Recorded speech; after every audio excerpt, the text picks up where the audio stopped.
ਜੀ ਜੀ ਆਇਆਂ ਨੂੰ ਸਾਰੇ ਦੋਸਤਾਂ ਨੂੰ ਜਿਹੜੇ ਸਾਡੇ ਨਾਲ ਹਿਸਟਰੀ ਲੈਕਚਰ ਸੀਰੀਜ਼ ਦੇ ਵਿੱਚ ਆਏ ਨੇ। ਲਾਲਪੁਰ ਯੰਗ ਹਿਸਟੋਰੀਅਨ ਕਲੱਬ ਵੱਲੋਂ ਅਸੀਂ ਇਹ ਹਿਸਟਰੀ ਲੈਕਚਰ ਸੀਰੀਜ਼ ਜਿਹੜੀ ਸ਼ੁਰੂ ਕੀਤੀ ਸੀ। ਇਹਦੇ ਵਿੱਚ ਅਸੀਂ ਡਿਫਰੈਂਟ ਪੰਜਾਬ ਦੇ ਤਾਰੀਖ ਨੂੰ ਲੈ ਕੇ ਮੁਖਤਲਿਫ ਜਿਹੜੇ ਸਾਡੇ ਸਮਝ ਲਓ ਕਿ ਹਿੱਸੇ ਸਨ, ਵਿਸ਼ੇ ਸਨ, ਔਰ ਵੱਖੋ ਵੱਖ ਜਿਹੜੀਆਂ ਚੀਜ਼ਾਂ ਸਨ ਅਸੀਂ ਉਹਨੂੰ ਵੇਖਦੇ ਰਹੇ। ਔਰ ਖਾਸ ਕਰਕੇ ਅਸੀਂ ਇਸ ਹਿਸਟਰੀ ਲੈਕਚਰ ਸੀਰੀਜ਼ 'ਚ ਇੱਕ ਗੱਲ ਦਾ ਧਿਆਨ ਰੱਖਿਆ ਕਿ ਅਸੀਂ ਹਿਸਟਰੀ ਲੈਕਚਰ ਸੀਰੀਜ਼ ਦੇ ਵਿੱਚ ਜਿਹੜੇ ਪੰਜਾਬ ਦੇ ਰਿਸਰਚ ਦੇ ਵਿੱਚ ਉਹ ਗ੍ਰੇ ਏਰੀਆਜ਼ ਨੇ ਹਿਸਟਰੀ ਦੇ ਵਿੱਚ, ਉਹਨਾਂ ਨੂੰ ਵੇਖੀਏ। ਔਰ ਉਸ ਤੋਂ ਵੱਖ ਉਹ ਚੀਜ਼ਾਂ ਜੇ ਲੈ ਕੇ ਆਈਏ ਜਿਹੜੀਆਂ ਚੀਜ਼ਾਂ ਆਫੀਸ਼ੀਅਲ ਹਿਸਟਰੀ ਦਾ ਹਿੱਸਾ ਨਹੀਂ ਬਣੀਆਂ, ਜਾਂ ਉਹਨੂੰ ਨੈਗਲੈਕਟ ਕੀਤਾ ਗਿਆ, ਜਾਂ ਰਹੀਆਂ ਉਹਨਾਂ ਨੂੰ ਨਹੀਂ ਵੇਖਿਆ ਗਿਆ, ਅਨਫੋਲੇ ਵਰਕੇ ਜਿਹੜੇ ਤਾਰੀਖ ਦੇ ਸਨ। ਤੇ ਅਸੀਂ ਉਸ ਨੂੰ ਲੈ ਕੇ ਚੱਲੇ ਔਰ ਉਸ ਥੀਮ ਤੇ ਅੱਜ ਅਸੀਂ ਅੱਗੇ ਵਧਦਿਆਂ ਹੋਇਆਂ ਅੱਜ ਸਾਡਾ 41ਵਾਂ ਯਾਨੀ 41 ਜਿਹੜਾ 41 ਲੈਕਚਰ ਹੈ ਅੱਜ ਸਾਡੇ ਨਾਲ। ਜਿਹੜੇ ਦੋਸਤ ਸੁਣ ਰਹੇ ਨੇ ਉਹਨਾਂ ਦੀ ਵੀ ਬੜੀ ਮਿਹਰਬਾਨੀ ਕਿ ਸਾਡੇ ਨਾਲ ਰਹੇ। ਮੈਂ ਗੁਜ਼ਾਰਿਸ਼ ਕਰਾਂਗਾ ਕਿ ਜਿਹੜੇ ਦੋਸਤ ਸਾਨੂੰ ਵੇਖ ਰਹੇ ਨੇ ਉਹ ਸਾਨੂੰ ਸ਼ੇਅਰ ਵੀ ਕਰ ਦੇਣ ਤਾਂ ਕਿ ਅਸੀਂ ਫਿਰ ਬਕਾਇਦਾ ਆਪਣਾ ਪ੍ਰੋਗਰਾਮ ਜਿਹੜਾ ਨਾ ਉਹਨੂੰ ਸ਼ੁਰੂ ਕਰੀਏ ਔਰ ਉਨੀ ਦੇਰ ਤੱਕ ਸਭ ਦੋਸਤ ਜਿਹੜੇ ਨਾ ਉਹ ਆ ਵੀ ਜਾਣ। ਮੈਂ ਅਰਜ਼ ਕਰਦਾ ਜਾਵਾਂ ਕਿ ਅਸੀਂ ਅੱਜ ਇੱਕ ਬਹੁਤ ਖਾਸ ਟੌਪਿਕ ਦੇ ਨਾਲ ਹਾਜ਼ਰ ਹੋਏ ਹਾਂ। ਤੁਸੀਂ ਸਾਰੇ ਦੋਸਤ ਵੇਖ ਹੀ ਰਹੇ ਹੋਣੇ ਫੇਸਬੁੱਕ ਦੇ ਉੱਪਰ 1-2 ਦਿਨ ਪਹਿਲੇ ਤੋਂ ਅਸੀਂ ਪੋਸਟਰ ਵੀ ਅਪਲੋਡ ਕਰ ਦਿੱਤਾ ਸੀ। ਅੱਜ ਸਾਡੇ ਨਾਲ ਸਾਡੇ ਬਹੁਤ ਹੀ ਸੀਨੀਅਰ ਪ੍ਰੋਫੈਸਰ ਮੌਜੂਦ ਨੇ। ਅੱਜ ਦਾ ਜਿਹੜਾ ਟੌਪਿਕ ਹੈ ਉਹ ਮਹਾਰਾਜਾ ਰਣਜੀਤ ਸਿੰਘ ਸਮਾਧ, ਹਾਊ ਆ ਬਿਲਡਿੰਗ ਚੇਂਜ ਮਾਈ ਵਰਲਡ ਵਿਊ। ਅੱਜ ਸਾਡੇ ਨਾਲ ਸਾਡੇ ਅੱਜ ਦੇ ਪ੍ਰਾਹੁਣੇ, ਅੱਜ ਦੇ ਸਾਡੇ ਜਿਹੜੇ ਸਪੀਕਰ ਨੇ ਡਾਕਟਰ ਨਦਰਾ ਸ਼ਹਿਬਾਜ਼ ਖਾਨ ਜੀ, ਐਸੋਸੀਏਟ ਪ੍ਰੋਫੈਸਰ ਨੇ LUMS, Lahore university of management sciences Pakistan. ਤੇ ਮੈਂ ਇਹਨਾਂ ਦੇ ਕੰਮ ਦੇ ਹਵਾਲੇ ਨਾਲ ਅਰਜ਼ ਕਰਦਾ ਜਾਵਾਂ ਕਿ ਕੰਮ ਇਹਨਾਂ ਦਾ ਇੱਕ ਐਜ਼ ਏ ਆਰਟ ਹਿਸਟੋਰੀਅਨ ਲਮਸ ਦੇ ਵਿੱਚ ਪੜ੍ਹਾ ਰਹੇ ਨੇ। ਔਰ ਇਹਨਾਂ ਦਾ ਕੰਮ ਜਿਹੜਾ ਹੈ ਉਹ ਸਿੱਖ ਆਰਕੀਟੈਕਚਰ ਔਰ ਆਰਟ ਦੇ ਉੱਪਰ, ਔਰ ਉਹਦੇ ਤੋਂ ਵਕਤ ਫਿਰ ਮੁਗਲ ਆਰਟ ਐਂਡ ਆਰਕੀਟੈਕਚਰ, ਔਰ ਫਿਰ ਪੰਜਾਬ ਦੇ ਵਿੱਚ ਜਿਹੜਾ ਬ੍ਰਿਟਿਸ਼ ਰੂਲ ਦੇ ਅੰਡਰ ਜਿਹੜਾ ਕਰਾਫਟ ਔਰ ਸਟੇਟ ਆਰਟ ਦਾ, ਉਹਦੇ ਵਿੱਚ ਵੀ ਆਪਦਾ ਬੜਾ ਇੰਟਰਸਟ। ਤੇ ਇਸ ਤੋਂ ਵੱਖ ਉਹਨਾਂ ਦੇ ਜਿਹੜਾ ਮੁਖਤਲਿਫ ਫੋਰਮ ਦੇ ਉੱਪਰ ਅਸੀਂ ਉਹਨਾਂ ਨੂੰ ਸੁਣਦੇ ਹਾਂ ਆਰਟ ਹਿਸਟਰੀ ਨੂੰ ਲੈ ਕੇ, ਲਾਹੌਰ ਦੇ ਹਵਾਲੇ ਨਾਲ, ਸਿੱਖ ਆਰਟ ਦੇ ਹਵਾਲੇ ਨਾਲ। ਉਹ ਵੀ ਇੱਕ ਬਹੁਤ ਅਹਿਮ ਉਹਨਾਂ ਦੀ ਜਿਹੜੀ ਤਾਰਫ ਦਾ ਹਿੱਸਾ ਹੈ। ਬਹੁਤ ਸਾਰੇ ਦੋਸਤ ਸਾਡੇ ਜਦੋਂ ਅਸੀਂ ਪੋਸਟਰ ਲਾਇਆ ਉਹਨਾਂ ਨੇ ਬਹੁਤ ਐਕਸਾਈਟਿਡ ਸਨ। ਇਹ ਪੋਸਟਰ ਸਾਡਾ ਬਹੁਤ ਜ਼ਿਆਦਾ ਸ਼ੇਅਰ ਹੋਇਆ ਔਰ ਉਹਨੂੰ ਲੈ ਕੇ ਕਿ ਆਰਟ ਹਿਸਟਰੀ ਦੇ ਹਵਾਲੇ ਨਾਲ, ਇਸ ਤੋਂ ਪਹਿਲੇ ਵੀ ਆਰਟ ਹਿਸਟਰੀ ਤੇ ਸਾਡਾ ਇੱਕ ਲੈਕਚਰ ਹੋ ਚੁੱਕਿਆ। ਸੋ ਅੱਜ ਦਾ ਇਹ ਲੈਕਚਰ ਬਹੁਤ ਇੰਪੋਰਟੈਂਟ ਹੈ ਕਿਉਂਕਿ ਮਹਾਰਾਜਾ ਦੀ ਸਮਾਧ ਦੇ ਹਵਾਲੇ ਨਾਲ ਉਹ ਇਹਨਾਂ ਦਾ ਜ਼ਿਲ੍ਹਾ ਦਾ ਟੌਪਿਕ ਬਣਾਇਆ, ਜਿਹਦੇ ਤੇ ਗੱਲਬਾਤ ਹੋਏਗੀ ਉਹ ਵੀ ਬਹੁਤ ਇੰਟਰਸਟਿੰਗ ਹੈ। ਸੋ ਮੈਂ ਹੁਣ ਆਪਣੇ ਨਾਲ ਜਿਹੜੇ ਸਾਡੇ ਮੌਜੂਦ ਮਹਿਮਾਨ ਨੇ, ਮੈਂ ਉਹਨਾਂ ਨੂੰ ਹੁਣ ਰਿਕੁਐਸਟ ਕਰਾਂਗਾ ਕਿ ਉਹ ਵੀ ਆਉਣ ਸਕਰੀਨ ਤੇ। ਜੀ ਨਜ਼ਰ ਜੀ ਆਇਆਂ ਨੂੰ ਲਾਲਪੁਰ ਯੰਗ ਹਿਸਟੋਰੀਅਨ ਕਲੱਬ ਵਿੱਚ। ਜੀ ਬਹੁਤ ਸ਼ੁਕਰੀਆ ਜੀ।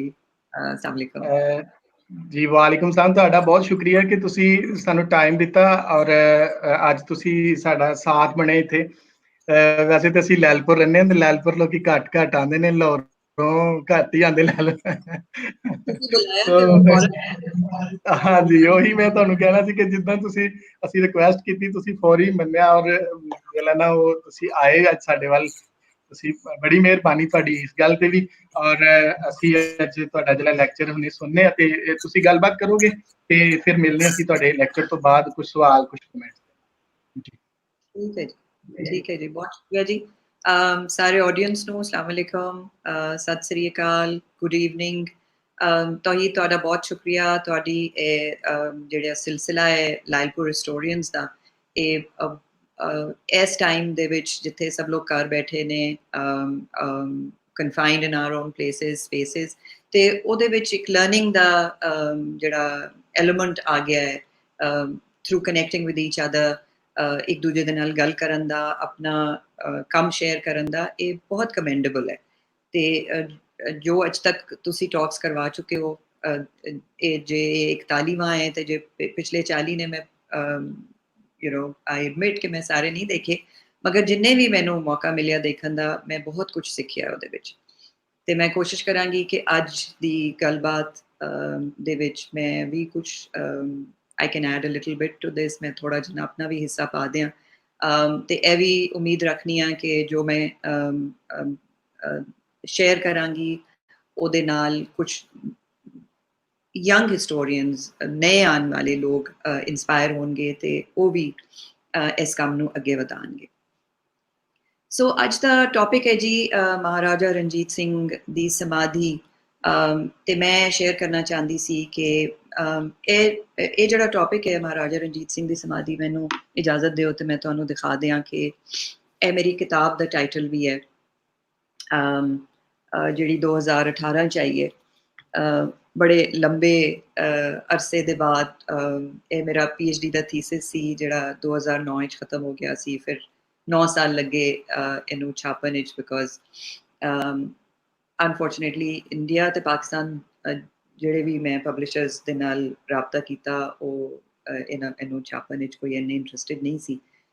ਫਿਰ ਯੂਨੀਵਰਸਿਟੀ ਆਫ ਬੌਨ ਕਿਤੇ ਜਰਮਨੀ ਜਾ ਕੇ ਛਪੀ ਕਿਤਾਬ, ਲੇਕਿਨ ਹੁਣ ਮਸਲਾ ਹੈ ਕਿ ਇਹ ਇੰਨੀ ਆਸਾਨੀ ਦੇ ਨਾਲ ਨਾ ਇੰਡੀਆ 'ਚ ਤੇ ਨਾ ਪਾਕਿਸਤਾਨ ਵਿੱਚ ਅਵੇਲੇਬਲ ਹੈ, ਜਿਹਦੀ ਵਜ੍ਹਾ ਦੇ ਨਾਲ ਮੈਨੂੰ ਬੜੀ ਪਰੇਸ਼ਾਨੀ ਹੈ ਕਿ ਜਿਨ੍ਹਾਂ ਲੋਕਾਂ ਲਈ ਮੈਂ ਲਿਖੀ ਹੈ ਉਹ ਜੇ ਨਹੀਂ ਪੜ੍ਹ ਰਹੇ ਤੇ ਫਿਰ ਇਸ ਕਿਤਾਬ ਨੂੰ ਲਿਖਣ ਦਾ ਕੋਈ ਇੰਨਾ ਫਾਇਦਾ ਨਹੀਂ ਹੈ। ਬਟ ਤੁਹਾਡਾ ਬਹੁਤ ਸ਼ੁਕਰੀਆ ਕਿ ਮੈਨੂੰ ਮੌਕਾ ਦੇ ਰਹੇ ਹੋ ਤੁਸੀਂ ਕਿ ਅੱਜ ਮੈਂ ਥੋੜ੍ਹਾ ਜਿਹਾ ਕਿਤਾਬ ਦੇ ਬਾਰੇ 'ਚ ਗੱਲ ਕਰਾਂ। ਮਗਰ ਜ਼ਿਆਦਾ ਗੱਲ ਮੈਂ ਇਸ ਬਾਰੇ 'ਚ ਕਰਾਂਗੀ ਕਿ ਇਹ ਕਿਤਾਬ ਲਿਖਦਿਆਂ ਹੋਇਆਂ ਜੋ ਕੁਛ ਮੈਂ ਸਿੱਖਿਆ in terms of architectural evaluations or examining architecture and appreciating and understanding कि एक क्यों बनी, किस तरह बनी है समाधि, ये सानू की दसदी है।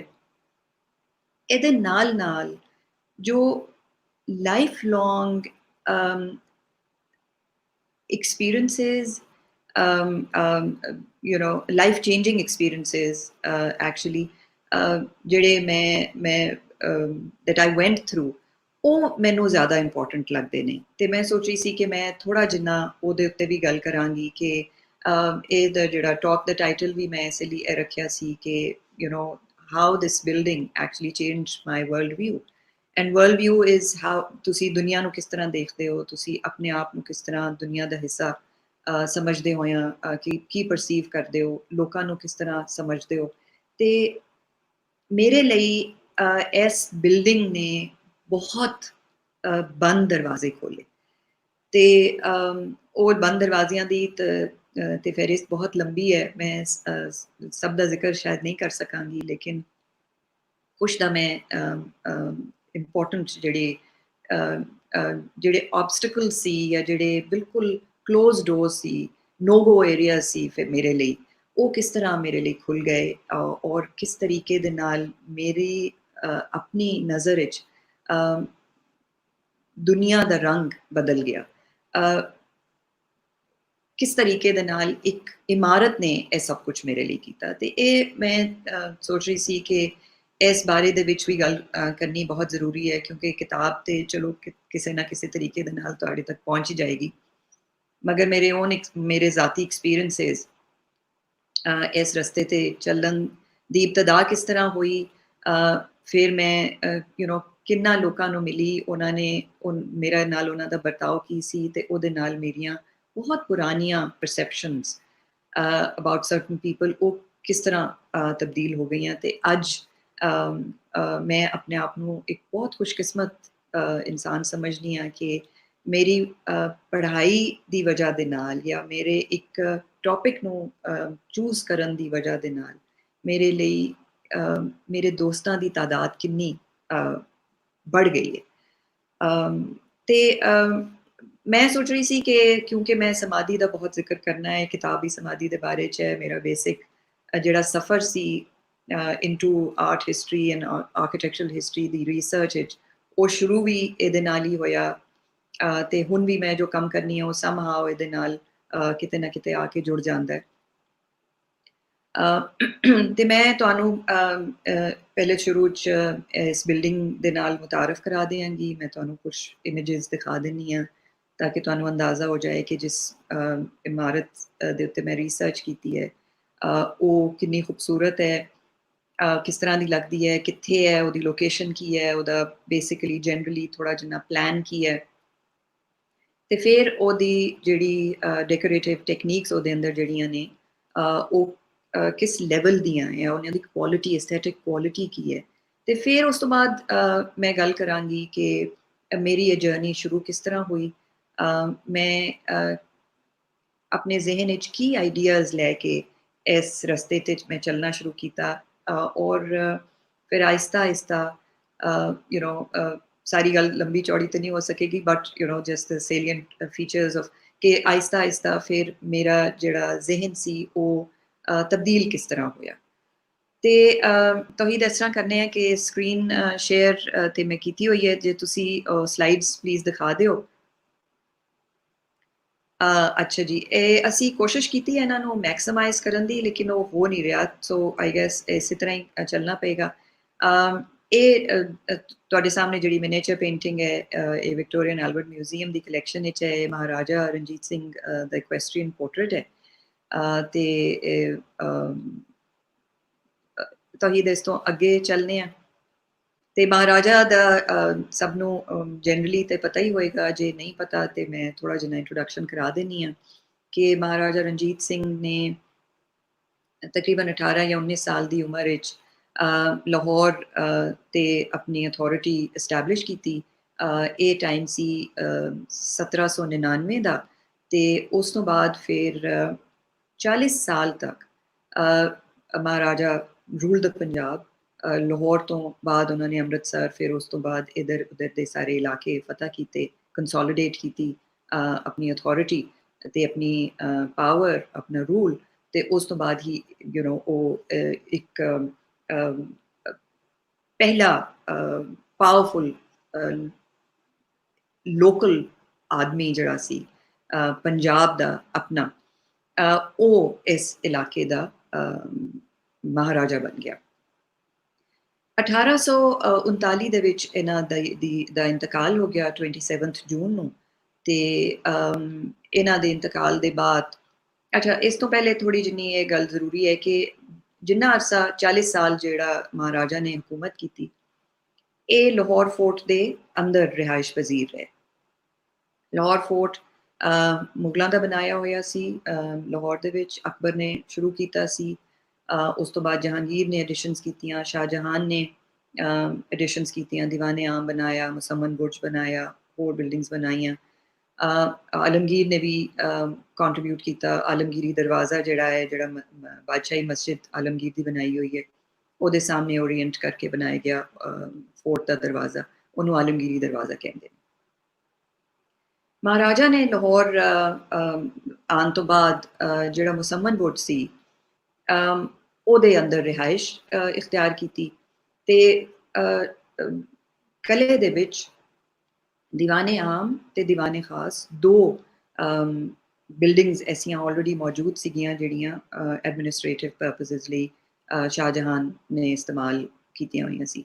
ਬਟ ਤੁਸੀਂ ਜੇ ਵਾਕਿਫ ਹੋ the real Ranjit Singh by Fakir Waheeduddin ਸਾਹਿਬ, ਤੇ ਉਹਦੇ ਵਿੱਚ ਉਹ ਕੈਟੇਗੋਰੀਕਲੀ ਲਿਖਦੇ ਨੇ ਕਿ ਮਹਾਰਾਜਾ ਨੇ ਇਨਕਾਰ ਕਰ ਦਿੱਤਾ ਕਿ ਮੈਂ ਚੁਗਤਾਈਆਂ ਦੀ ਸੀਟ ਦੇ ਉੱਤੇ ਬਹਿ ਕੇ ਹਕੂਮਤ ਨਹੀਂ ਕਰਨਾ ਚਾਹੁੰਦਾ।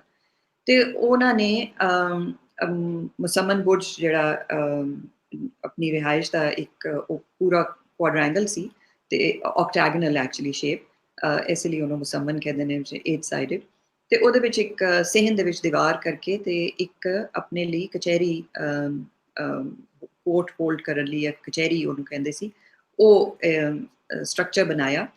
ਤੇ ਉਹਦਾ ਨਾਮ ਹੁਣ ਅੱਜ ਕੱਲ੍ਹ ਉਹਨੂੰ ਅਸੀਂ 8 ਦਰਾ ਕਹਿੰਦੇ ਹਾਂ। ਤੇ ਮੇਰੀ ਇਹ ਕਹਾਣੀ ਜਿਹੜੀ ਹੈ ਟੂਵਰਡਸ ਸਿੱਖ ਆਰਕੀਟੈਕਚਰ, ਇਹ ਐਕਚੁਅਲੀ ਸਟਾਰਟ 8 ਦਰੇ ਤੋਂ ਹੋਈ ਹੈ।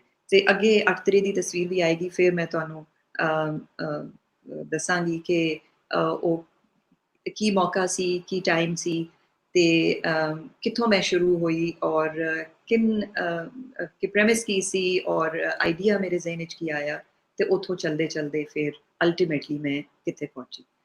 ਤੋਹੀਦ ਜੇ ਤੁਸੀਂ ਪਲੀਜ਼ ਅਗਲੀ ਸਲਾਈਡ ਕਰ ਦਿਓ।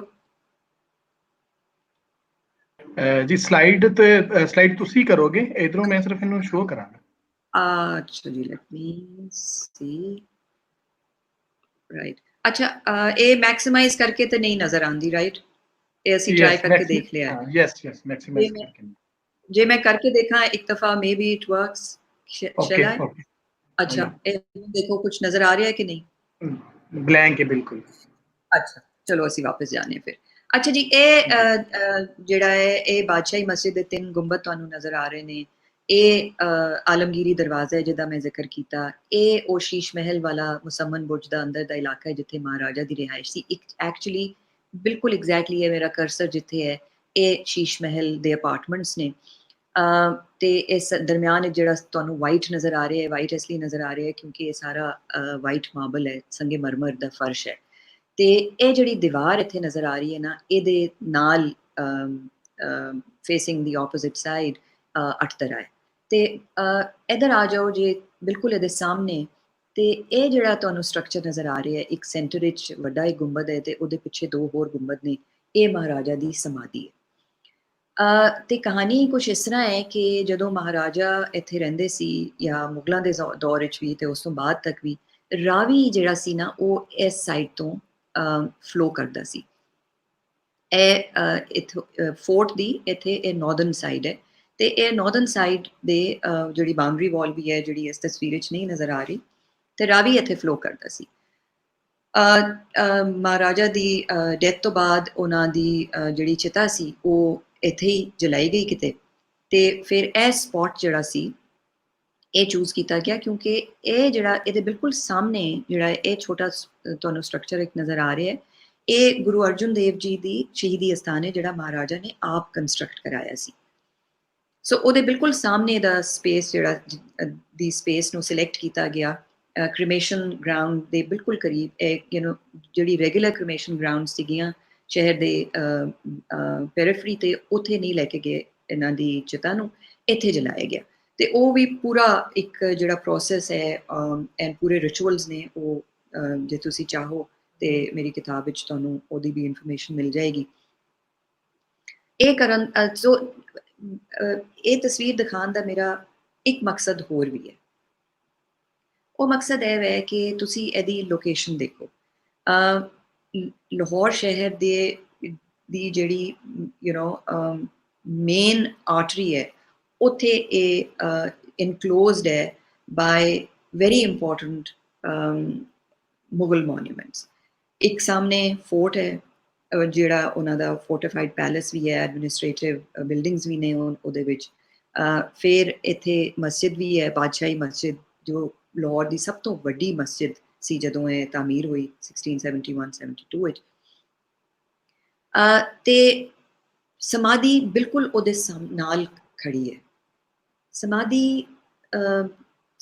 1839 ਵਿੱਚ ਮਹਾਰਾਜਾ ਦਾ ਇੰਤਕਾਲ ਹੋਇਆ। ਸਮਾਧੀ ਸਾਨੂੰ ਪਤਾ ਲੱਗਦਾ ਹੈ ਕਿ ਖੜਕ ਸਿੰਘ ਨੇ ਕੁਝ ਦਿਨਾਂ ਦੇ ਬਾਅਦ ਉਹਦੀ ਕੰਸਟਰਕਸ਼ਨ ਦਾ ਆਰਡਰ ਦੇ ਦਿੱਤਾ।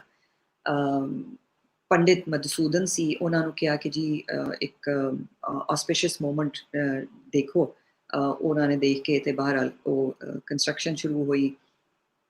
ਚਲਦੇ ਚਲਦੇ ਸਾਨੂੰ ਪਤਾ ਚੱਲਦਾ ਹੈ ਕਿ ਖੜਕ ਸਿੰਘ ਤੇ ਅਗਲੇ ਸਾਲ ਖਤਮ ਹੋ ਗਏ। ਉਸ ਤੋਂ ਬਾਅਦ ਨੌਨਿਹਾਲ ਸਿੰਘ ਵੀ ਉਸ ਸਾਲ he wasn't anymore. Sher Singh by 43 was gone. ਤੇ ਉਸ ਤੋਂ ਬਾਅਦ ਸਾਰੇ ਜਿਹੜੇ ਮਸਲੇ ਮਸਾਇਲ ਨੇ ਲਾਹੌਰ ਦਰਬਾਰ ਦੇ ਉਹ ਅਸੀਂ ਵਾਕਿਫ ਹੀ ਹਾਂ। ਲੇਕਿਨ ਸਮਾਧੀ ਦੀ ਕੰਸਟਰਕਸ਼ਨ ਚੱਲਦੀ ਰਹੀ। ਫਿਰ ਜਾ ਕੇ ਸਾਨੂੰ ਜਿਹੜਾ ਬ੍ਰਿਟਿਸ਼ ਰੈਜ਼ੀਡੈਂਟ ਹੈ ਲਾਹੌਰ ਦੇ ਵਿੱਚ, ਹੈਨਰੀ ਲਾਰੈਂਸ, ਉਹਦੇ ਜਿਹੜੀ ਰਿਪੋਰਟਸ ਨੇ ਉਹਦੇ ਵਿੱਚ ਸਾਨੂੰ ਰੈਫਰੈਂਸ ਇੱਕ ਮਿਲਦਾ ਹੈ ਕਿ ਰਾਣੀ ਜਿੰਦਾ ਦਲੀਪ ਸਿੰਘ ਨੂੰ ਲੈ ਕੇ ਸਮਾਧੀ ਤੇ ਜਾਂਦੇ ਨੇ ਤੇ ਫਕੀਰ ਨੂਰੁੱਦੀਨ ਨੂੰ ਕਹਿੰਦੇ ਨੇ ਕਿ ਇਹਦਾ ਜਿਹੜਾ ਇਨਕੰਪਲੀਟ ਕੰਮ ਹੈ ਇਹ ਖਤਮ ਕੀਤਾ ਜਾਏ। ਸੋ ਇਹਦਾ ਮਤਲਬ ਹੈ ਕਿ 1846 ਤੱਕ ਇਹ ਚੱਲ ਰਹੀ ਹੈ। ਉਸ ਤੋਂ ਬਾਅਦ ਫਿਰ ਹਾਲਾਤ ਹੋਰ ਜ਼ਿਆਦਾ ਖਰਾਬ ਹੋ ਜਾਂਦੇ ਨੇ। 1849 ਵਿੱਚ ਫਾਈਨਲੀ ਮੇਜਰ ਨੇਪੀਅਰ ਹੈ ਰਾਇਲ ਇੰਜੀਨੀਅਰ, ਉਹ ਹਕੂਮਤ ਦੀ ਬੋਰਡ ਆਫ ਐਡਮਿਨਿਸਟ੍ਰੇਸ਼ਨ ਦੀ ਐਕਚੁਅਲੀ ਜਿਹੜਾ ਬੋਰਡ ਆਫ ਐਡਮਿਨਿਸਟ੍ਰੇਸ਼ਨ ਬਣ ਜਾਂਦਾ ਹੈ Henry Lawrence, John Lawrence and Robert Montgomery ਦਾ। ਉਹਨਾਂ ਦੀ ਅਟੈਂਸ਼ਨ ਇਸ ਪਾਸੇ ਦਿਲਵਾਉਂਦੇ ਨੇ ਕਿ ਜੀ ਇਹ this is almost in a finished state ਤੇ ਇਹਦਾ ਥੋੜਾ ਬਹੁਤ ਕੰਮ ਹੈ ਉਹ ਸਾਨੂੰ ਕੰਪਲੀਟ ਕਰ ਲੈਣਾ ਚਾਹੀਦਾ ਹੈ ਕਿਉਂਕਿ ਮਹਾਰਾਜਾ ਜਿਹੜੇ ਸੀ ਉਹ ਅੰਗਰੇਜ਼ਾਂ ਦੇ ਬਹੁਤ ਦੋਸਤ ਸੀ। ਤੇ ਸਮਾਧੀ ਜਿਹੜੀ ਹੈ ਔਰ ਅਗੇਨ ਇਹ ਸਾਨੂੰ ਯਾਦ ਰੱਖਣਾ ਚਾਹੀਦਾ ਹੈ ਕਿ ਉਹਦੀ ਜਿਹੜੀ ਟੋਨ ਹੈ ਨਾ ਉਹ ਬਿਲਕੁਲ ਪੋਲੀਟੀਕਲ ਹੈ, ਕਿ ਉਹਨਾਂ ਦਾ ਜਿਹੜਾ ਜਿਹੜਾ ਇਨ you know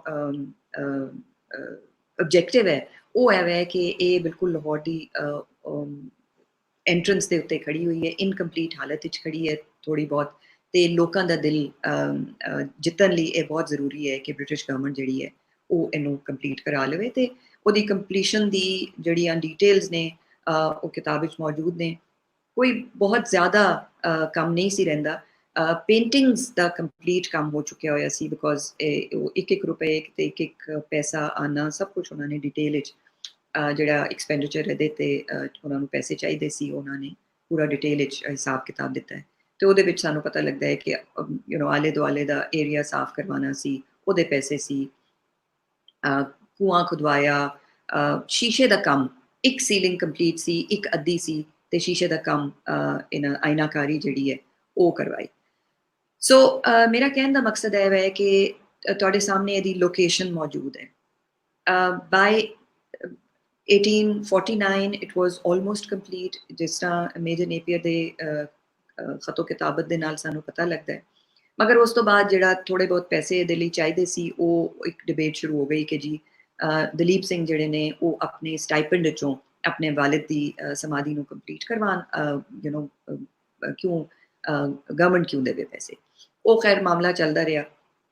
long story short, 1860 ਦੇ ਕਰੀਬ ਸਮਝੋ ਕਿ ਇਹ ਬਿਲਡਿੰਗ ਬਿਲਕੁਲ ਆਪਣੀ ਕੰਪਲੀਟ ਹਾਲਤ ਵਿੱਚ ਮੌਜੂਦ ਸੀ। ਮੈਂ ਜਦੋਂ ਇਹਦੇ ਤੇ ਕੰਮ ਕਰਨਾ ਸ਼ੁਰੂ ਕੀਤਾ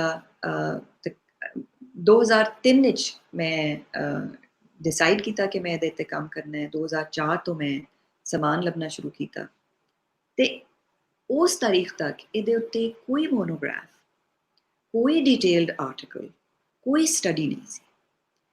ਤੇ ਮੇਰੇ ਲਈ ਬੜੀ ਹੈਰਤ ਦੀ ਗੱਲ ਸੀ ਕਿ ਇੰਨੀ ਇੰਪੋਰਟੈਂਟ ਬਿਲਡਿੰਗ, ਕੋਈ ਇਹ ਵੀ ਨਹੀਂ ਹੈ ਕਿ ਕਿਤੇ ਲੁਕੀ ਛੁਪੀ ਹੈ, ਕਿਸੇ ਨੂੰ ਨਜ਼ਰ ਨਹੀਂ ਆ ਰਹੀ, ਔਰ ਜਾਂ ਬਹੁਤ ਛੋਟੀ ਹੈ, ਇਨਸਿਗਨੀਫੀਕੈਂਟ ਹੈ, ਕੋਈ ਨੋਟਿਸ ਨਹੀਂ ਕਰ ਰਿਹਾ। ਮਗਰ ਇਹਦੀ ਲੋਕੇਸ਼ਨ ਦੇਖੋ, ਇਹਦਾ ਸਾਈਜ਼ ਦੇਖੋ। ਹੁਣ ਅਗਲੀ ਸਲਾਈਡ ਤੇ ਚੱਲਨੇ ਆ, ਤੇ ਇਹ ਦੇਖੋ ਬੜੀ ਖੂਬਸੂਰਤ, ਬੜੀ ਸ਼ਾਨਦਾਰ ਬਿਲਡਿੰਗ ਹੈ। ਬਾਹਰੋਂ ਤੁਹਾਨੂੰ ਦੇਖਣ ਨੂੰ ਲੱਗਦਾ ਹੈ ਇਹ ਇੱਕ ਪੋਡੀਅਮ ਤੇ ਖੜੀ ਹੈ, ਤੇ ਇਹ ਜਿਹੜਾ ਇਹਦਾ ਸਟਰਕਚਰ ਹੈ, ਸਕੁਆਇਰ ਸਟਰਕਚਰ, ਤੁਹਾਨੂੰ ਦੇਖਣ ਨੂੰ ਲੱਗਦਾ ਹੈ ਕਿ ਇਹ ਜਿਸ ਤਰ੍ਹਾਂ ਡਬਲ ਸਟੋਰੀਡ ਬਿਲਡਿੰਗ ਹੈ, ਬਟ ਇਹ ਡਬਲ ਸਟੋਰੀ ਜਿਹੜੀ ਹੈ ਇਹ ਇਹਦੀ ਇਰਦ ਗਿਰਦ ਚੱਲ ਰਹੀ ਹੈ। ਸੈਂਟਰਲੀ ਇਹਦਾ ਡਬਲ ਹਾਈਟ ਵਾਲ ਹੈ, ਜਿਹਦਾ ਇਹ ਗੁੰਬਦ ਦੇ ਨੀਚੇ ਉਹਦਾ ਅੰਦਰ ਵਾਲਾ ਗੁੰਬਦ ਹੈ, ਤੇ ਫਿਰ ਇਹ ਬਾਹਰ ਵਾਲਾ ਗੁੰਬਦ ਜਿਹੜਾ ਹੈ ਬੁਰਜੀ ਬੰਗਲੇ ਦੇ ਉੱਤੇ ਖੜਾ ਹੈ। ਤੇ ਇੰਨੀ ਇੰਪੋਰਟੈਂਟ ਬਿਲਡਿੰਗ, ਇੰਨੀ ਸੈਂਟਰਲ ਜਗ੍ਹਾ, ਮਗਰ ਕੋਈ ਇਹਦੇ ਉੱਤੇ ਸਾਨੂੰ ਨਜ਼ਰ ਨਹੀਂ ਆਉਂਦਾ ਸਕਾਲਰਸ਼ਿਪ, ਕੋਈ ਜੋ ਕੁਛ ਵੀ ਨਜ਼ਰ ਆਉਂਦਾ ਹੈ ਉਹਦਾ ਮੈਂ ਹੁਣੇ ਜ਼ਿਕਰ ਕਰਾਂਗੀ ਥੋੜੀ ਦੇਰ ਤੱਕ। ਤੇ ਉਸ ਤੋਂ ਪਹਿਲੇ ਇਸ ਤਰ੍ਹਾਂ ਕਰਨੇ ਆ ਕਿ ਇਸ ਬਿਲਡਿੰਗ ਨੂੰ ਜ਼ਰਾ ਦੇਖ ਲੈਂਦੇ ਆ, ਤੇ ਤੁਸੀਂ ਨਾਲ ਦੇਖਦੇ ਵੀ ਜਾਓ। ਜੋ ਲੋਕ ਲਾਹੌਰ ਰਹਿੰਦੇ ਨੇ ਉਹਨਾਂ ਨੇ ਇਹ ਨਹੀਂ ਦੇਖੀ, ਜਿਸ ਤਰ੍ਹਾਂ ਹੀ ਤੁਹਾਨੂੰ ਮੌਕਾ ਮਿਲੇ, ਕੋਵਿਡ ਦੇ ਮਾਮਲਾਤ ਥੋੜੇ ਠੀਕ ਹੋਣ, ਪਲੀਜ਼ ਜ਼ਰੂਰ ਜਾ ਕੇ ਕੋਸ਼ਿਸ਼ ਕਰੋ ਦੇਖਣ ਦੀ। ਤੇ ਜੋ ਲਾਹੌਰ ਤੋਂ ਬਾਹਰ ਨੇ, ਮੁਲਕ ਤੋਂ ਬਾਹਰ ਨੇ, ਉਹਨਾਂ ਲਈ ਇੱਕ ਬਹੁਤ ਬੜਾ ਇਨਸੈਂਟਿਵ ਹੈ ਲਾਹੌਰ ਆਉਣ ਦਾ। ਜ਼ਰੂਰ ਆਓ ਤੇ ਇਸ ਬਿਲਡਿੰਗ ਨੂੰ ਜ਼ਰੂਰ ਦੇਖੋ। ਇਸ ਬਿਲਡਿੰਗ ਦੀ ਇੰਪੋਰਟੈਂਸ ਮੈਂ ਇੱਕ ਲੈਟ ਮੀ ਜਸਟ ਇੱਕ ਸੈਕਿੰਡ ਮੈਂ ਲਵਾਂਗੀ।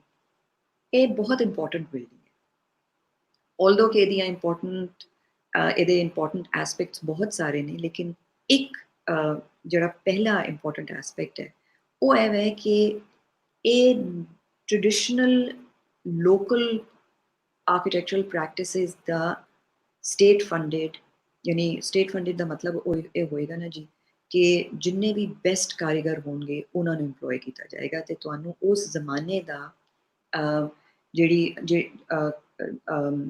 ਆਰਕੀਟੈਕਚਰਲ ਜਾਂ ਡੈਕੋਰੇਟਿਵ ਪ੍ਰੈਕਟਿਸ ਦੀਆਂ ਐਪੀਟਮੀ ਤੁਹਾਨੂੰ ਨਜ਼ਰ ਆਏਗੀ। ਤੇ ਉਹਦੀਆਂ ਸਭ ਤੋਂ ਬਿਹਤਰੀਨ ਕੰਮ ਕਰਨ ਵਾਲੇ ਇਹਦੇ ਵਿੱਚ ਆ ਕੇ ਉਹਨਾਂ ਨੇ ਕੰਮ ਆਪਣਾ ਪੇਸ਼ ਕੀਤਾ। ਸੋ ਇਸ ਕੰਮ ਨੂੰ ਦੇਖ ਕੇ ਤੁਸੀਂ ਅੰਦਾਜ਼ਾ ਲਗਾ ਸਕਦੇ ਹੋ ਕਿ ਬਾਕੀ ਇਲਾਕੇ ਦੇ ਵਿੱਚ ਜਾਂ ਬਾਕੀ ਮਾਮਲਾਤ ਦੇ ਵਿੱਚ ਇਹੋ ਜਿਹੇ ਕ੍ਰਾਫਟਸਮੈਨ ਜਾਂ ਇਹੋ ਜਿਹੇ ਆਰਟਿਸਟ ਦੀ ਹੋਰ ਕਿੰਨੀ ਕੰਟਰੀਬਿਊਸ਼ਨ ਹੋਏਗੀ। ਸੋ ਇਹ ਇੱਕ ਤਰ੍ਹਾਂ ਦਾ ਸਾਨੂੰ ਸੈਂਪਲ ਮਿਲ ਜਾਂਦਾ ਹੈ, ਤੇ ਇਹ this is built at a time ਕਿ ਜਿਸ ਤੋਂ ਬਾਅਦ ਲੋਕਲ ਆਰਕੀਟੈਕਚਰਲ ਸਟਾਈਲ, ਕਲਚਰ, और बहुत सारियां चीज़ां, ज़बान तक तब्दील हो गई। फ़ारसी सी सरकारी ज़बान वो ख़त्म हो गई। पहले उर्दू आई, फिर अंग्रेज़ी आई, ਉਹਦੇ अपने मसाइल पैदा होए क्योंकि ਹੁਣ ਅਸੀਂ ਪਿੱਛੇ ਜਾ ਕੇ ਇਹਨਾਂ ਦੇ ਜਿਹੜੇ ਪ੍ਰਾਇਮਰੀ ਡਾਕੂਮੈਂਟਸ ਨੇ ਉਹਨਾਂ ਨੂੰ ਪੜ੍ਹਨ ਵਿੱਚ ਸਾਨੂੰ ਦਿੱਕਤ ਹੁੰਦੀ ਹੈ ਕਿਉਂਕਿ ਅਸੀਂ ਉਹ ਜ਼ਬਾਨਾਂ ਸਿੱਖੀਆਂ ਨਹੀਂ। ਤੇ ਇਸ ਬਿਲਡਿੰਗ ਦੀ ਇੰਪੋਰਟੈਂਸ ਆਪਣੀ ਜਗ੍ਹਾ ਕਿ ਇਹ ਮਹਾਰਾਜਾ ਦੀ ਸਮਾਧੀ ਹੈ ਉਹ ਤੇ ਹੈ ਹੀ ਹੈ, ਲੇਕਿਨ ਇਹਦੀਆਂ ਹੋਰ ਵੀ ਬਹੁਤ ਇਹਨੂੰ ਪੜ੍ਹਨ ਦੀਆਂ, ਇਹਨੂੰ ਸਟੱਡੀ ਕਰਨ ਦੀਆਂ ਹੋਰ ਵੀ ਬਹੁਤ ਸਾਰੀਆਂ ਰੀਜ਼ਨਸ ਨੇ। ਇੱਕ ਜਿਹੜੀ ਮੈਂ ਹੁਣ ਦੱਸੀ ਹੈ ਕਿ it stands at the turn of the century, or in turn of the century in the sense ਕਿ ਇਸ ਤੋਂ ਬਾਅਦ ਤੁਹਾਨੂੰ ਲਾਹੌਰ ਦੇ ਵਿੱਚ ਜਾਂ ਪੰਜਾਬ ਦੇ ਵਿੱਚ ਜਨਰਲੀ ਜਿਹੜਾ ਆਰਕੀਟੈਕਚਰ ਨਜ਼ਰ ਆਉਂਦਾ ਹੈ ਉਹ ਫਿਰ ਕਲੋਨੀਅਲ ਆਰਕੀਟੈਕਚਰ ਨਜ਼ਰ ਆਉਂਦਾ ਹੈ।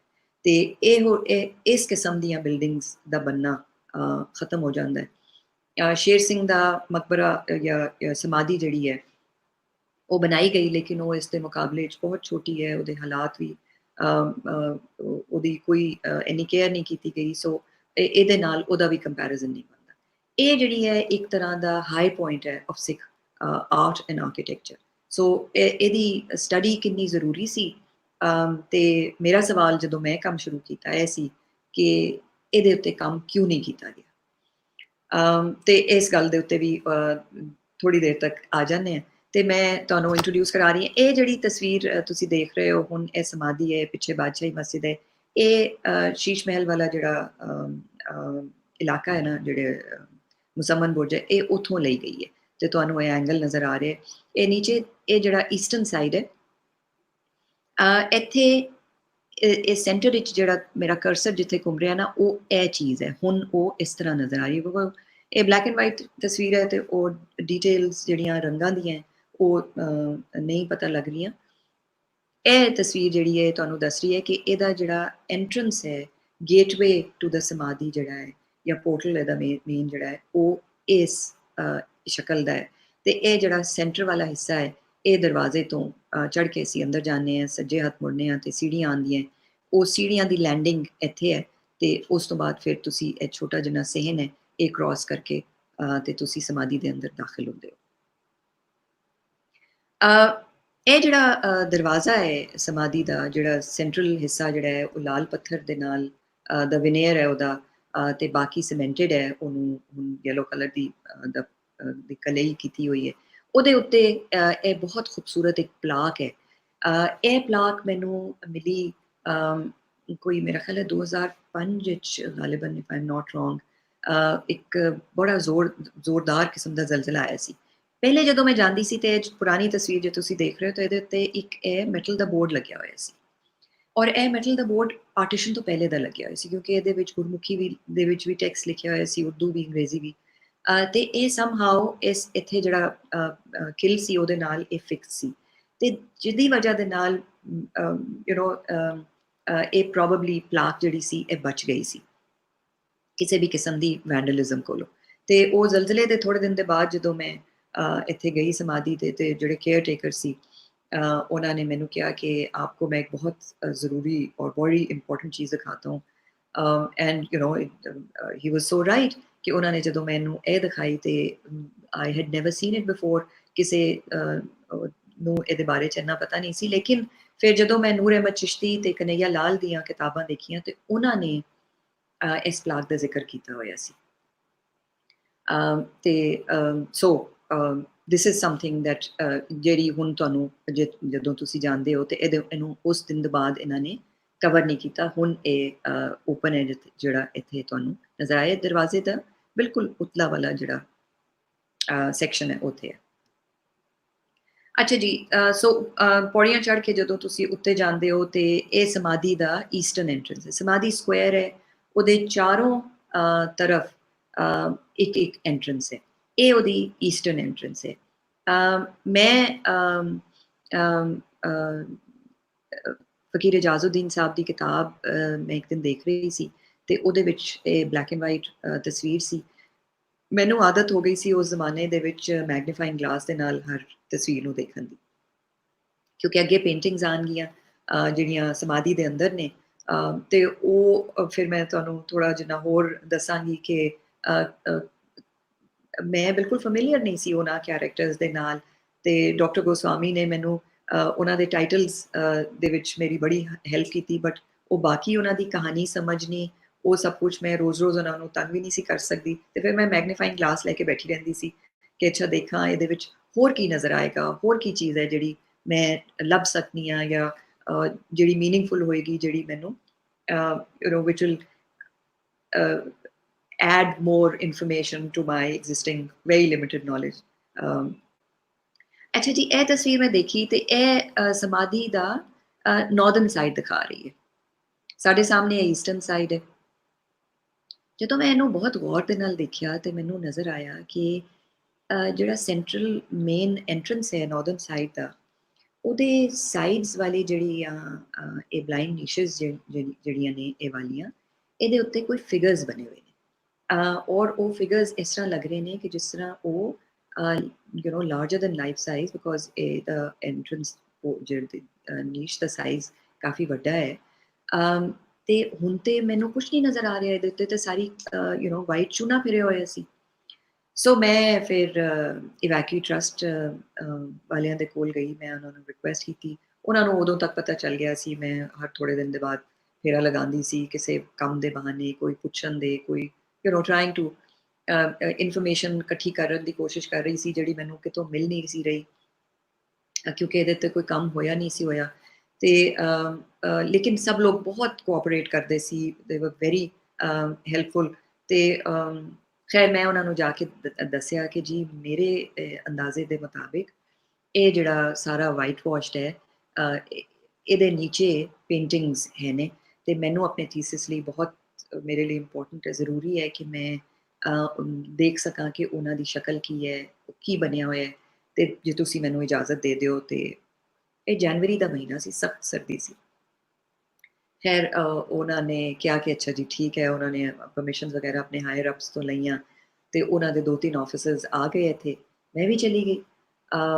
ਬੜੇ ਧੜਕਦੇ ਹੋਏ ਦਿਲ ਦੇ ਨਾਲ ਮੈਂ ਇਸ ਵਾਲੀ ਨੀਸ਼ ਦੇ ਉੱਤੇ ਇੰਨੀ ਮੋਟੀ ਲੇਅਰਸ ਅਪੋਨ ਲੇਅਰਸ ਆਫ ਚੂਨਾ ਵਾਈਟ ਵਾਸ਼, ਪਾਰਟੀਸ਼ਨ ਤੋਂ ਬਾਅਦ ਦੀਆਂ ਸ਼ੁਰੂ 70 ਸਾਲ ਦੀਆਂ, ਉਦੋਂ ਸ਼ਾਇਦ ਕਿੰਨੇ ਸਾਲ ਹੋਏ ਸੀ, 60 something years, but more than half a century ਉਹ ਐਕਿਊਮੂਲੇਟ ਹੋਈਆਂ ਸੀ।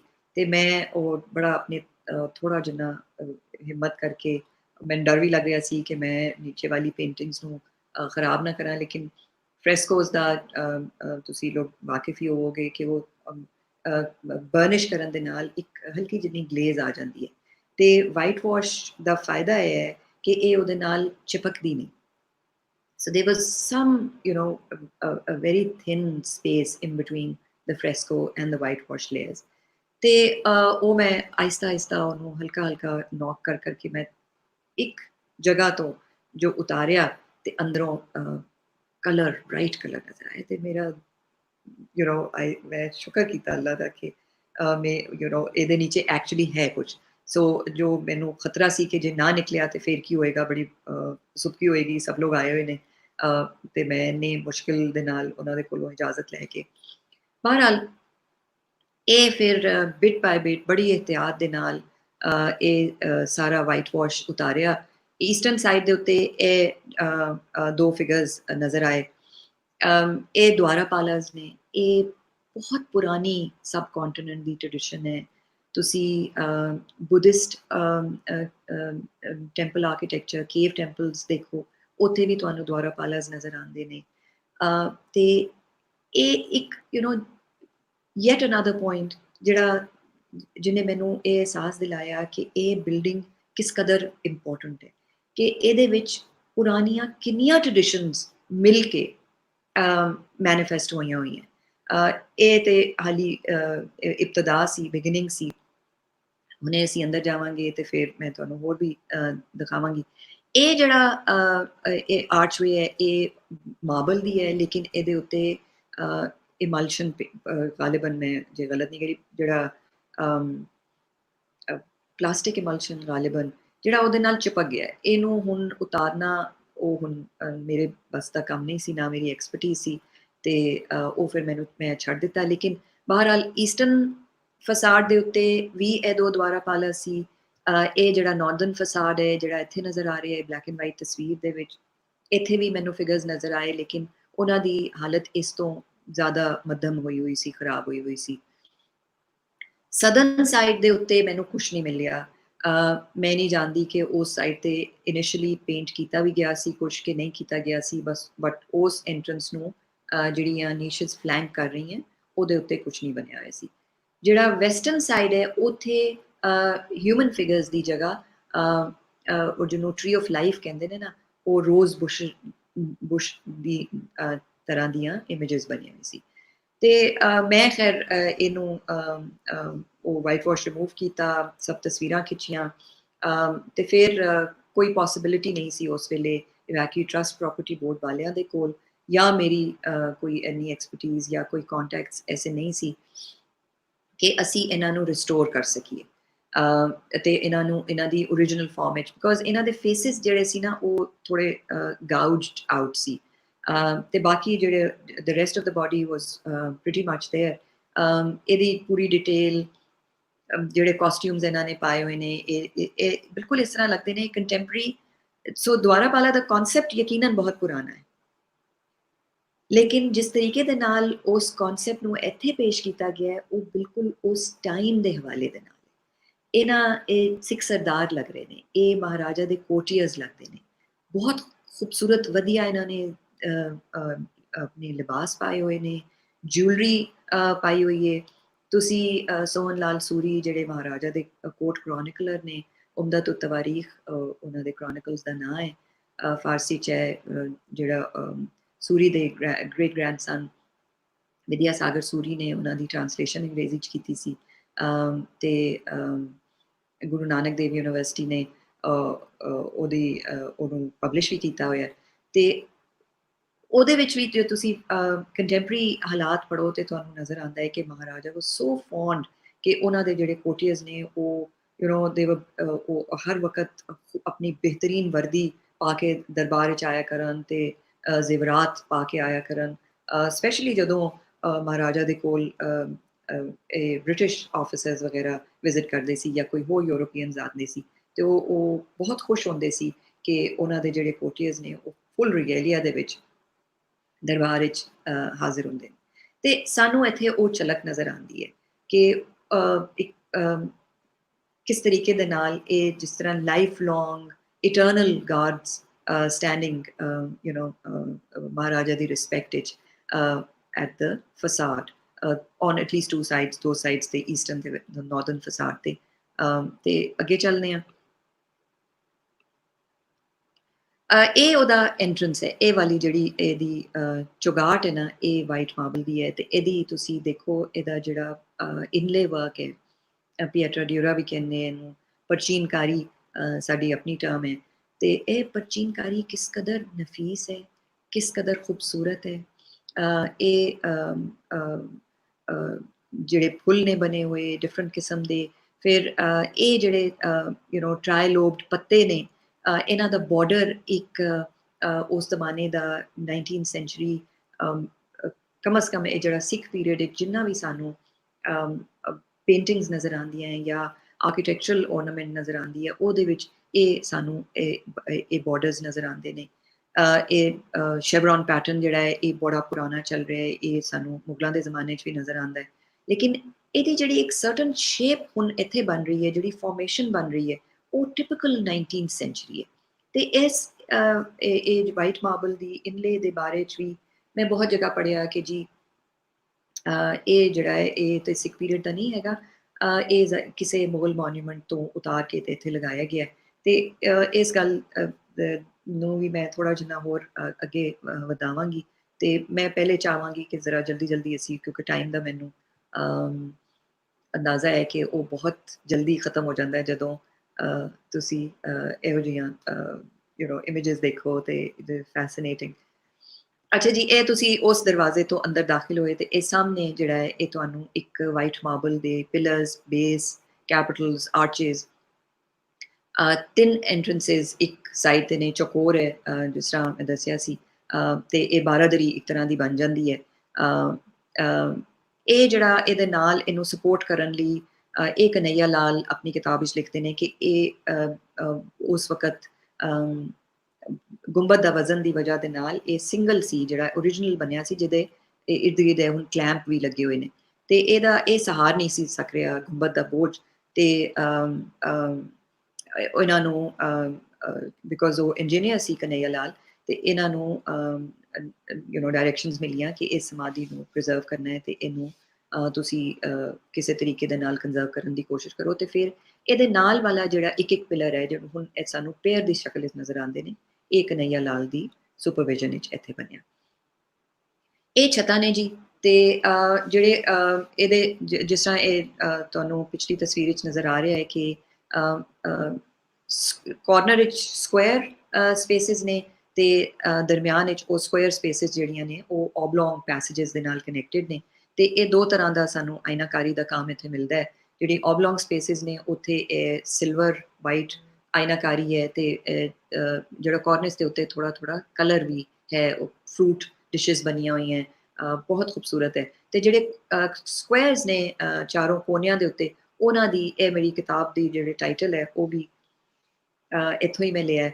ਇਹ ਗਿਲਡਡ ਹੈ ਸਾਰਾ, ਇੰਤਹਾਈ ਖੂਬਸੂਰਤ, ਇਸ ਕਦਰ ਉਹ ਦੇਖਣ ਤੋਂ ਤਾਲੁਕ ਰੱਖਦਾ ਹੈ ਜਦੋਂ ਲਾਈਟ ਉਹਦੇ ਵਿੱਚ ਰਿਫਲੈਕਟ ਕਰਦੀ ਹੈ। ਸੋ ਜਿਸ ਤਰ੍ਹਾਂ ਮੈਂ ਸ਼ੁਰੂ ਜ਼ਿਕਰ ਕੀਤਾ ਸੀ ਕਿ ਮੇਜਰ ਨੇਪੀਅਰ ਨੇ ਆਪਣੀ ਰਿਪੋਰਟ ਵਿੱਚ ਲਿਖਿਆ ਸੀ ਕਿ ਸਮਾਧੀ ਦੇ ਵਿੱਚ ਆਇਨਾਕਾਰੀ ਦੀਆਂ ਇੱਕ ਸੀਲਿੰਗ ਕੰਪਲੀਟ ਬਣੀ ਹੋਈ ਹੈ ਤੇ ਇੱਕ ਅੱਧੀ ਬਣੀ ਹੋਈ ਹੈ। ਜਦੋਂ ਅਸੀਂ ਬਾਕੀ ਦੇ ਨਾਲ ਇਹਨੂੰ ਕੰਪੇਅਰ ਕਰਨੇ ਆ ਤੇ ਇਹ ਬਹੁਤ ਮੁਸ਼ਕਿਲ ਹੈ ਅੰਦਾਜ਼ਾ ਲਗਾਉਣਾ ਕਿ ਕਿਹੜੀ ਵਾਲੀ ਪਹਿਲੇ ਬਣੀ ਸੀ ਤੇ ਕਿਹੜੀ ਬਾਅਦ ਵਿੱਚ ਬਣੀ ਸੀ। ਇਸ ਤਰ੍ਹਾਂ ਲੱਗਦਾ ਹੈ ਕਿ ਜਿੱਥੇ ਕੰਮ ਛੱਡਿਆ ਗਿਆ ਸੀ ਉੱਥੋਂ ਹੀ ਉਹ ਦੁਬਾਰਾ ਕੰਮ ਸ਼ੁਰੂ ਹੋ ਗਿਆ। ਤੇ ਇਹਦੀ ਜਿਹੜੀ ਆਇਨਾਕਾਰੀ ਦੀ ਡਿਟੇਲ ਹੈ, ਔਰ ਸਿੱਖ ਪੀਰੀਅਡ ਦੀ ਜਾਂ ਮਹਾਰਾਜਾ ਦੇ ਜ਼ਮਾਨੇ ਦੀ ਆਇਨਾਕਾਰੀ ਦੀ ਜਿਹੜੀ ਉਹਨਾਂ ਦੀ ਕੰਟਰੀਬਿਊਸ਼ਨ ਹੈ ਉਸ ਜ਼ਮਾਨੇ ਦੇ ਆਰਟਿਸਟ ਕਰਾਫਟਸਮੈਨ ਦੀ, ਉਹ ਇੱਕ ਜੇ ਤੁਸੀਂ ਪਸੰਦ ਕਰੋ ਤੇ ਮੇਰਾ ਇੱਕ ਆਰਟੀਕਲ ਹੈ Sheesh Mahal law of fort ਦੇ ਉੱਤੇ ਆਰਟਿਬਸ ਆਜਿਆ ਦੇ ਵਿੱਚ ਉਹ ਛਪਿਆ ਹੈ, ਤੇ ਮੈਂ ਤੋਹੀਦ ਨੂੰ ਕਹਾਂਗੀ ਕਿ ਉਹ ਸਭ ਦੇ ਨਾਲ ਸ਼ੇਅਰ ਵੀ ਕਰ ਦੇਣ, ਤੁਸੀਂ ਉਹ ਪੜ੍ਹਨਾ। ਤੇ ਬਿਲਕੁਲ ਸੈਂਟਰ ਦੇ ਵਿੱਚ ਉਸ ਬਿਲਡਿੰਗ ਦੇ ਇਹ ਛਤਰੀ ਆਬਲ ਦੀ ਪਈ ਹੋਈ ਹੈ।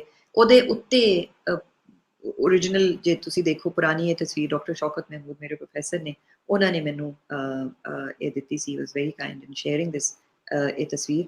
ਇਹਦੇ ਉੱਤੇ ਤੁਸੀਂ ਦੇਖਦੇ ਹੋ ਕਿ ਇੱਕ ਜ਼ਮਾਨੇ ਦੇ ਵਿੱਚ ਇਹ ਜਿਹੜਾ ਸਭ ਤੋਂ ਵੱਡਾ ਲੋਟਸ ਬਲਬ ਹੈਗਾ ਇੱਕ ਟਾਈਪ ਦਾ, ਇਹਦੇ ਬੇਸ ਦੇ ਵਿੱਚ ਹੋਲ ਸੀਗੇ, ਤੇ ਇਹਦੇ ਵਿੱਚ ਐਸ਼ਜ਼ ਜਿਹੜੀਆਂ ਕ੍ਰੀਮੇਸ਼ਨ ਤੋਂ ਬਾਅਦ ਵੈਸੇ ਤਾਂ ਹਰਦੁਆਰ ਭਿਜਵਾ ਦਿੱਤੀਆਂ ਗਈਆਂ ਸੀ ਬੜੀ ਸ਼ਾਨੋ ਸ਼ੌਕਤ ਦੇ ਨਾਲ, ਉਹਦੀ ਡਿਟੇਲ ਵੀ ਹੈ ਕਿਤਾਬ ਵਿੱਚ। ਤੇ ਮਗਰ ਥੋੜੀ ਥੋੜੀ ਇੱਥੇ ਕਮੈਮੋਰੇਟ ਕਰਨ ਲਈ 4 ਰਾਨੀਆਂ ਤੇ 7 ਸਲੇਵ ਗਰਲਸ, ਤੇ ਉਸ ਤੋਂ ਬਾਅਦ ਸੋਹਨ ਲਾਲ ਸੂਰੀ ਆਪਣੇ ਤੀਸਰੇ ਵੋਲਿਊਮ ਦੇ ਬਿਲਕੁਲ ਆਖਰੀ ਲਾਈਨਸ ਜਿਹੜੀਆਂ ਨੇ ਨਾ ਉਹ ਮਹਾਰਾਜਾ ਦੀ ਕ੍ਰੀਮੇਸ਼ਨ ਦੇ ਬਾਰੇ 'ਚ ਨੇ। ਤੇ ਉਹ ਕਹਿੰਦੇ ਨੇ ਕਿ ਜਦੋਂ ਉਹ ਅਲਾਓ ਜਲਿਆ ਤੇ 2 ਕਬੂਤਰਾਂ ਨੇ ਵੀ ਆਪਣੀ ਜਾਨ ਨਿਛਾਵਰ ਕਰ ਦਿੱਤੀ। ਸੋ ਜਦੋਂ ਇਹ ਅਰਨਸ ਬਣੇ, ਇਹ ਲੋਟਸ ਬਲਬਸ ਕਾਵ ਹੋਏ ਤੇ ਉਹਦੇ ਵਿੱਚ ਐਸ਼ਜ਼ ਭਰੀਆਂ ਗਈਆਂ ਇਸ ਸੈਂਟਰਲ ਛਤਰੀ 'ਚ ਰੱਖਣ ਲਈ, ਤੇ ਉਹਨਾਂ ਕਬੂਤਰਾਂ ਦੀ ਜਿਹੜੀ ਕੁਰਬਾਨੀ ਸੀ ਨਾ ਉਹ ਭੁੱਲੀ ਨਹੀਂ ਗਈ। ਤੇ 2 ਜਿਹੜੇ ਨੇ ਇਹਦੇ ਵਿੱਚੋਂ ਅਰਨਸ ਹੁਣ ਨਹੀਂ ਸਾਨੂੰ ਪਤਾ ਲੱਗਦਾ ਕਿ ਉਹ ਕਿਹੜੇ ਨੇ, ਮਗਰ ਇਹ ਟੋਟਲੀ ਇੱਕ ਮਹਾਰਾਜਾ ਦੇ ਇਲਾਵਾ 13 ਸੀ, 11 ਐਰਮ ਦੀਆਂ ਔਰਤਾਂ ਦੇ ਤੇ 2 ਉਹਨਾਂ ਕਬੂਤਰਾਂ ਦੇ। ਹੁਣ ਇਹ ਛਤਰੀ ਜਿਹੜੀ ਹੈ ਇਹ ਖਾਲੀ ਪਈ ਹੁੰਦੀ ਸੀ, ਕਿਉਂਕਿ ਇਹ ਜਿਹੜੇ ਅਰਨ ਸੀ ਇਹ ਸਟੋਰ ਰੂਮ ਵਿੱਚ ਉਹਨਾਂ ਨੇ ਸ਼ਿਫਟ ਕਰ ਦਿੱਤੇ, ਬਿਕੋਜ਼ ਇੱਕ ਜ਼ਮਾਨੇ 'ਚ ਕੁਛ ਲੋਕ ਆਏ ਸੀ ਹਿੰਦੁਸਤਾਨ ਤੋਂ, ਉਹਨਾਂ ਨੇ ਇਤਰਾਜ਼ ਕੀਤਾ ਕਿ ਇੱਕ ਮੋਰਟਲ ਦੀ ਰਿਮੇਨਸ ਜਿਹੜੇ ਨੇ ਉਹ ਇੰਨੇ ਹਾਇਰ ਪਲੇਟਫਾਰਮ ਤੇ ਕਿਉਂ ਰੱਖੇ ਗਏ ਨੇ as compare to Guru Arjan Dev ji ਸ਼ਹੀਦੀ ਅਸਥਾਨ ਜਿੱਥੇ ਗੁਰੂ ਗ੍ਰੰਥ ਸਾਹਿਬ ਦਾ ਪ੍ਰਕਾਸ਼ ਹੁੰਦਾ ਹੈ। ਤੇ ਖੈਰ ਇਹਦੇ ਵੀ ਹੋਰ ਡਿਟੇਲਸ ਨੇ। ਇਹਦੇ ਹੁਣ ਉਹ ਜਿਹੜਾ ਸਭ ਤੋਂ ਵੱਡਾ ਵਾਲਾ ਅਰਨ ਹੈ ਉਹ ਮਿਸਿੰਗ ਹੈ, ਸਾਨੂੰ ਨਹੀਂ ਪਤਾ ਉਹ ਕਿੱਥੇ ਚਲਾ ਗਿਆ ਹੈ, ਕੋਈ ਵੀ ਨਹੀਂ ਜਾਣਦਾ। ਇਸੇ ਸ਼ਿਫਟਿੰਗ ਆਫ ਇੱਕ ਜਗ੍ਹਾ ਤੋਂ ਦੂਸਰੀ ਜਗ੍ਹਾ ਜਾਣ ਵਿੱਚ ਉਹ ਟੁੱਟ ਕੇ ਜ਼ਾਇਆ ਹੋ ਗਿਆ ਹੈ ਜਾਂ ਮੈਂ ਕੁਝ ਕਹਿ ਨਹੀਂ ਸਕਦੀ। ਲੇਕਿਨ ਇਹ ਜਿਹੜਾ ਮੇਨ ਡੋਮ ਹੈ ਇਸ ਛਤਰੀ ਦੇ ਉੱਤੇ, ਇਹ ਉਹਦਾ ਇਮੇਜ ਹੈ। ਬਹੁਤ ਹੀ ਇੰਟ੍ਰਿਕੇਟ ਖੂਬਸੂਰਤ ਆਇਨਾਕਾਰੀ ਦੇ ਨਮੂਨੇ ਨੇ ਇਹ ਸਭ ਦੇ ਸਭ। ਜਿਹੜਾ ਗੁੰਬਦ ਤੇ ਦੀਵਾਰਾਂ ਦੇ ਦਰਮਿਆਨ ਉਹਨੂੰ ਅਸੀਂ ਜ਼ੋਨ ਆਫ ਟ੍ਰਾਂਜੀਸ਼ਨ ਕਹਿੰਦੇ ਆ, ਇਹ ਸਕੁਇੰਚ ਹੈ। ਇਹ ਸਾਰੀਆਂ ਜ਼ੋਨ ਆਫ ਟ੍ਰਾਂਜੀਸ਼ਨ ਦੇ ਵਿੱਚ ਫ੍ਰੈਸਕੋ ਪੇਂਟਿੰਗਸ ਨੇ। ਅੱਛਾ, ਫ੍ਰੈਸਕੋ ਪੇਂਟਿੰਗਸ ਦੀ ਕੁੱਲ ਤਾਦਾਦ ਜਿਹੜੀ ਹੈ ਉਹ ਹੈ ਜੀ 48। 24 ਜਿਹੜੀਆਂ ਹੈ ਉਹ ਇਸ ਜ਼ੋਨ ਵਿੱਚ ਨੇ, ਯਾਨੀ ਡੋਮ ਤੇ ਦੀਵਾਰ ਦੇ ਦਰਮਿਆਨ ਦੇ ਹਿੱਸੇ ਦੇ ਵਿੱਚ। ਤੇ ਇਹਨਾਂ ਨੂੰ ਮੈਂ ਜਿਸ ਤਰ੍ਹਾਂ ਕਿਤਾਬ ਵਿੱਚ ਇਹਨਾਂ ਦਾ ਮੈਂ ਰੈਫਰੈਂਸ ਇਸ ਤਰ੍ਹਾਂ ਦਿੱਤਾ ਹੈ ਕਿ ਇਹ ਲੈਵਲ 1 ਹੈ। ਤੇ ਫਿਰ ਜਿਹੜੀ ਚਾਰੋਂ ਤਰਫ ਗੈਲਰੀ ਘੁੰਮ ਰਹੀ ਹੈ ਅਰਾਊਂਡ ਦਿਸ ਡਬਲ ਹਾਈਟ ਹਾਲ, ਉਸ ਗੈਲਰੀ ਦੇ ਵਿੱਚ ਬਾਕੀ ਦੀਆਂ 24 ਪੇਂਟਿੰਗਸ ਨੇ। ਉਹਨਾਂ ਨੂੰ ਫॉर ਕਨਵੀਨੀਅੰਸ ਸੇਕ ਮੈਂ ਉਹਨਾਂ ਨੂੰ ਲੈਵਲ 2 ਕਹਿੰਦੀ ਹਾਂ। ਮਗਰ ਇਹ ਜਿਹੜੀਆਂ ਲੈਵਲ 1 ਦੀਆਂ ਪੇਂਟਿੰਗਸ ਨੇ ਇਹ ਸਾਰੀਆਂ ਮੋਸਟਲੀ ਆਈਕੋਨਿਕ ਇਮੇजेस ਨੇ। ਇਹਦੇ ਵਿੱਚ 10 ਗੁਰੂ ਨੇ, ਫਿਰ ਵਿਸ਼ਨੂੰ ਦੀਆਂ 10 ਇਨਕਾਰਨੇਸ਼ਨਸ ਨੇ, ਫਿਰ ਇੱਕ ਪੈਨਲ ਜਿਹੜਾ ਹੈ ਉਹ ਗਣੇਸ਼ ਦਾ ਹੈ, ਇੱਕ ਸ਼ਿਵਾ ਦਾ ਹੈ, ਤੇ ਇੱਕ ਦੁਰਗਾ ਦਾ ਹੈ, ਤੇ ਇੱਕ ਦੀਵਾਰ ਜਿਹੜੀ ਹੈ ਜਿਹੜੀ ਨਾਰਦਰਨ ਵਾਲ ਹੈ ਉਹਦੇ 3 ਪੈਨਲਸ ਜਿਹੜੇ ਨੇ ਇਹ ਸਾਹਮਣੇ ਤੁਹਾਡੇ ਆ ਗਏ ਨੇ। ਇਹਦੇ ਵਿੱਚ ਉਹਨਾਂ ਨੇ ਮਹਾਰਾਜਾ ਨੂੰ ਕਮੈਮੋਰੇਟ ਕੀਤਾ ਹੋਇਆ। ਸੋ ਸਮਾਧੀ ਦੇ ਵਿੱਚ ਮਹਾਰਾਜਾ ਦੀ ਆਪਣੀ ਵੀ ਪੇਂਟਿੰਗ ਮੌਜੂਦ ਹੈ। ਇਹਨਾਂ ਦੇ ਜਿਹੜੇ ਬਿਲਕੁਲ ਪਿੱਛੇ ਬੈਠੇ ਨੇ ਇਹ ਨੌਨਿਹਾਲ ਸਿੰਘ ਨੇ, ਬਿਲਕੁਲ ਸਾਹਮਣੇ ਜਿਹੜੇ ਨੇ ਇਹ ਖੜਕ ਸਿੰਘ ਨੇ, ਤੇ ਇਹ ਜਿਹੜਾ ਫਿਗਰ ਹੈ ਇਹਨਾਂ ਦੇ ਮਹਾਰਾਜਾ ਦੇ ਸਾਹਮਣੇ ਵਿਦ ਹਿਸ ਕਲੈਸਪਡ ਹੈਂਡਸ, ਇਹ ਧਿਆਨ ਸਿੰਘ ਡੋਗਰਾ ਹੈ। ਮੈਂ ਜੀ ਤੇ ਬਹੁਤ ਚਾਹੁੰਦਾ ਹੈ ਕਿ ਇਹਦੇ ਉੱਤੇ ਹੋਰ ਗੱਲਬਾਤ ਕੀਤੀ ਜਾਏ, ਲੇਕਿਨ ਟਾਈਮ ਦਾ ਕੰਸਟ੍ਰੇਨ ਹੋ ਜਾਏਗਾ। ਤੇ ਇਹ ਜਿਹੜੀ ਵੈਸਟਰਨ ਵਾਲ ਹੈ ਇਹਦੇ ਵਿੱਚ ਗੁਰੂ ਨਾਨਕ ਜੀ ਨੇ ਜਿਹੜੀ ਲਾਰਜਰ ਸੈਂਟਰਲ ਨੀਚ ਹੈ, ਭਾਈ ਮਰਦਾਨਾ ਨੇ, ਭਾਈ ਬਾਲਾ ਨੇ, ਤੇ ਇਹ ਗੁਰੂ ਸਾਹਿਬਾਨ ਨੇ, ਗੁਰੂ ਅਮਰਦਾਸ ਜੀ, ਗੁਰੂ ਅੰਗਦ ਜੀ, ਤੇ ਬਾਕੀ ਜਿਹੜੇ ਗੁਰੂ ਸਾਹਿਬਾਨ ਨੇ ਉਹ ਇਹਦੇ ਨਾਲ ਹੋਰ ਇਸੇ ਸਾਈਡ ਦੇ ਉੱਤੇ, ਵੈਸਟਰਨ ਸਾਈਡ ਦੇ ਉੱਤੇ ਉਹਨਾਂ ਦਾ। ਇਹ ਗੁਰੂ ਰਾਮਦਾਸ ਜੀ ਨੇ। ਮੈਂ ਤੁਹਾਡੇ ਕੋਲੋਂ ਇੱਕ ਰਿਕੁਐਸਟ ਕਰਾਂਗੀ ਕਿ ਇਹ ਤੁਸੀਂ ਜੋ ਦੇਖ ਰਹੇ ਹੋ ਆਪਣੇ ਜ਼ਿਹਨ ਵਿੱਚ ਤੁਸੀਂ ਬਹੁਤ ਅੱਛੀ ਪੇਂਟਿੰਗਸ ਦੇਖੀਆਂ ਹੋਣਗੀਆਂ, ਮਿਨੀਏਚਰ ਪੇਂਟਿੰਗਸ ਦੇ ਨਾਲ ਵੀ ਵਾਕਿਫ ਹੋ।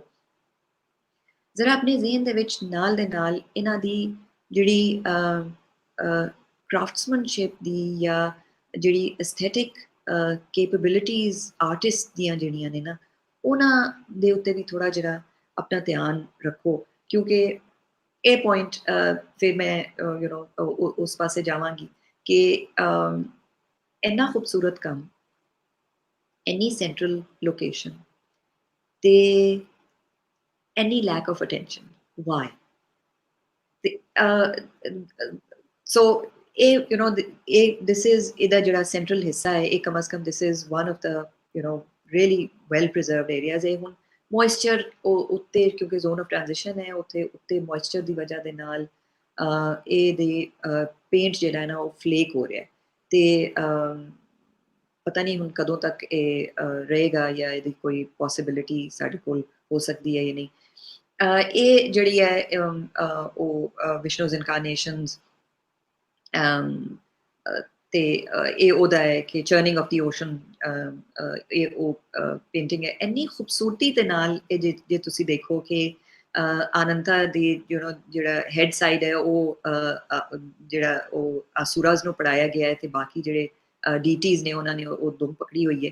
ਤੇ ਇਹ ਸਾਬਿਤ ਕਰਨ ਲਈ ਕਿ ਉਹ ਆਸੂਰਾਜ਼ ਜਿਹੜੇ ਸੀ ਉਹ ਦੇ ਵਰ ਐਕਚੁਅਲੀ ਅੰਡਰ ਵਾਟਰ, ਅੱਧੀਆਂ ਜਿਹੜੀਆਂ ਉਹਨਾਂ ਦੀ ਬੋਡੀ ਸੀ ਉਹ ਪਾਣੀ ਦੇ ਨੀਚੇ ਸੀ। ਤੇ ਇਹ ਜਿਹੜਾ ਜਿੱਥੇ ਮੇਰਾ ਕਰਸਰ ਜਾ ਰਿਹਾ ਹੈ ਤੁਹਾਨੂੰ ਨਜ਼ਰ ਆ ਰਿਹਾ ਹੋਗਾ ਕਿ ਕਿੰਨੀ ਖੂਬਸੂਰਤ ਡਿਟੇਲ ਹੈ, ਕਿੰਨੀ ਪਾਵਰਫੁਲ ਕੰਪੋਜੀਸ਼ਨ ਹੈ, ਤੇ ਕਿੰਨੇ ਬਿਊਟੀਫੁਲ ਖੂਬਸੂਰਤ ਰੰਗ ਨੇ ਇਹਦੇ ਵਿੱਚ। ਇੱਥੇ ਇਹ ਜਿਹੜੇ ਡੀਟੀਜ਼ ਨੇ ਇੱਥੇ ਖੜੇ ਹੋਏ ਨੇ, ਇਹਦੇ ਵਿੱਚ ਸ਼ਿਵਾ ਵੀ ਨੇ, ਇਹਦੇ ਵਿੱਚ ਕ੍ਰਿਸ਼ਨਾ ਵੀ ਨੇ। ਉਹਨਾਂ ਦੀਆਂ ਡਿਟੇਲਸ ਥੋੜ੍ਹੀਆਂ ਘੱਟ ਹੋ ਗਈਆਂ, ਲੇਕਿਨ ਬਾਕੀ ਉਹ ਜਿਹੜਾ ਕੂਰਮਾ ਹੈ ਉਹ ਇਹਦੇ ਅਨੰਤਾ ਦੇ ਨੀਚੇ ਇੱਥੇ ਐਟ ਦ ਬੇਸ ਹੈ। ਤੇ ਅਬਵ ਪਾਣੀ ਦੇ ਉੱਤੇ, ਪਾਣੀ ਦੇ ਨੀਚੇ ਦੀ ਸਾਰੀ ਡਿਟੇਲ, ਸਾਰੀ ਇਨਫੋਰਮੇਸ਼ਨ, ਬੇਸਿਕ ਇਨਫੋਰਮੇਸ਼ਨ ਜਿਹੜੀ ਇਸ ਨੈਰੇਟਿਵ ਨੂੰ ਸਮਝਣ ਦੀ ਇੰਤਹਾਈ ਜ਼ਰੂਰੀ ਸੀ, ਉਹ ਇੱਥੇ ਪੇਸ਼ ਕੀਤੀ ਗਈ ਹੈ। ਇਹ ਅਸੀਂ ਆ ਗਏ ਹਾਂ ਜੀ ਹੁਣ ਇਹ ਜਿਹੜਾ ਸਰਕਮ ਐਂਬੂਲੇਟੋਰੀ ਹੈ, ਇਸ ਗੈਲਰੀ ਤੋਂ ਤੁਸੀਂ ਨੀਚੇ ਦੇਖੋ ਤੇ ਉਹ ਛਤਰੀ ਸਾਨੂੰ ਨਜ਼ਰ ਆਏਗੀ ਜਿਹਦੇ ਵਿੱਚ ਉਹ ਫੁੱਲ ਪਏ ਹੋਏ ਸੀ। ਤੇ ਇਹਦੇ ਜਿਹੜੇ ਇੰਟਰੋਡੋਜ਼ ਨੇ ਇਹਨਾਂ ਆਰਚਿਸ ਦੇ, ਉਹਨਾਂ ਦੇ ਵਿੱਚ ਬਾਕੀ ਦੀਆਂ ਪੇਂਟਿੰਗਸ 24 ਪੇਂਟਿੰਗਸ ਨੇ। ਇਸ ਤਰ੍ਹਾਂ ਇਹਨਾਂ ਦੀ ਫਾਰਮੇਸ਼ਨ ਹੈ।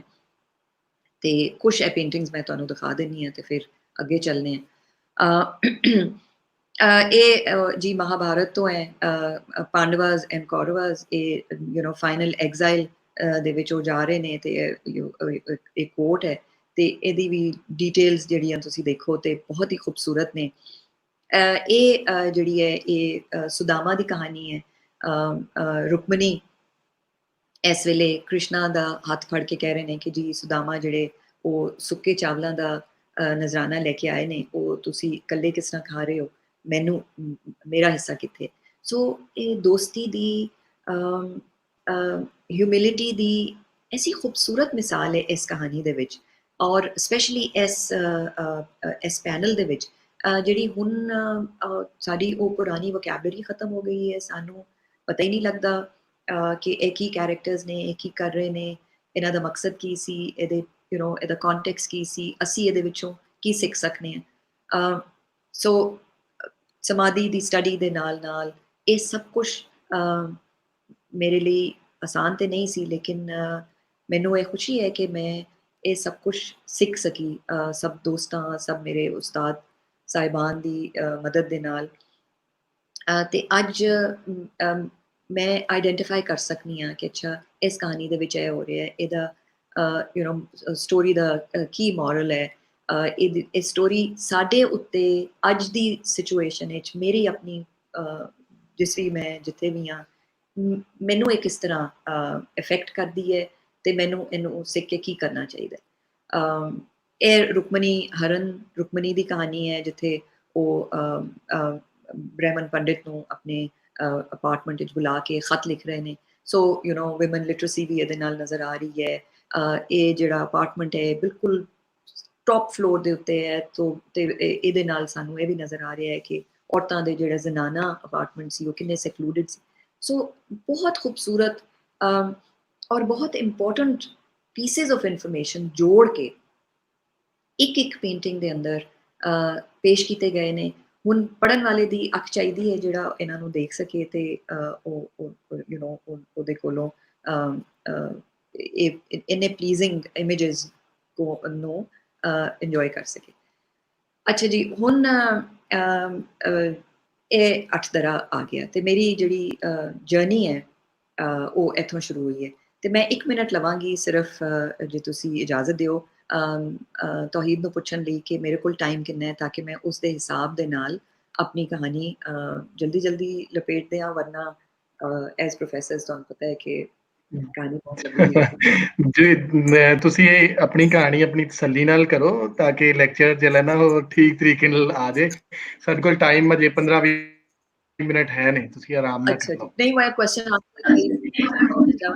ਹਾਂ, ਉਹਦੇ ਲਈ ਅਸੀਂ ਉਹ ਕੁਐਸਚਨ ਆਨਸਰ ਅਸੀਂ ਕਰ ਲਾਂਗੇ, ਕਿਉਂਕਿ ਕੁਐਸਚਨ ਤੇ ਆ ਗਏ ਨੇ, ਉਹ ਕੁਐਸਚਨ ਅਸੀਂ ਬਾਅਦ ਚੋਂ ਵੀ ਕਰ ਸਕਦੇ ਹਾਂ। ਅੱਛਾ ਠੀਕ ਹੈ ਪਰਫੈਕਟ। ਹਾਂ ਚਲੋ ਠੀਕ ਹੈ। ਤੇ ਅੱਛਾ ਜੀ, ਚਲੋ ਮੈਂ ਫਿਰ ਮੈਂ ਚਾਹ ਰਹੀ ਸੀ ਕਿ ਮੈਂ ਜ਼ਰਾ ਆਪਣੀ ਜਿਹੜੀ ਮੈਂ ਪਰਸਨਲ ਮੇਰਾ ਜਿਹੜੀ ਜਰਨੀ ਸੀ ਉਹ ਮੈਂ ਸਭ ਦੇ ਨਾਲ ਥੋੜੀ ਸ਼ੇਅਰ ਕਰਦੇ ਹਾਂ। ਮੈਂ ਇਹ ਅਠਦਰਾ ਹੈ ਜਿੱਦਾਂ ਪਹਿਲੇ ਮੈਂ ਜ਼ਿਕਰ ਕੀਤਾ ਸੀ, ਇੱਥੇ ਮਹਾਰਾਜਾ ਨੇ ਕਚਹਿਰੀ ਆਪਣੀ ਪਾਉਂਦੇ ਸੀ। ਜੇ ਤੁਸੀਂ ਆਗਸਟ ਸ਼ਾਫ ਦੀ ਪੇਂਟਿੰਗ ਤੋਂ ਵਾਕਿਫ ਹੋ ਲਾਹੌਰ ਦਰਬਾਰ ਦੀ, ਤੇ ਉਹ ਇਹੀ ਅਠਦਰਾ ਉੱਥੇ ਐਕਚੁਅਲੀ ਉਹਨਾਂ ਨੇ ਪੇਂਟ ਕੀਤਾ ਹੈ, ਜਿੱਥੇ ਸ਼ੇਰ ਸਿੰਘ ਵੀ ਨੇ ਤੇ ਪੂਰੇ ਉਹਨਾਂ ਦੇ ਯੂਰਪੀਅਨ ਜਨਰਲਸ ਵੀ ਉਹਨਾਂ ਦੇ ਪਿੱਛੇ ਨੇ। ਮੈਨੂੰ ਐਕਚੁਅਲੀ ਚਾਹੀਦਾ ਸੀ ਕਿ ਮੈਂ ਉਹ ਪੇਂਟਿੰਗ ਵੀ ਵਿੱਚ ਸ਼ਾਮਿਲ ਕਰ ਦਿੰਦੀ, ਪਰ ਮਾਜ਼ਰਤ ਕੇ ਨਹੀਂ ਖਿਆਲ ਆਇਆ। ਤੇ ਖੈਰ ਮੈਂ PhD ਸ਼ੁਰੂ ਕੀਤੀ ਤੇ 2003 ਦੀ ਗੱਲ ਹੈ। ਹਾਲੀ ਬਿਲਕੁਲ ਸ਼ੁਰੂ ਦਾ ਕੰਮ ਸੀ ਤੇ ਸਾਨੂੰ ਕਿਹਾ ਗਿਆ ਕਿ ਜੀ ਰਿਸਰਚ ਪੇਪਰ ਤੁਸੀਂ ਲਿਖੋ। ਤੇ ਬਿਲਕੁਲ ਸਮਝ ਨਹੀਂ ਆ ਰਹੀ ਸੀ ਕਿ ਰਿਸਰਚ ਪੇਪਰ ਕਿਸ ਚੀਜ਼ ਤੇ ਲਿਖਣਾ ਹੈ। ਤੇ ਮੈਂ ਫੋਰਟ ਚਲੀ ਗਈ। ਫੋਰਟ ਪਹੁੰਚੀ, ਇੱਧਰ ਉੱਧਰ ਦੇਖ ਰਹੀ ਸੀ ਕੋਈ ਐਸੀ ਚੀਜ਼ ਮਿਲ ਜਾਏ ਜਿਹੜੀ ਪਹਿਲੇ ਕਿਸੇ ਨੇ ਉਹਦੇ ਉੱਤੇ ਕੰਮ ਨਾ ਕੀਤਾ ਹੋਏ। ਮੈਂ ਕੋਈ ਐਸਾ ਨਵਾਂ ਕੰਮ ਕਰਦੇ ਹਾਂ ਕਿ ਅੱਜ ਸਾਰੇ ਸਟੂਡੈਂਟਸ ਇਸੇ ਤਰ੍ਹਾਂ ਹੀ ਸੋਚਦੇ ਨੇ ਕਿ ਬਸ ਐਸਾ ਕੰਮ ਹੋਏ ਕਿ ਬੜੀ ਵਾਹ ਹੋ ਜਾਏ, ਪਰ ਸਮਝ ਬਿਲਕੁਲ ਨਹੀਂ ਸੀ ਆ ਰਹੀ। ਤੇ ਇਹਦੇ ਤੁਸੀਂ ਦੇਖ ਰਹੇ ਹੋ ਕਿ ਸਾਹਮਣੇ ਰੈੱਡ ਸੈਂਡਸਟੋਨ ਲੱਗਿਆ ਹੋਇਆ ਹੈ, ਇਹ ਉੱਤੇ ਦਾ ਹਿੱਸਾ ਵਾਈਟ ਮਾਰਬਲ ਦਾ ਹੈ, ਤੇ ਫਿਰ ਉੱਤੇ ਜਿਹੜੀ ਆ ਪੈਰਾਪੇਟ ਦੀ ਜਿਹੜੀ ਜਾਲੀ ਹੈ ਵੀ ਵਾਈਟ ਮਾਰਬਲ ਦੀ ਹੈ, ਤੇ ਸੀੜੀ ਕੋਈ ਨਹੀਂ ਹੈਗੀ। ਇਸ ਸਾਈਡ ਤੇ ਕਰਕੇ ਨਾ ਇੱਕ ਟੁੱਟਾ ਜਿਹਾ ਸਟੂਲ ਪਿਆ ਸੀ। ਤੇ ਮੈਂ ਆਲੇ ਦੁਆਲੇ ਕੋਈ ਵੀ ਨਹੀਂ ਸੀ ਖਾਸ, ਗਾਰਡ ਵੀ ਕਿਤੇ ਦੂਰ ਸੀ ਤੇ ਮੈਂ ਉਹ ਸਟੂਲ ਦੇ ਉੱਤੇ ਚੜ ਚੁੜ ਕੇ ਤੇ ਮੈਂ ਇਹਦੇ ਉੱਤੇ ਚਲੀ ਗਈ। ਅੱਛਾ, ਮੈਂ ਹੁਣ ਕਿਉਂਕਿ ਮੈਨੂੰ ਮੁਗਲ ਦਾ ਤੇ ਫਿਰ ਵੀ ਕੁਝ ਅੰਦਾਜ਼ਾ ਸੀ ਕਿ ਕੀ ਕਹਾਣੀ ਹੈ, ਕਿ ਵਾਈਟ ਮਾਰਬਲ ਸ਼ਾਹਜਹਾਨ ਦਾ ਫੇਵਰਿਟ ਮਟੀਰੀਅਲ ਸੀ। ਅਕਬਰ ਦੀ ਜ਼ਿਆਦਾ ਬਿਲਡਿੰਗਸ ਰੈਡ ਸੈਂਡਸਟੋਨ ਦੀਆਂ ਨੇ, ਜਹਾਂਗੀਰ ਦੀਆਂ is a kind of a mix, ਮਗਰ ਫਿਰ ਵੀ ਜ਼ਿਆਦਾ ਲਾਲ ਪੱਥਰ ਹੈ। ਮਗਰ ਸ਼ਾਹਜਹਾਨ ਦੇ ਜ਼ਮਾਨੇ ਚ ਆਂਦੇ ਆਂਦੇ ਉਹਨਾਂ ਸ਼ਾਹਜਹਾਨ ਦਾ ਜਿਹੜਾ ਰੁਝਾਨ ਸੀ ਉਹ ਜ਼ਿਆਦਾ ਸੀ, ਸਪੈਸ਼ਲੀ ਉਹ ਬਿਲਡਿੰਗਸ ਜਿਹੜੀਆਂ ਉਹਨਾਂ ਦੇ ਆਪਣੇ ਪਰਸਨਲ ਯੂਜ਼ੇਜ ਸੀ। ਸੋ ਅਕਬਰ ਦੇ ਜ਼ਮਾਨੇ ਵਿੱਚ ਵਾਈਟ ਮਾਰਬਲ ਜਿਹੜਾ ਸੀ ਉਹਦਾ ਯੂਜ਼ ਜਿਹੜਾ ਸੀ ਫॉर ਸਪਿਰਿਚੁਅਲ ਪਰਪਸਿਸ ਸੀ। ਤੇ ਜਹਾਂਗੀਰ ਦੇ ਜ਼ਮਾਨੇ ਚ ਆ ਕੇ ਉਹ ਥੋੜਾ ਜਿੰਨਾ ਸੈਕੂਲਰ ਸਾਈਡ ਤੇ ਆਣਾ ਸ਼ੁਰੂ ਹੋਇਆ। ਪਹਿਲੇ ਉਹ ਸੂਫੀ ਸੇਂਟਸ ਦੇ ਮਕਬਰਿਆਂ ਤੇ ਸਿਰਫ ਲੱਗਦਾ ਸੀ, ਫਿਰ ਜਹਾਂਗੀਰ ਨੇ ਅਕਬਰ ਦੀ ਜਿਹੜਾ ਮਕਬਰਾ ਸਿਕੰਦਰਾ ਚ ਬਣਵਾਇਆ ਉਹਦਾ ਟੌਪ ਫਲੋਰ ਜਿਹੜਾ ਸੀ ਉਹ ਵਾਈਟ ਮਾਰਬਲ ਵਿੱਚ ਬਣਾਇਆ। So he kind of tried to bridge the gap between Akbar's status as a Sufi saint and actual Sufi saints ਜਿਹੜੇ ਪਹਿਲੇ ਗੁਜ਼ਰ ਗਏ ਸੀ। ਸ਼ਾਹਜਹਾਨ ਨੇ ਤੇ ਫਿਰ ਜਹਾਂਗੀਰ ਦੇ ਜ਼ਮਾਨੇ 'ਚ ਸਾਨੂੰ ਰੈਫਰੈਂਸ ਮਿਲਦਾ ਹੈ ਕਿ ਵਾਈਟ ਮਾਰਬਲ ਜਿਹੜਾ ਹੈ ਉਹ ਪੈਲੇਸ਼ੀਅਲ ਮੈਂਸ਼ਨ ਵਿੱਚ ਵੀ ਇਸਤੇਮਾਲ ਹੋਣਾ ਸ਼ੁਰੂ ਹੋ ਗਿਆ, ਲੇਕਿਨ ਉਹਦੀ ਕੋਈ ਐਕਸਟੈਂਟ ਸਾਨੂੰ ਐਗਜ਼ਾਮਪਲ ਨਹੀਂ ਮਿਲਦੀ। ਸ਼ਾਹਜਹਾਨ ਦਾ ਜਨਰਲੀ ਸਭ ਨੂੰ ਪਤਾ ਹੀ ਹੈ ਕਿ ਉਹ ਪ੍ਰੀਫਰ ਇਹ ਕਰਦੇ ਸੀ ਕਿ ਉਹਨਾਂ ਦੀਆਂ ਜਿੰਨੀਆਂ ਵੀ ਪੈਲੇਸ਼ੀਅਲ ਬਿਲਡਿੰਗ ਸਪੈਸ਼ਲੀ ਨੇ ਉਹ ਸਭ ਵਾਈਟ ਮਾਰਬਲ ਦੀਆਂ ਬਣਨ। ਦੀਵਾਨੇ ਖਾਸ ਜਿਹੜੇ ਸਪੈਸ਼ਲ ਖਾਸ ਉਹਨਾਂ ਦੇ ਆਪਣੇ ਇਸਤੇਮਾਲ ਦੀਆਂ ਸੀ ਬਿਲਡਿੰਗਸ, ਉਹ ਵੀ ਵਾਈਟ ਮਾਰਬਲ ਦੀਆਂ ਬਣਨ। ਹੱਤਾ ਕਿ ਦੀਵਾਨੇ ਆਮ ਜਿਹੜੇ ਸੀ ਉਹ ਵਾਈਟ ਮਾਰਬਲ ਦੇ ਨਹੀਂ ਬਣ ਸਕਦੇ ਸੀ ਤੇ ਉਹਨਾਂ ਨੂੰ ਵਾਈਟ ਸਟੱਕੋ ਕਰਕੇ ਵਾਈਟ ਮਾਰਬਲ ਜਿਹੜਾ ਇਫੈਕਟ ਉਹਦੇ ਵਿੱਚ ਹੁੰਦਾ। ਤੇ ਬਹਰਹਾਲ ਵਾਪਸ ਇੱਥੇ ਅਖਤਰੇ ਤੇ ਪਹੁੰਚਣੇ, ਮੈਂ ਇੱਥੇ ਉੱਤੇ ਚੜ ਗਈ। ਮੈਂ ਕਿਉਂਕਿ ਆਪਣੇ ਉਸੇ ਜ਼ੇਨ ਵਿੱਚ ਸੀ ਕਿ ਇਹ ਮੁਗਲ ਫੋਰਟ ਹੈ ਤੇ ਇੱਥੇ ਸਭ ਕੁਝ ਮੁਗਲ ਹੀ ਹੋਏਗਾ ਯਕੀਨਨ। ਤੇ ਇਹ ਵਾਈਟ ਮਾਰਬਲ ਹੈ ਤੇ ਯਕੀਨਨ ਕੋਈ ਸ਼ਾਹਜਹਾਨ ਦੇ ਜ਼ਮਾਨੇ ਦੀ ਹੈ। ਮੁਸੰਮਨ ਬੁਰਜ ਤੇ ਸ਼ੀਸ਼ ਮਹਿਲ ਨਾਲ ਹੀ ਹੈ, ਉਹ ਮੈਨੂੰ ਪਤਾ ਹੈ। ਇਹਦੇ ਬਿਲਡਿੰਗ ਦੇ ਬਾਰੇ 'ਚ ਮੈਂ ਨਹੀਂ ਜਾਣਦੀ ਇੰਨਾ, ਲੇਕਿਨ ਮੇਰਾ ਖਿਆਲ ਐਸੀ ਤੇ ਮੈਂ ਇੱਧਰ ਉੱਧਰ ਦੇਖਣਾ ਸ਼ੁਰੂ ਕਰ ਦਿੱਤਾ। ਇਹਦੀ ਜਿਹੜੀ ਐਲ ਸ਼ੇਪਡ ਹੈ ਨਾ ਪਿੱਛੇ ਦੀਆਂ ਇਹਦੀਆਂ ਦੀਵਾਰਾਂ, ਤੇ ਇਹਦੀ ਜਿਹੜੀ ਸ਼ਾਰਟਰ ਸਾਈਡ ਹੈ ਇਹਦੇ ਉੱਤੇ ਵਾਈਟ ਮਾਰਬਲ ਦੇ ਉੱਤੇ ਹੀ ਗੋਲਡ ਤੇ ਵੈਰੀ ਰਿਚ ਬਲੂ ਦੇ ਨਾਲ ਪੇਂਟਿੰਗਸ, ਨੈਰੇਟਿਵ ਪੇਂਟਿੰਗਸ ਵੀ ਬਹੁਤ ਖੂਬਸੂਰਤ ਬਣੀਆਂ ਹੋਈਆਂ। ਖੈਰ ਮੈਂ ਦੇਖ ਤੁਖ ਰਹੀ ਸੀ ਤੇ ਇੰਨੀ ਦੇਰ ਵਿੱਚ ਇੱਕ ਗਾਈਡ ਜਿਹੜੇ ਲਾਹੌਰ ਫੋਰਟ ਵਿੱਚ ਉਸ ਵੇਲੇ ਉਹ ਕਿਤੇ ਦੇਖ ਰਹੇ ਸੀ ਕਿ ਇਹ ਬੀਬੀ ਇੱਧਰ ਉੱਧਰ ਦੇਖ ਰਹੀ ਹੈ, ਇਹਨੂੰ ਲੱਗਦਾ ਹੈ ਕੁਝ ਪਤਾ ਨਹੀਂ ਲੱਗ ਰਿਹਾ ਤੇ ਮੈਂ ਜਾ ਕੇ ਇਹਦੀ ਕੋਈ ਮਦਦ ਕਰਾਂ। ਤੇ ਉਹ ਨੀਚੇ ਆ ਕੇ ਖੜੇ ਹੋ ਗਏ ਇੱਥੇ ਕਿਤੇ ਤੇ ਉਹਨਾਂ ਨੇ ਮੈਨੂੰ ਕਿਹਾ ਕਿ ਜੀ ਬੀਬੀ ਆਪਕੋ ਪਤਾ ही है क्या है। ਤੇ मैं उन्होंने कहा नहीं जी मुझे नहीं मालूम, आप बताइए क्या है। तो उन्होंने कहा कि ये महाराजा रंजीत सिंह की कचहरी थी, ये महाराजा ने बनाई थी और यहाँ पे वो अपना दरबार लगाया करते थे। ये कहना सी ते मेरी सारी परसैप्शन अबाउट इस बिल्डिंग के बारे में यका यक तब्दील हो गई। फिर मैनू ਇਹਦੇ ਜਿਹੜੇ ਨਿਕਲੇ ਹੋਏ ਪੈਨਲਸ ਨੇ ਉਹ ਵੀ ਨਜ਼ਰ ਆਣੇ ਸ਼ੁਰੂ ਹੋ ਗਏ। ਫਿਰ ਇਹ ਪਿਛਲੀ ਵਾਲੀ ਦੀਵਾਰ ਦੇ ਵਿੱਚ ਮਾਰਬਲ ਦੇ ਸਲੈਬਸ 2-3 ਲੱਗੀਆਂ ਹੋਈਆਂ ਜਿਹਦੇ ਵਿੱਚ ਤੜੇੜ ਹੈ ਬਹੁਤ ਪ੍ਰੋਮੀਨੈਂਟ, ਮੈਨੂੰ ਉਹ ਵੀ ਨਜ਼ਰ ਆਣੀ ਸ਼ੁਰੂ ਹੋ ਗਈ। ਇਹਦੇ ਜਿਹੜੇ ਡੇਡੋਜ਼ ਨੇ ਨਾ ਇਹ ਵਾਲੇ ਪੈਨਲਸ ਇਸ ਸਾਈਡ ਤੇ ਵੀ ਤੇ ਇਸ ਸਾਈਡ ਤੇ, ਇਹਦੇ ਉੱਤੇ ਬਹੁਤ ਖੂਬਸੂਰਤ ਕਾਰਵਿੰਗ ਹੈ, ਮੁਨੱਬਤਕਾਰੀ ਹੈ ਵਾਈਟ ਮਾਰਬਲ ਦੀ। ਤੇ ਉਹਦੇ ਵਿੱਚ ਉਹ ਵਾਜ਼ੇਸ ਬਣੇ ਹੋਏ ਨੇ ਤੇ ਬੰਚਸ ਆਫ ਫਲਾਵਰਸ ਤੇ ਉਹਦੇ ਉੱਤੇ ਬਰਡਸ ਫਲਟਰ ਕਰ ਰਹੇ ਨੇ ਤੇ ਬੰਬਲ ਬੀਜ਼ ਨੇ। ਗਾਈਡ ਸਾਹਿਬ ਦੇ ਕਹਿਣ ਤੋਂ ਪਹਿਲੇ ਮੈਂ ਉਹਨੂੰ ਸ਼ਾਹਜਹਾਨੀ ਡੈਕੋਰੇਟਿਵ ਪੈਟਰਨਸ ਤੇ ਤਾਜ ਮਹਿਲ ਦੇ ਉੱਤੇ ਜਿਹੜੇ ਇਸ ਤਰ੍ਹਾਂ ਦੇ ਮੋਟਿਵਸ ਬਣੇ ਨੇ ਜਾਂ ਪੇਂਟਿੰਗਸ ਵਿੱਚ ਬਣੇ ਨੇ, ਮੈਂ ਉਹਦੇ ਨਾਲ ਕੰਪੇਅਰ ਕਰ ਰਹੀ ਸੀ। ਜਿਸ ਤਰ੍ਹਾਂ ਹੀ ਉਹਨਾਂ ਨੇ ਕਿਹਾ ਕਿ ਜੀ ਇਹ ਰਣਜੀਤ ਸਿੰਘ ਨੇ ਬਣਾਇਆ ਹੈ ਤੇ ਯਕਾ ਯਕ ਮੇਰਾ ਜਿਹੜਾ ਦਿਮਾਗ ਹੈ ਨਾ ਉਹ ਕਿਸ ਪਾਸੇ ਗਿਆ। ਔਰ ਇਹ ਚੀਜ਼ ਬਹੁਤ ਇੰਪੋਰਟੈਂਟ ਹੈ। ਮੈਂ ਉਹ ਜਿਹੜੇ ਇਹ ਵਾਲੇ ਇੱਥੇ ਜਿਹੜਾ ਮੇਰਾ ਐਕਸਪੀਰੀਅੰਸ ਹੋਇਆ, ਇਹ ਵਾਲਾ ਜਿਹੜਾ ਮੈਂ ਹੁਣ ਤੁਹਾਡੇ ਨਾਲ ਸ਼ੇਅਰ ਕਰ ਰਹੀ ਹਾਂ ਤੇ ਇਸ ਤੋਂ ਥੋੜੀ ਦੇਰ ਦੇ ਬਾਅਦ ਜਿਹੜਾ ਸਮਾਧੀ ਦੇ ਅੰਦਰ ਹੋਇਆ ਉਹਦੇ ਨਾਲ ਉਹ ਕਿੰਨਾ ਡਿਫਰੈਂਟ ਸੀ ਤੇ ਉਹ ਕਿਸ ਚੀਜ਼ ਦੇ ਉੱਤੇ ਬੇਸ ਕਰਦਾ ਸੀ। ਮੈਂ ਇਸ ਤੋਂ ਅਖਤਰੇ ਤੋਂ ਪਹਿਲੇ ਜਦੋਂ ਇਹ ਸਾਰੀ ਗੱਲ ਹੋਈ ਤੇ ਮੇਰੇ ਦਿਮਾਗ ਵਿੱਚ ਕੀ ਕਹਾਣੀ ਚੱਲਣੀ ਸ਼ੁਰੂ ਹੋਈ। ਮੈਂ ਉਦੋਂ ਤੱਕ ਕੀ ਪੜ੍ਹਿਆ ਹੋਇਆ ਸੀ, ਮੈਂ ਜਿੰਨੇ ਵੀ ਮੁਗਲ ਮੋਨੂਮੈਂਟਸ ਤੇ ਜਾ ਚੁੱਕੀ ਸੀ ਉੱਥੇ ਮੈਨੂੰ ਇਸ ਤਰ੍ਹਾਂ ਦੇ ਬੋਰਡਸ ਨਜ਼ਰ ਆਉਂਦੇ ਸੀ। ਉਹ ਹੁਣ ਵੀ ਮੌਜੂਦ ਨੇ। ਇਸ ਬੋਰਡ ਦੇ ਉੱਤੇ ਜਿਹੜਾ ਮੈਂ ਹਾਈਲਾਈਟ ਕਰਕੇ ਲਾਲ ਦੇ ਵਿੱਚ ਲਿਖਿਆ ਹੈ ਕਿ Ranjit Singh also stripped it most of the choicest ornament to decorate the Sikh temple at Amritsar। ਇਹ ਡਿਸਕੋਰਸ ਜਿਹੜਾ ਸੀ ਇਹ ਸਿਰਫ ਇੱਥੇ ਨਹੀਂ ਸੀ, ਮੁਗਲ ਮੋਨੂਮੈਂਟਸ ਜਿਹੜੇ ਮੈਂ ਵਿਜ਼ਿਟ ਕੀਤੇ ਸੀ ਇਹ ਨਹੀਂ ਐਕੋ ਕਰ ਰਹੇ ਸੀ। ਮੈਂ ਹੋਰ ਜਿੰਨੀ ਫੋਰਟ ਜਾਣ ਤੋਂ ਪਹਿਲੇ ਥੋੜਾ ਬਹੁਤ ਜੋ ਮੈਂ ਲਾਹੌਰ ਦੇ ਮੋਨੂਮੈਂਟਸ ਦੇ ਬਾਰੇ 'ਚ ਜੇ ਮੈਂ ਪੜ੍ਹਨਾ ਸ਼ੁਰੂ ਕੀਤਾ ਸੀ, ਜਿੰਨਾ ਟੈਕਸਟ ਮੈਂ ਉਦੋਂ ਤੱਕ ਪੜ੍ਹਿਆ ਹੋਇਆ ਸੀ ਉਹ ਸਭ ਦਾ ਸਬ ਟੈਕਸਟ ਇਹ ਐਕੋ ਕਰਦਾ ਸੀ। ਉਸ ਵਜ੍ਹਾ ਦੇ ਨਾਲ ਮੈਂ ਅਚਾਨਕ 8 ਤੇਰੇ ਨੂੰ ਇੱਕ ਬਿਲਕੁਲ ਫਰਕ ਨਜ਼ਰ ਦੇ ਨਾਲ ਦੇਖਣਾ ਸ਼ੁਰੂ ਕਰ ਦਿੱਤਾ। ਮੈਂ ਕਿਹਾ ਅੱਛਾ ਇਹ ਤੇ ਕੱਟ ਐਂਡ ਪੇਸਟ ਜੌਬ ਹੈ, ਇਹ ਤੇ ਕਿਸੇ ਮੁਗਲ ਬਿਲਡਿੰਗ ਨੂੰ ਤੋੜ ਕੇ ਤੇ ਮਹਾਰਾਜਾ ਨੇ ਇੱਥੇ ਬਣਾ ਕੇ ਖੜੀ ਕਰ ਦਿੱਤੀ ਹੈ। ਸੋ ਇਹਦੇ ਵਿੱਚ ਤੇ ਕੋਈ ਐਸਥੈਟਿਕ ਕੁਆਲਿਟੀ ਨਹੀਂ ਹੋਏਗੀ, ਇਹਦੇ ਉੱਤੇ ਮੈਂ ਤੇ ਕੁਝ ਨਹੀਂ ਲਿਖ ਸਕਦੀ। ਸੋ ਮੇਰਾ ਕਹਿਣ ਦਾ ਮਕਸਦ ਇਹ ਹੈ ਕਿ ਅੱਛਾ ਉਹ ਇਹ ਮੇਰੀ ਉਹਨਾਂ ਦੀ ਗਾਈਡ ਦੇ ਨਾਲ ਇਹ ਗੱਲ ਹੋਈ ਤੇ ਨਾਲ ਹੀ ਉਹਨਾਂ ਨੇ ਮੈਨੂੰ ਕਿਹਾ ਕਿ ਆਪਨੇ ਮਹਾਰਾਜਾ ਕੀ ਮੜੀ ਦੇਖੀ ਹੈ। ਮੈਨੂੰ ਮੜੀ ਦਾ ਲਫ਼ਜ਼ ਵੀ ਨਹੀਂ ਪਤਾ ਸੀ। ਮੈਂ ਕਿਹਾ ਜੀ ਉਹ ਕਿਆ ਹੈ, ਤੇ ਉਹਨਾਂ ਨੇ ਸਮਾਧੀ ਵੱਲ ਇਸ਼ਾਰਾ ਕੀਤਾ। ਉਹਨਾਂ ਨੇ ਕਿਹਾ ਕਿ ਜੀ ਉਹ ਉਹਨਾਂ ਦੀ ਆਖਰੀ ਆਰਾਮਗਾਹ ਹੈ ਤੇ ਤੁਸੀਂ ਉਹ ਤੁਹਾਨੂੰ ਚਾਹੀਦਾ ਹੈ ਕਿ ਜੇ ਤੁਸੀਂ ਰਿਸਰਚ ਕਰ ਰਹੇ ਹੋ ਜਾਂ ਆਰਕੀਟੈਕਚਰ ਦੇ ਉੱਤੇ ਕੰਮ ਕਰਨਾ ਹੈ ਤੇ ਤੁਸੀਂ 8 ਤਰ੍ਹਾਂ ਦੇਖ ਲਿਆ ਤੇ ਹੁਣ ਸਮਾਧੀ ਦੇਖਣੀ ਤੇ ਬਹੁਤ ਜ਼ਰੂਰੀ ਹੈ। ਹੁਣ ਸਮਾਧੀ ਦੇ ਕੋਲੋਂ ਕਈ ਦਫਾ ਮੈਂ ਗੁਜ਼ਰੀ ਹੋਈ ਸੀ, ਲੇਕਿਨ ਕਦੀ ਕੁਝ ਸਮਝ ਨਹੀਂ ਸੀ ਆਉਂਦੀ ਕਿ ਇਹ ਇੱਥੇ ਬਾਦਸ਼ਾਹੀ ਮਸਜਿਦ ਵੀ ਹੈ, ਇਹ ਵੀ ਹੈ ਤੇ ਇਹ ਬਾਕੀ ਚੀਜ਼ਾਂ ਕੀ ਨੇ। ਖੈਰ ਉੱਥੋਂ ਮੈਂ ਉਤਰ ਕੇ just give me a second, ਮੈਂ ਇਹਦਾ ਚਾਰਜ ਖਤਮ ਹੋ ਗਿਆ। Sorry for that. ਤੇ 8 ਤੇਰੇ ਤੋਂ ਉਤਰ ਕੇ ਮੈਂ ਸਮਾਧੀ ਵੱਲ ਚਲੀ ਗਈ। ਸਮਾਧੀ ਦੇ ਅੰਦਰ ਜਾ ਕੇ ਜੋ ਅਸੀਂ ਦੇਖਿਆ ਪਹਿਲੇ ਕਿ ਉਹ ਮੈਂ ਅੱਛਾ ਪਹਿਲੇ ਤੇ ਮੈਨੂੰ ਉਹ ਜਿਹੜੇ ਉੱਥੇ ਗਾਰਡ ਸੀਗੇ ਉਹਨਾਂ ਨੇ ਮੈਨੂੰ ਕਿਹਾ ਕਿ ਜੀ ਤੁਹਾਡੇ ਕੋਲ ਕੋਈ ਪਰਮਿਸ਼ਨ ਹੈ, ਫਾਰਮਲ ਪਰਮਿਸ਼ਨ, ਕਿਉਂਕਿ ਪਾਕਿਸਤਾਨੀ ਨੈਸ਼ਨਲਸ ਨੂੰ ਇਜਾਜ਼ਤ ਨਹੀਂ ਸੀ। ਮੈਂ ਕਿਹਾ ਜੀ ਨਹੀਂ ਮੇਰੇ ਕੋਲ ਤੇ ਕੋਈ ਪਰਮਿਸ਼ਨ ਨਹੀਂ, ਪਰਮਿਸ਼ਨ ਦੀ ਕੀ ਲੋੜ ਹੈ। ਉਹਨਾਂ ਨੇ ਕਿਹਾ ਨਹੀਂ ਜੀ ਜਾਂ ਤੇ ਤੁਸੀਂ ਸਿੱਖ ਯਾਤਰੀ ਹੋਵੋ ਤੇ ਜਾਂ ਤੁਹਾਡੇ ਕੋਲ ਕੋਈ ਪਾਸਪੋਰਟ ਹੋਏ, ਇੰਡੀਅਨ ਪਾਸਪੋਰਟ ਹੋਏ ਤੇ ਫਿਰ ਤੁਸੀਂ ਅੰਦਰ ਜਾ ਸਕਦੇ ਹੋ, ਵਰਨਾ ਤੁਸੀਂ ਇਵੈਕਿਊ ਟਰਸਟ ਪ੍ਰਾਪਰਟੀ ਬੋਰਡ ਕੋਲ ਜਾਓ, ਇਜਾਜ਼ਤ ਲੈ ਕੇ ਆਓ ਤੇ ਫਿਰ ਤੁਹਾਨੂੰ ਅਸੀਂ ਅੰਦਰ ਜਾਣ ਦੇਵਾਂਗੇ। ਮੈਨੂੰ ਹੁਣ ਵੀ ਯਾਦ ਹੈ ਜੁਮੇ ਦਾ ਦਿਨ ਸੀ, ਲੋਕੀ ਸਭ ਬਾਦਸ਼ਾਹੀ ਮਸਜਿਦ ਦੀ ਤਰਫ ਨਮਾਜ਼ ਲਈ ਜਾ ਰਹੇ ਸੀ ਤੇ ਮੈਂ ਉੱਥੇ ਉਹ ਗੇਟ ਦੇ ਉੱਤੇ ਖੜੀ ਹੋਈ ਉਹਨਾਂ ਦੀ ਰਿਕੁਐਸਟ ਕਰ ਰਹੀ ਸੀ ਕਿ ਜੀ ਮੇਰੀ ਅਸਾਈਨਮੈਂਟ ਹੈ ਤੇ ਮੈਨੂੰ ਪਲੀਜ਼ ਜਾਣ ਦਿਓ। ਤੇ ਬਾਅਦ ਵਿੱਚ ਮੈਨੂੰ ਬਹੁਤ ਲੋਕਾਂ ਨੇ ਕਿਹਾ ਕਿ ਕੋਈ ਸਵਾਲ ਹੀ ਨਹੀਂ ਸੀ ਕਿ ਕੋਈ ਕਿਸੇ ਪਾਕਿਸਤਾਨੀ ਨੈਸ਼ਨਲ ਨੂੰ ਉਹ ਬਗੈਰ ਪਰਮਿਸ਼ਨ ਦੇ ਜਾਣ ਦੇਣ, ਤੈਨੂੰ ਪਤਾ ਨਹੀਂ ਕਿਸ ਤਰ੍ਹਾਂ ਜਾਣ ਦਿੱਤਾ।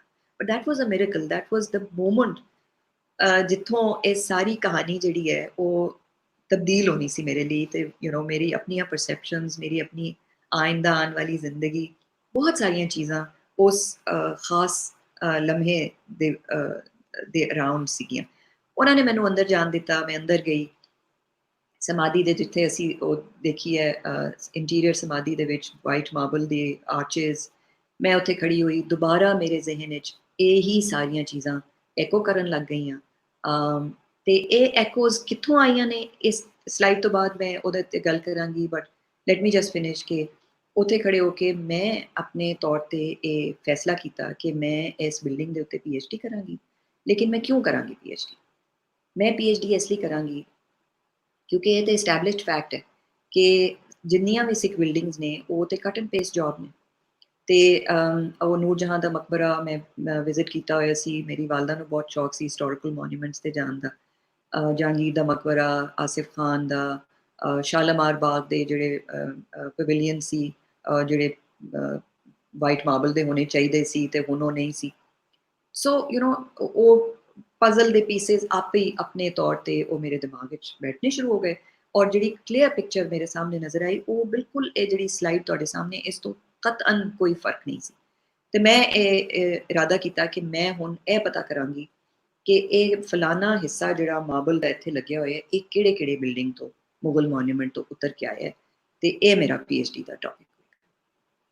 ਮੈਨੂੰ ਇਹ ਬਿਲਕੁਲ ਪਤਾ ਨਹੀਂ ਸੀ ਕਿ ਆਹਿਸਤਾ ਆਹਿਸਤਾ ਜਦੋਂ ਮੈਂ ਇਸ ਰਸਤੇ ਤੇ ਚੱਲਣਾ ਸ਼ੁਰੂ ਕਰਾਂਗੀ ਤੇ ਇਹੀ ਬਿਲਡਿੰਗ ਜਿੱਥੇ ਖੜੇ ਹੋ ਕੇ ਮੈਂ ਇੰਨਾ ਅਜੀਬੋ ਗਰੀਬ ਆਪਣੇ ਲਈ ਇੱਕ ਟਾਸਕ ਸੈੱਟ ਕਰ ਰਹੀ ਹਾਂ, ਇਹ ਬਿਲਕੁਲ ਮੇਰੀ ਜ਼ਿੰਦਗੀ ਬਦਲ ਦੇਗਾ। ਮੇਰੇ ਸੋਚਣ ਦਾ ਅੰਦਾਜ਼ ਬਦਲ ਦੇਗਾ।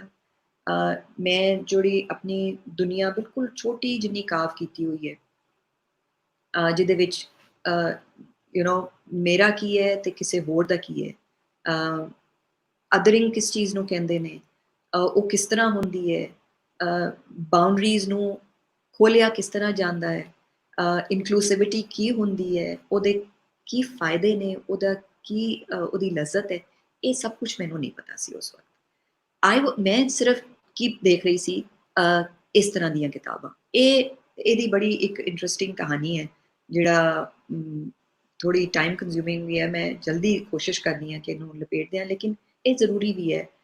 ਕਮ ਅਜ਼ ਕਮ ਜਿਹੜੇ ਨਵੇਂ ਆਉਣ ਵਾਲੇ ਸਾਡੇ ਸਕਾਲਰਸ ਨੇ, ਬੱਚੇ ਨੇ, ਜਿਹੜੇ ਇਸ ਕਿਸੇ ਵੀ ਐਂਗਲ ਤੋਂ ਹਿਸਟਰੀ ਦੇ ਵਿੱਚ, ਆਰਕੀਟੈਕਚਰਲ ਹਿਸਟਰੀ, ਆਰਟ ਹਿਸਟਰੀ, ਜੋ ਵੀ field of study, field of interest ਹੈ, ਉਹਦੇ ਵਿੱਚ ਐਂਟਰ ਹੋ ਰਹੇ ਨੇ, ਉਹਨਾਂ ਨੂੰ ਮੈਂ ਇਹ ਕਹਿਣਾ ਚਾਹਾਂਗੀ ਕਿ ਇਸ ਸਮਾਧੀ ਨੇ, ਇਸ ਇਮਾਰਤ ਨੇ ਮੈਨੂੰ ਕਿਤਾਬ ਪੜ੍ਹਨ ਦਾ ਤਰੀਕਾ ਸਿਖਾ ਦਿੱਤਾ। ਮੈਂ ਉਸ ਜਨਰੇਸ਼ਨ 'ਚੋਂ ਹਾਂ ਕਿ ਜਿੱਥੇ ਛਪਾ ਹੋਇਆ ਲਫ਼ਜ਼, ਯਾਨੀ ਕਿਤਾਬ ਦਾ ਪ੍ਰਿੰਟਡ ਜਿਹੜਾ ਉਹ ਹਰਫ ਆਖਰ ਸਮਝਿਆ ਜਾਂਦਾ ਸੀ। ਟੀਚਰਸ ਨੂੰ ਤੁਸੀਂ ਕੁਐਸਚਨ ਨਹੀਂ ਕਰ ਸਕਦੇ ਸੀ, ਉਹ ਜੋ ਕਹਿੰਦੇ ਸੀ ਬਸ ਸਿਰ ਨੀਵਾਂ ਕਰਕੇ ਤੁਸੀਂ ਸਿਰਫ ਯੈਸ ਮੈਮ ਜਾਂ ਜੀ ਸਰ ਕਹਿਣਾ ਹੁੰਦਾ ਸੀ। ਇਹ ਨਹੀਂ ਕਿ ਟੀਚਰਸ ਕੋਈ ਡਰਾਉਂਦੇ ਸੀ, ਲੇਕਿਨ ਇਹ ਇਨਕਲਕੇਟ ਕੀਤੀ ਗਈ ਸੀ ਇੱਕ ਚੀਜ਼ ਕਿ ਬਸ ਜੋ ਦੱਸਿਆ ਜਾ ਰਿਹਾ ਉਹੀ ਕਰੀ ਜਾਓ। ਤੇ ਇਸ ਚੀਜ਼ ਦੀ ਰਿਫਲੈਕਸ਼ਨ ਮੈਨੂੰ ਇਸ ਸਮਾਧੀ ਦੇ ਬਾਰੇ 'ਚ ਕਮ ਅਜ਼ ਕਮ ਜਿੰਨਾ ਵੀ ਸਕਾਲਰਸ਼ਿਪ ਮੈਂ ਫਿਰ ਦੇਖਣ ਦੀ ਕੋਸ਼ਿਸ਼ ਕੀਤੀ, ਪ੍ਰੀ ਪਾਰਟੀਸ਼ਨ, ਪੋਸਟ ਪਾਰਟੀਸ਼ਨ, ਯਾਨੀ ਕਲੋਨੀਅਲ ਪੀਰੀਅਡ ਵਿੱਚ ਉਹਦੀ ਇਬਤਦਾ ਕਿੱਥੋਂ ਹੁੰਦੀ ਹੈ, ਜਨਰਲੀ ਉਹ ਹੁੰਦੀ ਹੈ ਇਸ ਕਿਤਾਬ ਦੀ ਇੱਕ ਅਰਲੀਅਰ ਵਰਜ਼ਨ ਕੋਲ। ਇਹ 1876 ਦੀ ਪਬਲੀਕੇਸ਼ਨ ਹੈ। ਇਹ ਥੌਰਨਟਨ, ਥਾਮਸ ਹੈਨਰੀ ਥੌਰਨਟਨ ਤੇ ਜੌਨ ਲੌਕਵੁੱਡ ਕਿਪਲਿੰਗ ਦੀ ਜੁਆਇੰਟ ਪਬਲੀਕੇਸ਼ਨ ਸੀ। ਇਹਦੇ ਦੋ ਸੈਕਸ਼ਨ ਸੀ, Lahore as it is and Lahore as it was. Lahore as it is Lockwood Kipling ਨੇ 75 ਵਿੱਚ ਹੀ Mayo school of art join ਕੀਤਾ ਸੀ ਐਜ਼ ਪ੍ਰਿੰਸੀਪਲ, ਤੇ 76 ਵਿੱਚ ਇਹ ਪਬਲੀਕੇਸ਼ਨ ਆਈ। ਇਹਦਾ ਮਤਲਬ ਹੈ ਕਿ ਜਿਸ ਤਰ੍ਹਾਂ ਹੀ ਉਹ ਲਾਹੌਰ ਆਏ ਤੇ ਥੌਰਨਟਨ ਨੇ ਉਹਨਾਂ ਦੇ ਜ਼ਿੰਮੇ ਲਗਾਇਆ ਕਿ ਤੁਸੀਂ ਜਿਹੜੀਆਂ ਐਗਜ਼ਿਸਟਿੰਗ ਬਿਲਡਿੰਗ ਨੇ, ਕਲੋਨੀਅਲ ਐਡੀਸ਼ਨਸ ਟੂ ਲਾਹੌਰ ਵਗੈਰਾ ਵਗੈਰਾ, ਉਹਨਾਂ ਦੇ ਉੱਤੇ ਤੁਸੀਂ ਕੰਮ ਕਰੋ, ਤੇ ਕਿਪਲਿੰਗ ਨੇ ਉਹ ਕੰਮ ਕੀਤਾ। ਤੇ ਥੌਰਨਟਨ ਨੇ ਪ੍ਰੈਫੇਸ ਵਿੱਚ ਲਿਖਿਆ ਹੈ ਕਿ ਇਹਨਾਂ ਨੇ ਇੱਕ ਕਿਤਾਬ, ਇੱਕ ਹੈਂਡਬੁੱਕ ਔਨ ਲਾਹੌਰ ਛਾਪੀ ਸੀ 1860 ਵਿੱਚ, at the request of sir Robert Montgomery. ਅੱਛਾ, ਰੋਬਰਟ ਮੌਨਗੋਮਰੀ ਕੌਣ ਸੀ? ਰੋਬਰਟ ਮੌਨਗੋਮਰੀ ਜਿਹੜੀ ਬੋਰਡ ਆਫ ਐਡਮਿਨਿਸਟ੍ਰੇਸ਼ਨ ਬਣੀ ਸੀ ਐਨੈਕਸੇਸ਼ਨ ਤੋਂ ਫੌਰਨ ਬਾਅਦ, ਉਹਦੇ ਵਿੱਚ 3 ਮੈਂਬਰ ਸੀ, ਹੈਨਰੀ ਲਾਰੈਂਸ, ਜੌਨ ਲਾਰੈਂਸ ਤੇ ਇਨੀਸ਼ੀਅਲੀ ਮੈਂਸਲ ਸੀ, ਜਿਨ੍ਹਾਂ ਨੂੰ ਮੈਂਸਲ ਨੂੰ ਰਿਪਲੇਸ ਥੋੜ੍ਹੇ ਅਰਸੇ ਦੇ ਬਾਅਦ ਹੀ ਰੋਬਰਟ ਮੌਨਗੋਮਰੀ ਨੇ ਕਰ ਦਿੱਤਾ ਸੀ। ਇਹਨਾਂ ਦੇ ਜਿਹੜਾ ਟ੍ਰੀਓ ਸੀ ਨਾ, the most important people who are ruling the Punjab until 1853, 1860 ਵਿੱਚ ਅੱਛਾ, ਇਹ ਜਿਹੜੇ ਥੌਰਨਟਨ ਸੀ ਇਹ ਪੰਜਾਬ ਸਰਵਿਸ ਦੇ ਸੀ, ਪਬਲਿਕ ਸਰਵਿਸ ਦਾ, he was a young guy. ਤੇ ਇਹ ਤੇ ਜਿਹੜੇ ਚਾਰਲਸ ਐਚਸਨ ਸੀ, ਜਿਨ੍ਹਾਂ ਦੇ ਨਾਮ ਦੇ ਉੱਤੇ ਐਚਸਨ ਕਾਲਜ ਵੀ ਹੈ, ਇਹ ਜੌਨ ਲਾਰੈਂਸ ਦੇ ਸ਼ਾਗਿਰਦ ਵੀ ਸੀ। ਔਰ ਫਿਰ ਸਾਨੂੰ ਇਹ ਵੀ ਨਜ਼ਰ ਆਉਂਦਾ ਹੈ ਕਿ ਥੌਰਨਟਨ ਜਿਹੜੇ ਸੀ ਉਹ ਬਹੁਤ ਯੰਗ ਉਮਰ ਦੇ ਵਿੱਚ, 32 ਸਾਲ ਦੀ ਉਮਰ ਦੇ ਵਿੱਚ ਉਹਨਾਂ ਨੂੰ ਬੜੀਆਂ secretary to the Punjab government ਦੇ ਉਹਦੇ ਤੇ ਉਹਨਾਂ ਨੇ ਸਰਵ ਕੀਤਾ। ਸੋ ਇਹ ਮੈਂ ਥੋੜ੍ਹੀ ਜਿਹੀ ਬੈਕਗਰਾਊਂਡ ਇਸ ਲਈ ਦੱਸ ਰਹੀ ਹਾਂ ਕਿ 1860 ਵਿੱਚ ਥੌਰਨਟਨ ਨੇ ਇੱਕ ਛੋਟੀ ਕਿਤਾਬ ਲਿਖੀ ਲਾਹੌਰ ਦੇ ਉੱਤੇ ਐਜ਼ ਅ ਗਾਈਡ ਬੁੱਕ, ਜਿਸ ਤਰ੍ਹਾਂ ਹੈਂਡਬੁੱਕ ਕਹਿ ਲਓ, ਗਾਈਡ ਬੁੱਕ ਆਫ ਆਪ ਇਹ ਕਹਿੰਦੇ ਨੇ ਉਹਨੂੰ, ਕਿ ਐਜ਼ ਅ ਹੈਂਡਬੁੱਕ। 1876 ਦੇ ਵਿੱਚ ਉਹਨਾਂ ਨੇ ਇੱਕ ਕੋਲੈਬੋਰੇਟਿਵ ਕੰਮ ਕੀਤਾ ਜੌਨ ਲੌਕਵੁੱਡ ਕਿਪਲਿੰਗ ਦੇ ਨਾਲ, ਤੇ ਉਸ ਕਿਤਾਬ ਨੂੰ 2 ਹਿੱਸਿਆਂ 'ਚ ਤਕਸੀਮ ਕੀਤਾ, Lahore as it is and Lahore as it was. Lahore as it is Kipling ਨੇ ਲਿਖਿਆ, ਲਾਹੌਰ ਐਜ਼ ਇਟ ਵਾਜ਼ ਦੇ ਵਿੱਚ ਥੌਰਨਟਨ ਆਪ ਲਿਖਦੇ ਨੇ ਕਿ ਮੇਰੀ ਜਿਹੜੀ 1860 ਵਾਲੀ ਕਿਤਾਬ ਸੀ, ਛੋਟੀ ਜਿਹੀ, ਉਹ ਮੈਂ ਤਕਰੀਬਨ ਉਸੇ ਹਾਲਤ ਵਿੱਚ with a few additions and elaborating a few facts, ਤੇ ਮੈਂ ਉਹ ਇਹਦੇ ਲਾਹੌਰ ਐਜ਼ ਇਟ ਵਾਜ਼ ਦੇ ਵਿੱਚ ਮੈਂ ਇਹਦੇ ਨਾਲ ਅਪੈਂਡ ਕਰ ਰਹੀ। ਅੱਛਾ ਜੀ, ਚਲੋ ਜੀ, ਇਹ ਹੋ ਗਈ ਗੱਲ 1876 ਵਿੱਚ ਇਹ ਆ ਗਈ। ਹੁਣ ਇਸ ਕਿਤਾਬ ਵਿੱਚ ਕਹਿੰਦੇ ਕੀ ਨੇ ਉਹ? ਇਹ ਮੈਂ ਲਾਲ ਲਾਈਨ ਜਿਹੜੀ ਲਗਾਈ ਹੈ ਨਾ, ਇਹ ਥੋੜਾ ਜਿੰਨਾ ਮੈਂ ਪੜ੍ਹ ਦੇਣੀ ਹੈ ਜਲਦੀ ਦੇ ਨਾਲ, ਹਾਲਾਂਕਿ ਇਹ ਸਾਰਾ ਟੈਕਸਟ ਬਹੁਤ ਪੜ੍ਹਨ ਵਾਲਾ ਹੈ। ਤੇ ਇੱਥੇ ਆ ਕੇ ਮੈਂ ਇੱਕ ਸੈਕਿੰਡ ਦਾ ਹੋਰ ਰੁਕ ਕੇ ਮੈਂ ਇਹ ਕਹਾਂਗੀ ਕਿ ਸਮਾਧੀ ਦੇ ਉੱਤੇ ਕੰਮ ਕਰਨ ਦੇ ਦੌਰਾਨ ਜਿਹੜੀ ਮੈਂ ਇਸ ਬਿਲਡਿੰਗ ਨੇ ਜਿਹੜੀ ਇੱਕ ਬਹੁਤ ਇੰਪੋਰਟੈਂਟ ਚੀਜ਼ ਮੈਨੂੰ ਸਿਖਾਈ ਹੈ ਨਾ, ਉਹ ਇਹ ਸਿਖਾਈ ਹੈ ਕਿ ਕਿਤਾਬ ਪੜ੍ਹਦਿਆਂ ਹੋਇਆਂ ਸਿਰਫ ਅੱਖਾਂ ਦਾ ਇਸਤੇਮਾਲ ਨਹੀਂ ਕਰਨਾ, ਕੰਨਾਂ ਦਾ ਤੇ ਨੱਕ ਦਾ ਇਸਤੇਮਾਲ ਵੀ ਬਹੁਤ ਜ਼ਰੂਰੀ ਹੈ।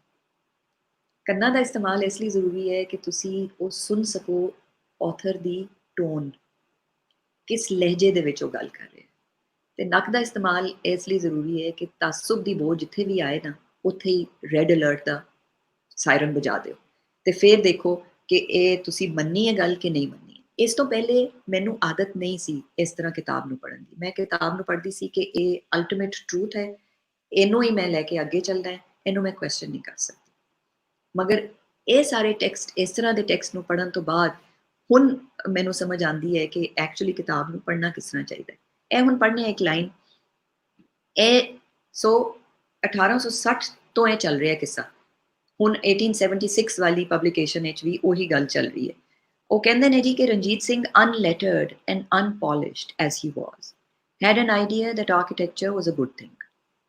Accordingly, now this accordingly does not make sense to me here, but nevertheless, accordingly, ਇੱਥੇ ਲਿਖਿਆ ਹੋਇਆ ਹੈ, he stripped the Mohammedan tombs of their marble facings and sent them to adorn the Sikh temple at Amritsar. अच्छा, वैसे तो सब कुछ बड़ा इंटरेस्टिंग है। अगली जड़ी नीचे वाली लाइन है वो मैं पढ़ देनी है।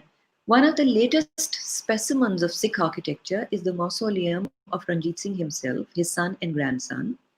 The building is, as usual, in design substantially Hindu, overlaid with Mohammedan details, and does not bear close inspection. अच्छा, ਇਹ ਤੁਹਾਡੇ ਸਾਹਮਣੇ ਹੈ। ਹੁਣ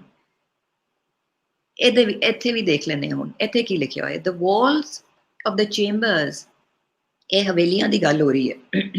ਸਪੈਸ਼ਲੀ ਜਿਹੜੀਆਂ ਬਰਸਾਤੀ ਇੱਕ ਬੰਦੀ ਸੀ ਮੌਨਸੂਨ ਦੇ ਮੌਸਮ ਵਿੱਚ, ਇੱਥੋਂ ਦਾ ਇੱਕ ਆਰਕੀਟੈਕਚਰ ਦਾ ਇੱਕ ਸਟਾਈਲ ਸੀ, ਇੱਕ ਖੂਬਸੂਰਤੀ ਸੀ, ਇੱਕ ਯੂਟਿਲਿਟੀ ਸੀ, ਉਹ ਸਭ ਨੂੰ ਉਹਨਾਂ ਨੇ ਰਨ ਡਾਊਨ ਕਰ ਦਿੱਤਾ ਇਹ ਉਤਲੇ ਵਾਲੀਆਂ ਲਾਈਨਾਂ ਦੇ ਉੱਤੇ। ਤੇ ਫਿਰ ਫਾਈਨਲੀ ਇੱਥੇ ਉਹ ਲਿਖ ਰਹੇ ਨੇ ਕਿ the walls of the chambers are gaudily but roughly painted with scenes sometimes of a religious sometimes of warlike or a sportive character of so on and so forth. So ਹੁਣੇ ਤੁਸੀਂ paintings ਦੇਖੀਆਂ ਸਮਾਧੀ ਦੇ ਅੰਦਰ। ਮੈਂ ਤੁਹਾਨੂੰ ਗੁਰੂ ਰਾਮਦਾਸ ਜੀ ਦੀ ਤਸਵੀਰ ਦਿਖਾ ਕੇ ਖਾਸ ਤੌਰ ਤੇ ਰਿਕੁਐਸਟ ਕੀਤੀ ਸੀ ਕਿ ਉਹਦੀ ਫਿਨੈਸ ਤੇ ਉਹਦੀ ਸਟਲ ਜਿਹੜੀ ਸ਼ੇਡਿੰਗ ਹੈ ਤੇ ਉਹਦੀ ਖੂਬਸੂਰਤੀ ਰੈਂਡੀਸ਼ਨ ਦੀ ਜਿਹੜੀ ਹੈ ਉਹਨੂੰ ਜ਼ਰਾ ਜ਼ਿਹਨ ਵਿੱਚ ਰੱਖੋ। ਤੇ ਇਹ ਜਿਹੜੇ ਕਮੈਂਟਸ ਨੇ ਹੁਣ ਸਿੱਖ ਪੇਂਟਿੰਗ ਦੇ ਬਾਰੇ ਵਿੱਚ ਜਾਂ ਇਹ ਜਨਰਲੀ ਬਿਲਡਿੰਗਸ ਦੇ ਬਾਰੇ ਵਿੱਚ, ਇਨ ਪਾਰਟਿਕੂਲਰ ਅਬਾਊਟ ਦ ਸਮਾਧੀ, ਇਹ ਤੁਸੀਂ ਮੈਨੂੰ ਦੱਸੋ ਕਿ ਇਹ ਜਸਟੀਫਾਈਡ ਨੇ ਕਿ ਨਹੀਂ ਜਸਟੀਫਾਈਡ ਨੇ। ਇਹ ਨੀਚੇ ਫਿਰ ਹਜ਼ੂਰੀ ਬਾਗ ਬਾਰਾਦਰੀ ਦਾ ਵੀ ਜ਼ਿਕਰ ਹੈ, ਲੇਕਿਨ ਉਹ ਗੱਲ ਉੱਥੇ ਹੀ ਆ ਜਾਏਗੀ ਕਿ ਬਹੁਤ ਲੰਬੀ ਕਹਾਣੀ ਹੋ ਜਾਏਗੀ। ਅੱਗੇ ਚੱਲਦੇ ਹਾਂ। 1881-82 ਦਾ ਜਿਹੜਾ ਗੈਜ਼ਟੀਅਰ ਹੈ ਉਹ ਤੁਸੀਂ ਉਠਾ ਕੇ ਦੇਖ ਲਓ। ਉਹਦੇ ਵਿੱਚ ਵੀ ਥੌਂਟਨ ਦਾ ਜਿਹੜਾ ਪੂਰਾ ਚੈਪਟਰ ਹੈ ਨਾ, ਉਹ ਇਬਟਸਨ ਨੇ ਐਡਿਟ ਕੀਤਾ ਸੀ। ਤਾਂ ਉਹ ਉਹਨਾਂ ਨੇ ਆਪਣੇ ਪ੍ਰੈਫੇਸ ਵਿੱਚ ਲਿਖਿਆ ਹੈ ਕਿ ਜੀ ਮੇਰੇ ਲਈ ਇਸ ਤੋਂ ਜ਼ਿਆਦਾ ਆਥੈਂਟਿਕ ਲਾਹੌਰ ਦੀ ਆਰਕੀਟੈਕਚਰਲ ਹਿਸਟਰੀ ਦੇ ਉੱਤੇ ਕੋਈ ਅਕਾਊਂਟ ਨਹੀਂ ਸੀ, ਤਾਂ ਮੈਂ ਉਹ ਪੂਰੇ ਦਾ ਪੂਰਾ ਉਸੇ ਤਰ੍ਹਾਂ ਹੀ ਮੈਂ ਇਹਦੇ ਨਾਲ ਅਪੈਂਡ ਕਰ ਰਿਹਾ। ਤੇ ਉਹ ਜਿਹੜੀ 1860 ਵਾਲੀ ਕਿਤਾਬ 1876 ਤੇ ਉਸ ਤੋਂ ਬਾਅਦ ਉਹ ਮੁਸਤਕਿਲ ਇਨ ਸਰਕੂਲੇਸ਼ਨ ਹੈ। ਇੱਥੇ ਆ ਜਾਂਦੇ ਆ ਹੁਣ ਗੋਲਡਿੰਗ ਦੀ, ਇਹਦੇ ਨਾਲ ਵੀ ਬਹੁਤ ਲੋਕ ਵਾਕਿਫ ਹੋਣਗੇ ਤੇ ਪੜ੍ਹੀ ਵੀ ਹੋਏਗੀ ਬਹੁਤ ਲੋਕਾਂ ਨੇ। ਇੱਥੇ HR ਗੋਲਡਿੰਗ ਨੇ ਵੀ ਆਪਣੇ ਐਕਨੋਲੇਜ ਕੀਤਾ ਹੈ ਫੈਕਟ ਕਿ ਥੌਂਟਨ ਤੋਂ ਬਿਹਤਰ ਲਾਹੌਰ ਦੀ ਆਰਕੀਟੈਕਚਰ ਦੇ ਉੱਤੇ ਕਿਸੇ ਨੇ ਕੁਛ ਨਹੀਂ ਲਿਖਿਆ।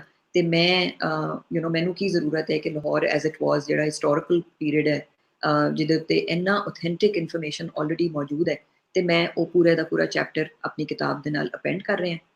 ਤੇ ਇਹ ਮਤਲਬ ਇਹ ਹੈ ਕਿ ਇਹ ਵਾਲੇ ਜਿਹੜੇ ਸੈਂਟੀਮੈਂਟਸ ਨੇ ਨਾ, ਇਹ ਮੁਸਤਕਿਲ ਇਨ ਸਰਕੂਲੇਸ਼ਨ ਨੇ।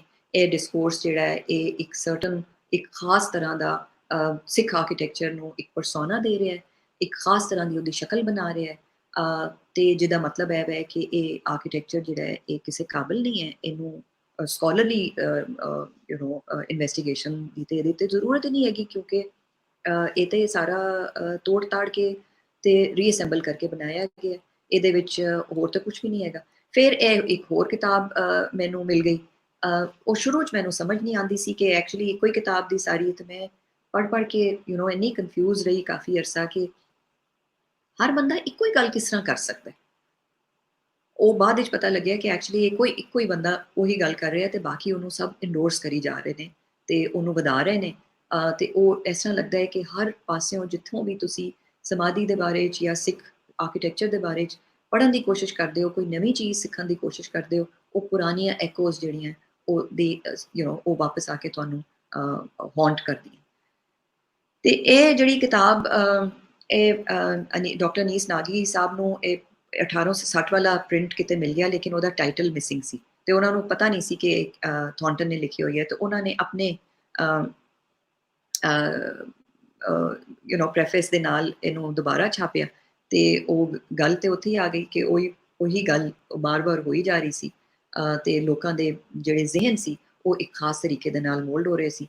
ਫਿਰ ਉਸ ਤੋਂ ਬਾਅਦ ਇਹ ਗੱਲ ਇੱਥੇ ਰੁਕੀ ਨਹੀਂ ਹੈ। ਫਿਰ ਨੈਸ਼ਨਲ ਕਾਲਜ ਆਫ ਆਰਟਸ ਨੇ ਵੀ ਇਹੀ ਕਿਤਾਬ ਜਿਹੜੀ ਇਹ 1876 ਵਾਲੀ ਹੈ, ਉਹਨੂੰ ਹਿਸਟੋਰੀਕਲ ਰੀਪ੍ਰਿੰਟਸ ਦੀ ਸੀਰੀਜ਼ ਦੇ ਵਿੱਚ ਉਹਨੂੰ ਦੁਬਾਰਾ ਛਾਪ ਦਿੱਤਾ। ਤੋ ਕੋਈ ਬਜਾਏ ਦੇ ਕਿ ਅਸੀਂ ਉਹਨੂੰ ਕੁਐਸਚਨ ਕਰੀਏ ਜਾਂ ਇਹ ਸੋਚਣ ਦੀ ਕੋਸ਼ਿਸ਼ ਕਰੀਏ ਕਿ ਇਹਨੂੰ ਅਸੀਂ ਕਾਊਂਟਰ ਕਰਨਾ ਹੈ, ਕਾਊਂਟਰ ਨੈਰੇਟਿਵ ਕੀ ਹੈ, ਇਹ ਠੀਕ ਗੱਲ ਨਹੀਂ ਕਰ ਰਿਹਾ, ਇਹ ਲੋਕਾਂ ਨੂੰ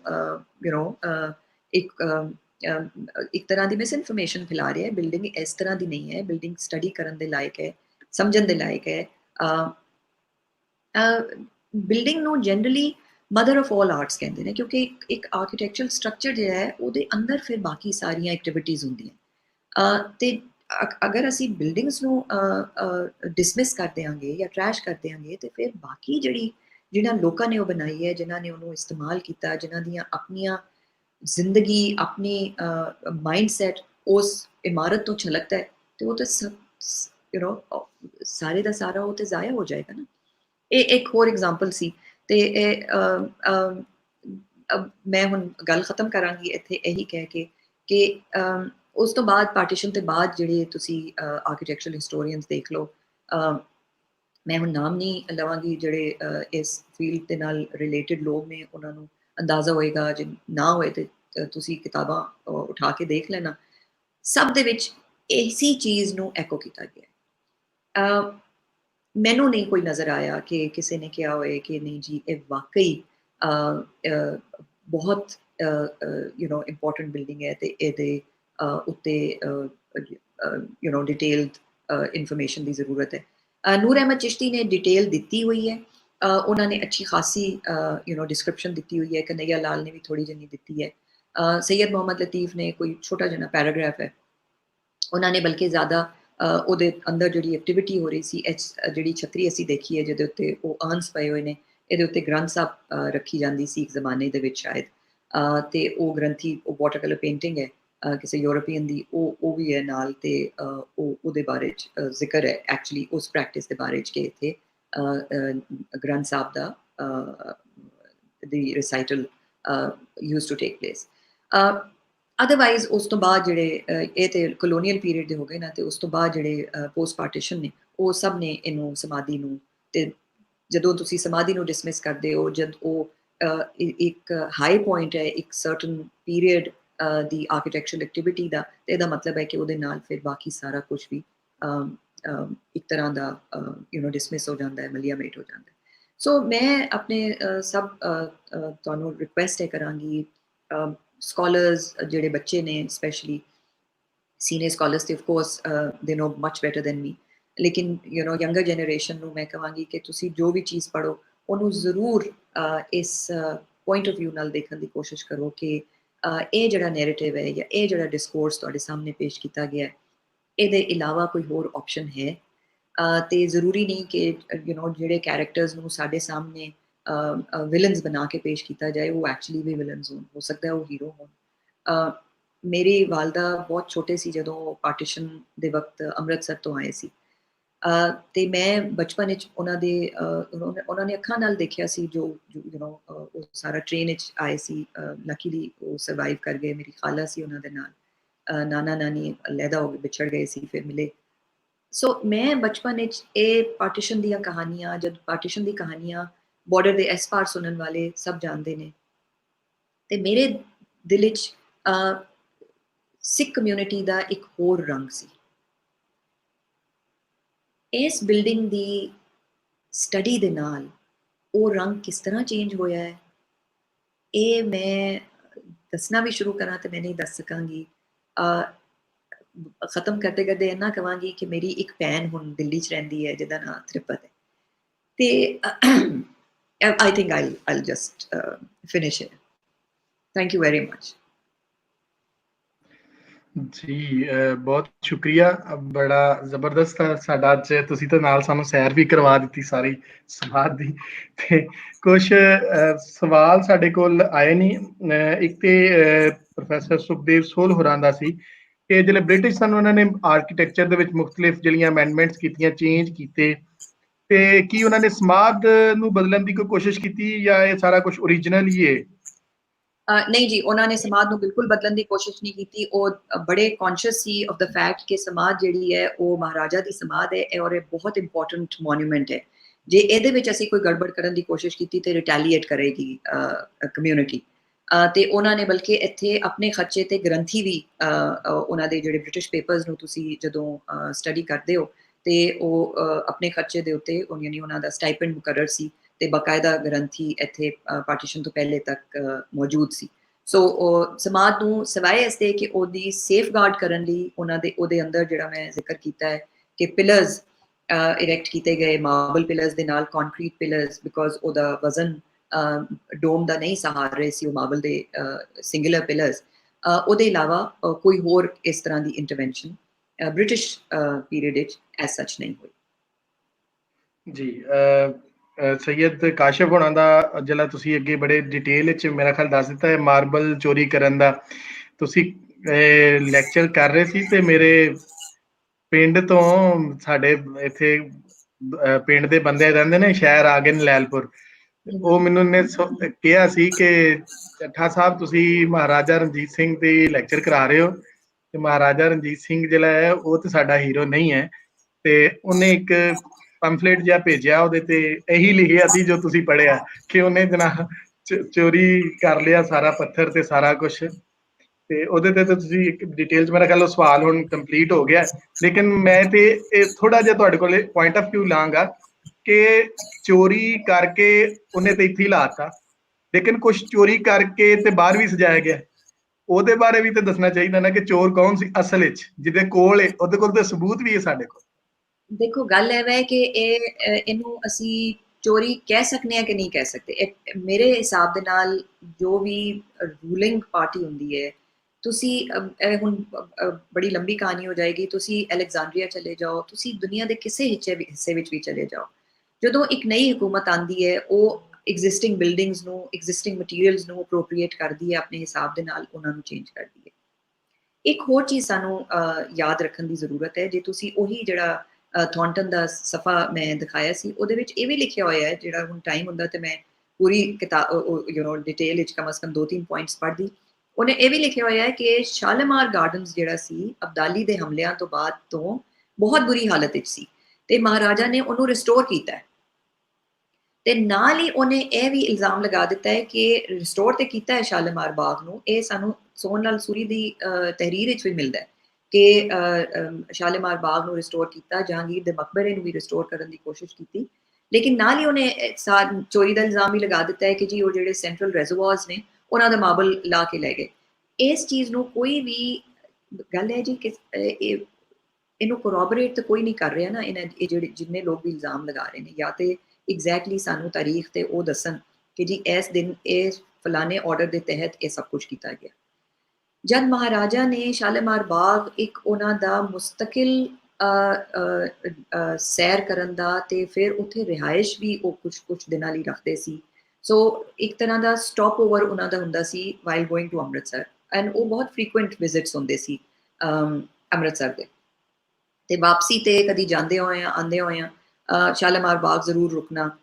ਜਿਸ ਜਗ੍ਹਾ ਨੂੰ ਉਹ ਆਪ ਇਸਤੇਮਾਲ ਕਰ ਰਹੇ ਸੀ ਉਹਨਾਂ ਨੂੰ ਉਸ ਜਗ੍ਹਾ ਨੂੰ ਰਿਸਟੋਰ ਕਰਨ ਦੀ ਬਜਾਏ ਉਹ ਉਹਨੂੰ ਉਜਾੜਨਗੇ। ਕਿ ਪਹਿਲੇ ਤੇ ਮੈਨੂੰ ਇਹ ਐਕਸਪਲੇਨ ਕਰੋ। ਉਸ ਤੋਂ ਕਮ ਅਜ਼ ਕਮ ਕੋਈ 65 ਸਾਲ ਦਾ 70 ਸਾਲ ਦਾ ਟਾਈਮ ਪੀਰੀਅਡ ਹੈ ਜਿਹੜਾ ਹੋਰ ਫੈਕਸ਼ਨਸ ਜਿਹੜੀਆਂ ਸੀ ਬੰਗੀ ਸਰਦਾਰ ਸੀ ਉਸ ਟਾਈਮ ਦੇ ਵਿੱਚ ਜਿੰਨੀ ਉਹ ਖੇਡ ਪਿਛੇੜ ਹੋਈ ਹੈ ਉਹ ਅਨਡਾਕੂਮੈਂਟਡ ਹੈ। ਬਾਏ ਦਾ ਟਾਈਮ ਮਹਾਰਾਜਾ ਟੇਕਸ ਓਵਰ ਤੇ ਜਿੰਨੀ ਖਰਾਬੀ ਹੋ ਚੁੱਕੀ ਹੋਈ ਸੀ ਉਹ ਸਾਰੀ ਦੀ ਸਾਰੀ ਉਹਨਾਂ ਦੇ ਜ਼ਿੰਮੇ ਲਗਾ ਕੇ ਤੇ ਜਗ੍ਹਾ ਜਗ੍ਹਾ ਤੇ ਉਹ ਬੋਰਡ ਲਗਾ ਦਿੱਤੇ ਗਏ ਨੇ ਕਿ ਜੀ ਨਾਮ ਲੈ ਕੇ ਕਿ ਉਹਦੇ ਵਿੱਚ ਉਹ ਇੱਕ ਦੂਸਰੇ ਸਰਦਾਰ ਦਾ ਵੀ ਜ਼ਿਕਰ ਹੈ ਬਟ ਕੈਟੇਗੋਰੀਕਲੀ ਕਿ ਜੀ ਮਹਾਰਾਜਾ ਨੇ ਉਤਾਰਿਆ ਫਲਾਨੀ ਮੋਨੂਮੈਂਟ ਨੂੰ ਖਰਾਬ ਕੀਤਾ, ਫਲਾਨੇ ਮੋਨੂਮੈਂਟ ਨੂੰ ਖਰਾਬ ਕੀਤਾ। ਮਹਾਰਾਜਾ ਨੇ ਸੀ ਦ ਥਿੰਗ ਇਜ਼ ਕਿ ਮਹਾਰਾਜਾ ਇੱਕ ਇਨਸਾਨ ਸੀ, ਇੱਕ ਰੂਲਰ ਸੀ। ਉਹਨਾਂ ਦੀਆਂ ਅੱਛਾਈਆਂ ਵੀ ਬਹੁਤ ਜ਼ਿਆਦਾ ਨੇ ਤੇ ਕਮਜ਼ੋਰੀਆਂ ਵੀ ਹੋਣਗੀਆਂ। ਅਸੀਂ ਹੀਰੋਜ਼ ਨੂੰ ਸੁਪਰ ਹਿਊਮਨ ਨਾ ਬਣਾਈਏ ਤੇ ਮੇਰਾ ਖਿਆਲ ਹੈ ਜ਼ਿਆਦਾ ਬਿਹਤਰ ਹੈ, ਉਹਨਾਂ ਨੂੰ ਐਜ਼ ਹਿਊਮਨ ਬੀਇੰਗ ਹੀ ਟ੍ਰੀਟ ਕਰੀਏ।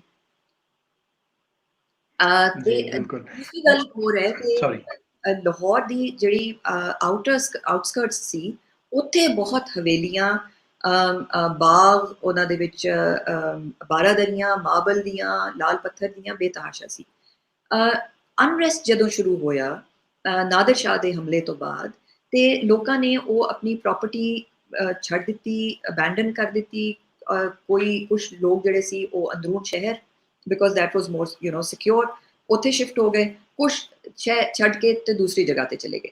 ਸੋ ਮਹਾਰਾਜਾ ਦੇ ਆਉਣ ਤੋਂ ਪਹਿਲੇ ਇੱਕ ਬ੍ਰਿਟਿਸ਼ ਆਫਿਸਰ ਉਹਦਾ ਨਾਂ ਨਹੀਂ ਮੈਨੂੰ ਹੁਣ ਯਾਦ ਆ ਰਿਹਾ ਮਗਰ ਉਹਦੇ ਮੈਮੋਇਰਸ ਦੇ ਵਿੱਚ ਜਿਹੜੇ ਉਹਦੇ ਜਰਨਲ ਹੈ ਉਹਦੇ ਵਿੱਚ ਉਹ ਬਾਕਾਇਦਾ ਵੈਰੀ ਕਲੀਅਰਲੀ ਉਹ ਲਿਖਦਾ ਹੈ ਤੇ ਥੌਂਟਨ ਨੇ ਉਹ ਇਸਤੇਮਾਲ ਕੀਤਾ ਹੈ ਉਹ ਪੈਰਾਗ੍ਰਾਫ ਜਿਹਦੇ ਵਿੱਚ ਉਹ ਦੱਸ ਰਿਹਾ ਹੈ ਕਿ ਇੱਥੇ ਇੰਨੀਆਂ ਡਿਜ਼ਰਟਡ ਹਵੇਲੀਆਂ ਔਰ ਇੰਨੇ ਮੋਨੂਮੈਂਟਸ ਨੇ ਉਹ ਜੇ ਡਿਜ਼ਰਟਡ ਨੇ ਉਹਨਾਂ ਦਾ ਕੋਈ ਵਾਲੀ ਵਾਰਸ ਨਹੀਂ ਹੈ। ਜੇ ਉੱਥੋਂ ਪੱਥਰ ਇਸਤੇਮਾਲ ਹੋ ਕੇ ਕਿਤੇ ਹੋਰ ਚਲਾ ਗਿਆ ਜਾਂ ਇਸਤੇਮਾਲ ਹੋ ਗਿਆ ਕਿਸੇ ਹੋਰ ਬਿਲਡਿੰਗ ਵਿੱਚ ਲੱਗ ਗਿਆ ਤੇ ਇਹ ਕੋਈ ਅਜੀਬ ਗੱਲ ਨਹੀਂ ਹੈ। ਇਹ ਹਰ ਡਿਨੈਸਟੀ ਦੇ ਵਿੱਚ ਹਰ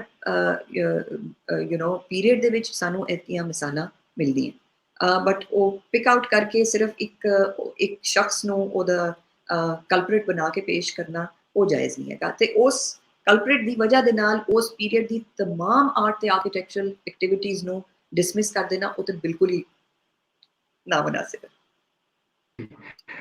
ਜੀ ਬਿਲਕੁਲ। ਸਾਡੇ ਕੋਲ ਅਮਨਦੀਪ ਕੌਰ ਜੀ ਨੇ ਉਹਨਾਂ ਨੇ ਇਹ ਸਵਾਲ ਪੁੱਛਿਆ ਸੀ ਕਿ ਸਮਾਧ ਜਿਹੜੀ ਇਹ ਮਹਾਰਾਜਾ ਜੀ ਕਿੱਦਾਂ ਦੀ ਚਾਹੁੰਦੇ ਸਨ ਤੇ ਉਹਨਾਂ ਨੇ ਕੋਈ ਥਾਂ ਆਪਣੀ ਜਿਹੜਾ ਉਹਦੇ ਹਵਾਲੇ ਨਾਲ ਕੋਈ ਉਹਨਾਂ ਦੇ ਮਾਈਂਡ ਵਿੱਚ ਸੀ ਇਹ ਚੀਜ਼ਾਂ, ਕੀ ਉਹਨਾਂ ਨੇ ਸੋਚਿਆ ਹੋਏਗਾ ਜਾਂ ਕੀ ਉਹਨਾਂ ਦੇ ਤੁਹਾਨੂੰ ਡਾਕੂਮੈਂਟ ਮਿਲੇ ਕਿ ਉਹ ਕੀ ਚਾਹੁੰਦੇ ਸਨ? ਮਹਾਰਾਜਾ ਦੀ ਆਪਣੇ ਤੇ ਕੋਈ ਆਪਣੇ ਹੱਥ ਦਾ ਤੇ ਲਿਖਿਆ ਹੋਇਆ ਕੋਈ ਨੁਸਖਾ ਸਾਡੇ ਕੋਲ ਨਹੀਂ ਹੈ। ਉਹਨਾਂ ਦਾ ਜਿਹੜਾ ਕਲੋਜ਼ੈਸਟ ਹੈ ਉਹ ਸੋਹਨ ਲਾਲ ਸੂਰੀ ਹੈ। ਸੋਹਨ ਲਾਲ ਸੂਰੀ ਵੀ ਸਾਨੂੰ ਸਮਾਧ ਦੀ ਡਿਜ਼ਾਈਨ ਦੇ ਬਾਰੇ ਜਾਂ ਉਹਦਾ ਕੀ ਪਲਾਨ ਸੀ ਉਹਦੇ ਬਾਰੇ ਚ ਉਹ ਕੋਈ ਖਾਸ ਸਾਨੂੰ ਇਨਫੋਰਮੇਸ਼ਨ ਨਹੀਂ ਦਿੰਦੇ। ਸਾਨੂੰ ਪੰਜਾਬ ਜਿਹੜੇ ਅਖਬਾਰ ਸੀ ਨਾ ਜੀ ਉਹਨਾਂ ਦੇ ਵਿੱਚ ਇੱਕ ਇਨਫੋਰਮੇਸ਼ਨ ਮਿਲਦੀ ਹੈ ਕਿ ਖੜਕ ਸਿੰਘ ਨੇ ਜਦੋਂ ਮਹਾਰਾਜਾ ਦੀ ਵਫਾਤ ਦੇ ਕੁਝ ਦਿਨ ਦੇ ਬਾਅਦ ਇੱਕ ਬਾਗ ਦੇ ਵਿੱਚ ਆਪਣਾ ਦਰਬਾਰ ਲਗਾਇਆ ਤੇ ਉੱਥੇ ਅਜੀਤ ਸਿੰਘ ਲਾਡਵਾਲਾ ਕੁਛ ਇਸ ਤਰ੍ਹਾਂ ਦਾ ਆਈਮ ਸੌਰੀ ਮੈਂ ਪ੍ਰੋਨਾਊਂਸ ਨਹੀਂ ਠੀਕ ਕਰ ਰਹੀ, ਉਹਨਾਂ ਨੇ ਸੁਜੈਸ਼ਨ ਦਿੱਤੀ ਪਰੇ ਦਰਬਾਰ ਵਿੱਚ ਕਿ ਜਿਹੜੀ ਸਮਾਧ ਦਾ ਯਕੀਨਨ ਉੱਥੇ ਡਿਬੇਟ ਚੱਲ ਰਹੀ ਹੋਏਗੀ ਕਿ ਸਮਾਧ ਨੂੰ ਕਿਸ ਤਰ੍ਹਾਂ ਦਾ ਬਣਾਇਆ ਜਾਏ ਜਿਹਦੇ ਤਹਿਤ ਇਹ ਸਾਬਿਤ ਕੀਤਾ ਜਾ ਸਕਦਾ ਹੈ ਜਾਂ ਇਹ ਪ੍ਰਪੋਜ਼ ਕੀਤਾ ਜਾ ਸਕਦਾ ਹੈ ਕਿ ਐਗਜ਼ਿਸਟਿੰਗ ਕੋਈ ਕਿਸੇ ਦੇ ਜ਼ੇਨ ਵਿੱਚ ਐਜ਼ ਸੱਚ ਕੋਈ ਸੈਟ ਫਾਰਮੂਲਾ ਜਾਂ ਕੋਈ ਪਲਾਨ ਨਹੀਂ ਸੀ। ਤੇ ਉਹਨਾਂ ਨੇ ਅਜੀਤ ਸਿੰਘ ਨੇ ਕਿਹਾ ਕਿ ਮਹਾਰਾਜਾ ਦੀ ਸਮਾਧ ਜਿਹੜੀ ਹੈ ਨਾ ਉਹ ਜਹਾਂਗੀਰ ਦੇ ਮਕਬਰੇ ਦੀ ਤਰ੍ਹਾਂ ਦੀ ਹੋਣੀ ਚਾਹੀਦੀ ਹੈ। ਤੇ ਉਹਦੇ ਤੇ ਦਿਹਾਨ ਸਿੰਘ ਦਾ ਜਵਾਬ ਰਿਕਾਰਡਡ ਹੈ ਕਿ ਉਹਨੇ ਕਿਹਾ ਕਿ ਇੱਕ ਤਰ੍ਹਾਂ ਦਾ ਦ ਵੇ ਆਈ ਰੈਡ ਇਟ ਕਿ ਆਰ ਯੂ ਇਨ ਯੋਰ ਸੈਂਸਿਸ ਕਿ ਉਸ ਤਰ੍ਹਾਂ ਦੀ ਬਿਲਡਿੰਗ ਬਣਾਉਣ ਵਿੱਚ ਕਮ ਅਜ਼ ਕਮ 10 ਲੱਖ ਰੁਪਇਆ ਲੱਗੇਗਾ। ਤੇ ਉਹਦੇ ਜਵਾਬ ਵਿੱਚ ਸਭ ਦਰਬਾਰੀਆਂ ਨੇ ਕਿਹਾ ਕਿ ਮਹਾਰਾਜਾ ਨੂੰ ਜੇ 10 ਲੱਖ ਦਾ ਅਸੀਂ ਨਜ਼ਰਾਨਾ ਪੇਸ਼ ਕਰ ਸਕੀਏ ਤੇ ਇਹ ਕੋਈ ਵੱਡੀ ਗੱਲ ਨਹੀਂ ਹੈ। ਲੇਕਿਨ ਫਾਈਨਲੀ ਅਸੀਂ ਦੇਖਦੇ ਹਾਂ ਕਿ ਜਿਹੜੀ ਸਮਾਧ ਬਣੀ ਹੈ ਉਹ ਜਹਾਂਗੀਰ ਦੇ ਮਕਬਰੇ ਤੋਂ ਤੇ ਬਿਲਕੁਲ ਵੀ ਮੈਚ ਨਹੀਂ ਕਰਦੀ। ਜੇ ਬੇਸਿਕ ਇਹਦਾ ਪਲਾਨ ਤੁਸੀਂ ਦੇਖੋ ਤੇ ਇਹ ਗੋਲਡਨ ਟੈਂਪਲ ਇਹਦਾ ਲੇਆਊਟ ਜਿਹੜਾ ਹੈ ਇਹ ਬਹੁਤ ਉਹਦੇ ਨਾਲ ਕੰਪੈरेबल ਹੈ।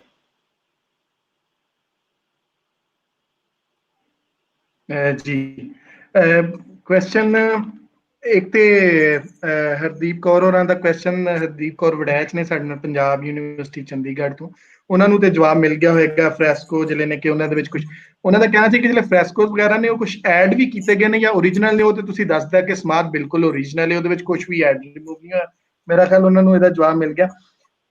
ਇੱਕ ਤੇ ਇਹ ਸਵਾਲ ਸਾਡੇ ਵੱਲੋਂ ਵੀ ਹੈ ਤੇ ਕੁਝ ਦੋਸਤਾਂ ਨੇ ਵੀ ਪੁੱਛਿਆ ਕਿ ਜਿਹੜਾ ਇਹ ਵਾਈਟ ਵਾਸ਼ ਕਰਦੇ ਨੇ, ਸੌਰੀ ਮੈਂ ਸਿਰਫ ਦੇ ਜਵਾਬ ਵਿੱਚ ਸਿਰਫ ਇੱਕ ਚੀਜ਼ ਮੈਂ ਕਹਿਣਾ ਚਾਹਾਂਗੀ ਕਿ ਇਹਦੀ ਰੈਸਟੋਰੇਸ਼ਨ ਹੋਈ ਸੀ।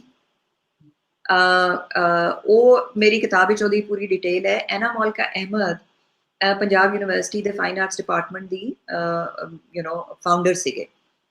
ਬ੍ਰਿਟਿਸ਼ ਆਰਟ ਟੀਚਰ ਸੀ, ਪਾਕਿਸਤਾਨ ਇੰਡੀਆ ਆਏ, ਫਿਰ ਪਾਕਿਸਤਾਨ ਬਣ ਗਿਆ, ਉਹ ਇੱਥੇ ਲਾਹੌਰ ਹੀ ਸੈਟਲ ਹੋ ਗਏ। ਉਹਨਾਂ ਨੇ ਪੰਜਾਬ ਯੂਨੀਵਰਸਿਟੀ 'ਚ ਫਾਈਨ ਆਰਟ ਡਿਪਾਰਟਮੈਂਟ ਸ਼ੁਰੂ ਕਰ ਦਿੱਤਾ। ਉਹਨਾਂ ਨੇ ਆਪਣੇ ਮੈਮੋਆਰਸ ਵਿੱਚ ਲਿਖਿਆ ਹੋਇਆ ਹੈ, ਜਿਹੜਾ ਉਹਨਾਂ ਦੀ ਮੈਮੋਆਰਸ ਜਦੋਂ ਛਪੇ ਨੇ ਬਾਅਦ ਵਿੱਚ, ਤੇ ਉਹਦੇ ਵਿੱਚ ਉਹਦਾ ਰੈਫਰੈਂਸ ਹੈ ਕਿ ਐਨਾ ਮੌਲਿਕਾ ਨੂੰ ਕੰਟੈਕਟ ਕੀਤਾ ਗਿਆ ਬਾਈ ਗਵਰਨਮੈਂਟ ਅਫੀਸ਼ੀਅਲਸ ਕਿ ਗਾਲਿਬਨ ਪਾਰਟੀਸ਼ਨ ਦੇ ਥੋੜੇ ਬਾਅਦ ਜਾਂ ਉਸ ਜ਼ਮਾਨੇ 'ਚ ਜਿਹੜੀਆਂ ਲੈਵਲ 2 ਦੀਆਂ ਪੇਂਟਿੰਗਸ, ਨੈਰੇਟਿਵ ਪੇਂਟਿੰਗਸ ਜਿਹੜੀਆਂ ਮੈਂ ਦਿਖਾਈਆਂ ਸੀ, ਪਾਂਡਵਾਸ ਤੇ ਕੌਰਵਾਸ ਵਾਲੀਆਂ ਤੇ ਰੁਕਮਨੀ ਵਾਲੀਆਂ, ਉਹਨਾਂ ਦੇ ਵਿੱਚ ਕਾਫੀ ਚਿਹਰੇ ਜਿਹੜੇ ਸੀ ਨਾ ਉਹ ਖੁਰਚੇ ਹੋਏ ਸੀ। ਤੇ ਐਨਾ ਮੌਲਿਕਾ ਨੂੰ ਇਹ ਕਿਹਾ ਗਿਆ ਕਿ ਆਪਣੇ ਸਟੂਡੈਂਟਸ ਦੇ ਨਾਲ ਆਓ, ਸਾਡਾ ਕੋਈ ਡੈਲੀਗੇਸ਼ਨ ਆ ਰਿਹਾ ਬੜਾ ਇੰਪੋਰਟੈਂਟ, ਤੇ ਇਹ ਪੇਂਟਿੰਗਸ ਦੇ ਹਾਲਾਤ ਬੜੇ ਖਰਾਬ ਨੇ ਤੇ ਇਹਨਾਂ ਨੂੰ ਰੀਪੇਂਟ ਕਰੋ ਆ ਕੇ।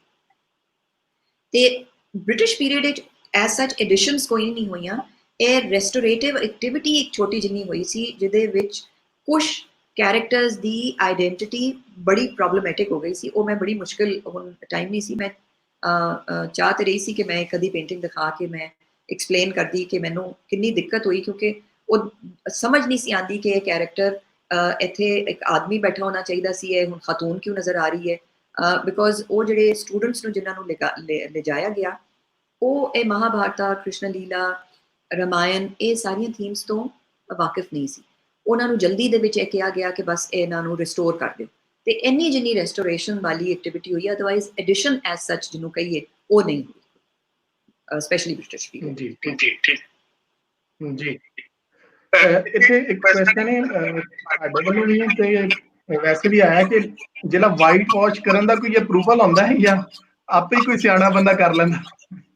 ਅੱਛਾ, ਵਾਈਟ ਵਾਸ਼ ਦਾ ਇਹ ਹੈ ਜੀ ਕਿ ਮੈਨੂੰ ਤਾਂ ਐਕਸਪੀਰੀਅੰਸ ਫਸਟ ਹੈਂਡ ਐਕਸਪੀਰੀਅੰਸ ਇਸ ਤਰ੍ਹਾਂ ਹੋਇਆ ਨਾ ਕਿ ਜਦੋਂ ਮੈਂ ਵਾਈਟ ਵਾਸ਼ ਦੀਆਂ ਲੇਅਰਸ ਉਸ ਨੀਸ਼ਸ ਤੋਂ ਉਤਾਰੀਆਂ ਤੇ ਉਹਨਾਂ ਦੇ ਨੀਚੇ ਉਹ ਫਿਗਰਸ ਮਿਲੇ, ਤੇ ਮੈਨੂੰ ਉਹਨਾਂ ਨੇ ਕਿਹਾ ਕਿ ਜੀ ਜਾਂ ਤੇ ਤੁਸੀਂ ਇਹਨਾਂ ਨੂੰ, ਕਿਉਂਕਿ ਉਹ ਉਹਨਾਂ ਦੇ ਫੇਸਿਸ ਮੈਂ ਦੱਸਿਆ ਕਿ ਬਹੁਤ ਖੁਰਚੇ ਹੋਏ ਸੀ, ਗਾਊਟ ਆਊਟ ਸੀ, ਤੇ ਦੇ ਵਰ ਨਾਟ ਇਨ ਅ ਗੁੱਡ ਕੰਡੀਸ਼ਨ, ਪਲੱਸ ਰੰਗ ਬੜੇ ਫਿੱਕੇ ਪੈ ਗਏ ਹੋਏ ਸੀ। ਤੇ ਮੈਨੂੰ ਇਵੈਕੀ ਵਾਲਾ ਨੇ ਇਹ ਕਿਹਾ ਕਿ ਜਾਂ ਤੇ ਜੀ ਤੁਸੀਂ ਇਹਨਾਂ ਨੂੰ ਇਹਨਾਂ ਦੀ ਓਰੀਜਨਲ ਫਾਰਮ ਵਿੱਚ ਰਿਸਟੋਰ ਕਰ ਦਿਓ। ਮੈਂ ਕਿਹਾ ਜੀ ਮੈਂ ਤੇ I am not trained to do that, ਮੈਂ ਤੇ ਨਹੀਂ ਕਰ ਸਕਦੀ। ਤੇ ਤੁਸੀਂ ਉਹਨਾਂ ਨੇ ਕਿਹਾ ਸਾਡੇ ਕੋਲ ਤੇ ਕੋਈ ਪੋਸੀਬਿਲਿਟੀ ਨਹੀਂ, ਨਾ ਫੰਡਸ ਨਹੀਂ ਹੈ, ਜੋ ਵੀ ਉਹਨਾਂ ਦੀ ਲਿਮਿਟੇਸ਼ਨ ਸੀ ਕਿ ਉਹ ਨਹੀਂ ਕਰ ਸਕਦੇ ਸੀ। ਤੇ ਫਿਰ ਉਹਨਾਂ ਨੇ ਉਹਨਾਂ ਨੂੰ ਦੁਬਾਰਾ ਵਾਈਟ ਵਾਸ਼ ਇਸ ਲਈ ਕਰ ਦਿੱਤਾ ਕਿਉਂਕਿ ਵਾਈਟ ਵਾਸ਼ ਦੇ ਨਾਲ ਕਮ ਅਜ਼ ਕਮ ਉਹਦੀ ਜਿਹੜੀ ਓਵਰਆਲ ਇਮੇਜ ਸਮਾਧੀ ਦਾ ਹੈ ਨਾ, ਉਹ ਨੀਟ ਐਂਡ ਕਲੀਨ ਲੱਗਦਾ। ਕਿ ਉਹਨਾਂ ਨੇ ਐਕਸਪਲੇਨ ਵੀ ਕੀਤਾ, ਮੈਨੂੰ ਸਮਝਾਇਆ ਬਕਾਇਦਾ, ਇਹ ਨਹੀਂ ਕਿ ਉਹਨਾਂ ਨੇ ਮੇਰੀ ਰਿਕੁਐਸਟ ਡਿਸਮਿਸ ਕਰ ਦਿੱਤੀ, ਉਹਨਾਂ ਨੇ ਮੈਨੂੰ ਐਕਸਪਲੇਨ ਕੀਤਾ ਕਿ ਜੀ ਜੇ ਅਸੀਂ ਇਹਨਾਂ ਨੂੰ ਇਸ ਤਰ੍ਹਾਂ ਰੱਖਾਂਗੇ, ਕੁਝ ਆਰਟ ਨੂੰ ਸਮਝਣ ਵਾਲੇ ਲੋਕ ਤੇ ਮੰਨ ਜਾਣਗੇ, ਸਮਝ ਲੈਣਗੇ ਕਿ ਜੀ ਇਹ ਓਰੀਜਨਲ ਪੇਂਟਿੰਗ ਸੀਗੀਆਂ, ਇਹਨਾਂ ਨੂੰ ਅਸੀਂ ਅਨਕਵਰ ਕੀਤਾ। ਲੇਕਿਨ ਜਨਰਲੀ ਲੋਕ ਇਹ ਸਮਝਣਗੇ ਕਿ ਸਮਾਧੀ ਦਾ ਤੇ ਹਾਲ ਬਹੁਤ ਖਰਾਬ ਹੈ, ਇਹਦੀ ਕੋਈ ਪ੍ਰੋਪਰ ਦੇਖਭਾਲ ਨਹੀਂ ਹੋ ਰਹੀ ਹੈ, ਤੇ ਵਾਈਟ ਵਾਸ਼ ਕਰ ਦਿਆਂਗੇ ਤੇ ਫਿਰ ਉਹ ਨੀਟ ਐਂਡ ਕਲੀਨ ਲੱਗੇਗੀ, ਤੇ ਫਿਰ ਇਹਦੀ ਕੋਈ ਸ਼ਿਕਾਇਤ ਨਹੀਂ ਹੋਏਗੀ ਕਿਸੇ ਨੂੰ। ਜੀ ਬਿਲਕੁਲ। ਆਖਰੀ ਹੁਣ ਸਾਡਾ ਸਵਾਲ ਹੈ, ਬਲਕਿ ਯੰਗ ਹਿਸਟੋਰੀਅਨ ਦੇ ਕਲੱਬ ਵਿੱਚ ਆਏ ਹੋ ਤੇ ਮੋਬਾਈਲ ਵਗੈਰਾ ਤੇ ਨਹੀਂ ਨਾਲ ਆਵਾਜ਼ ਡਬਲ ਹੋ? ਹਾਂਜੀ ਮੇਰਾ ਤੇ ਬੰਦ ਹੈ, ਪਤਾ ਨਹੀਂ ਲੈਪਟਾਪ ਥੋੜਾ ਜਿਹਾ ਦੂਰ ਕਰ ਦਿਓ ਇਹਨੂੰ, ਤਾਂ ਕਿ ਨਾ ਮੋਬਾਈਲ ਮੇਰਾ ਆਵਾਜ਼ ਜੀ। ਅੱਛਾ ਜੀ, ਹੋਰ ਦੂਰ ਕਰ ਦਿੱਤਾ। ਹਾਂਜੀ, ਤੁਸੀਂ ਆਏ ਹੋ ਸਾਡੇ ਵੱਲ ਤੇ ਅਸੀਂ ਇੱਕ ਗੱਲ ਇਹ ਰੱਖਾਂਗੇ ਕਿ ਜਿਸ ਤਰ੍ਹਾਂ ਅਮਰ ਰਿਆਜ਼ ਹੋਰਾਂ ਨੇ ਵੀ ਗੱਲ ਕੀਤੀ ਕਿ ਉਹਨਾਂ ਨੇ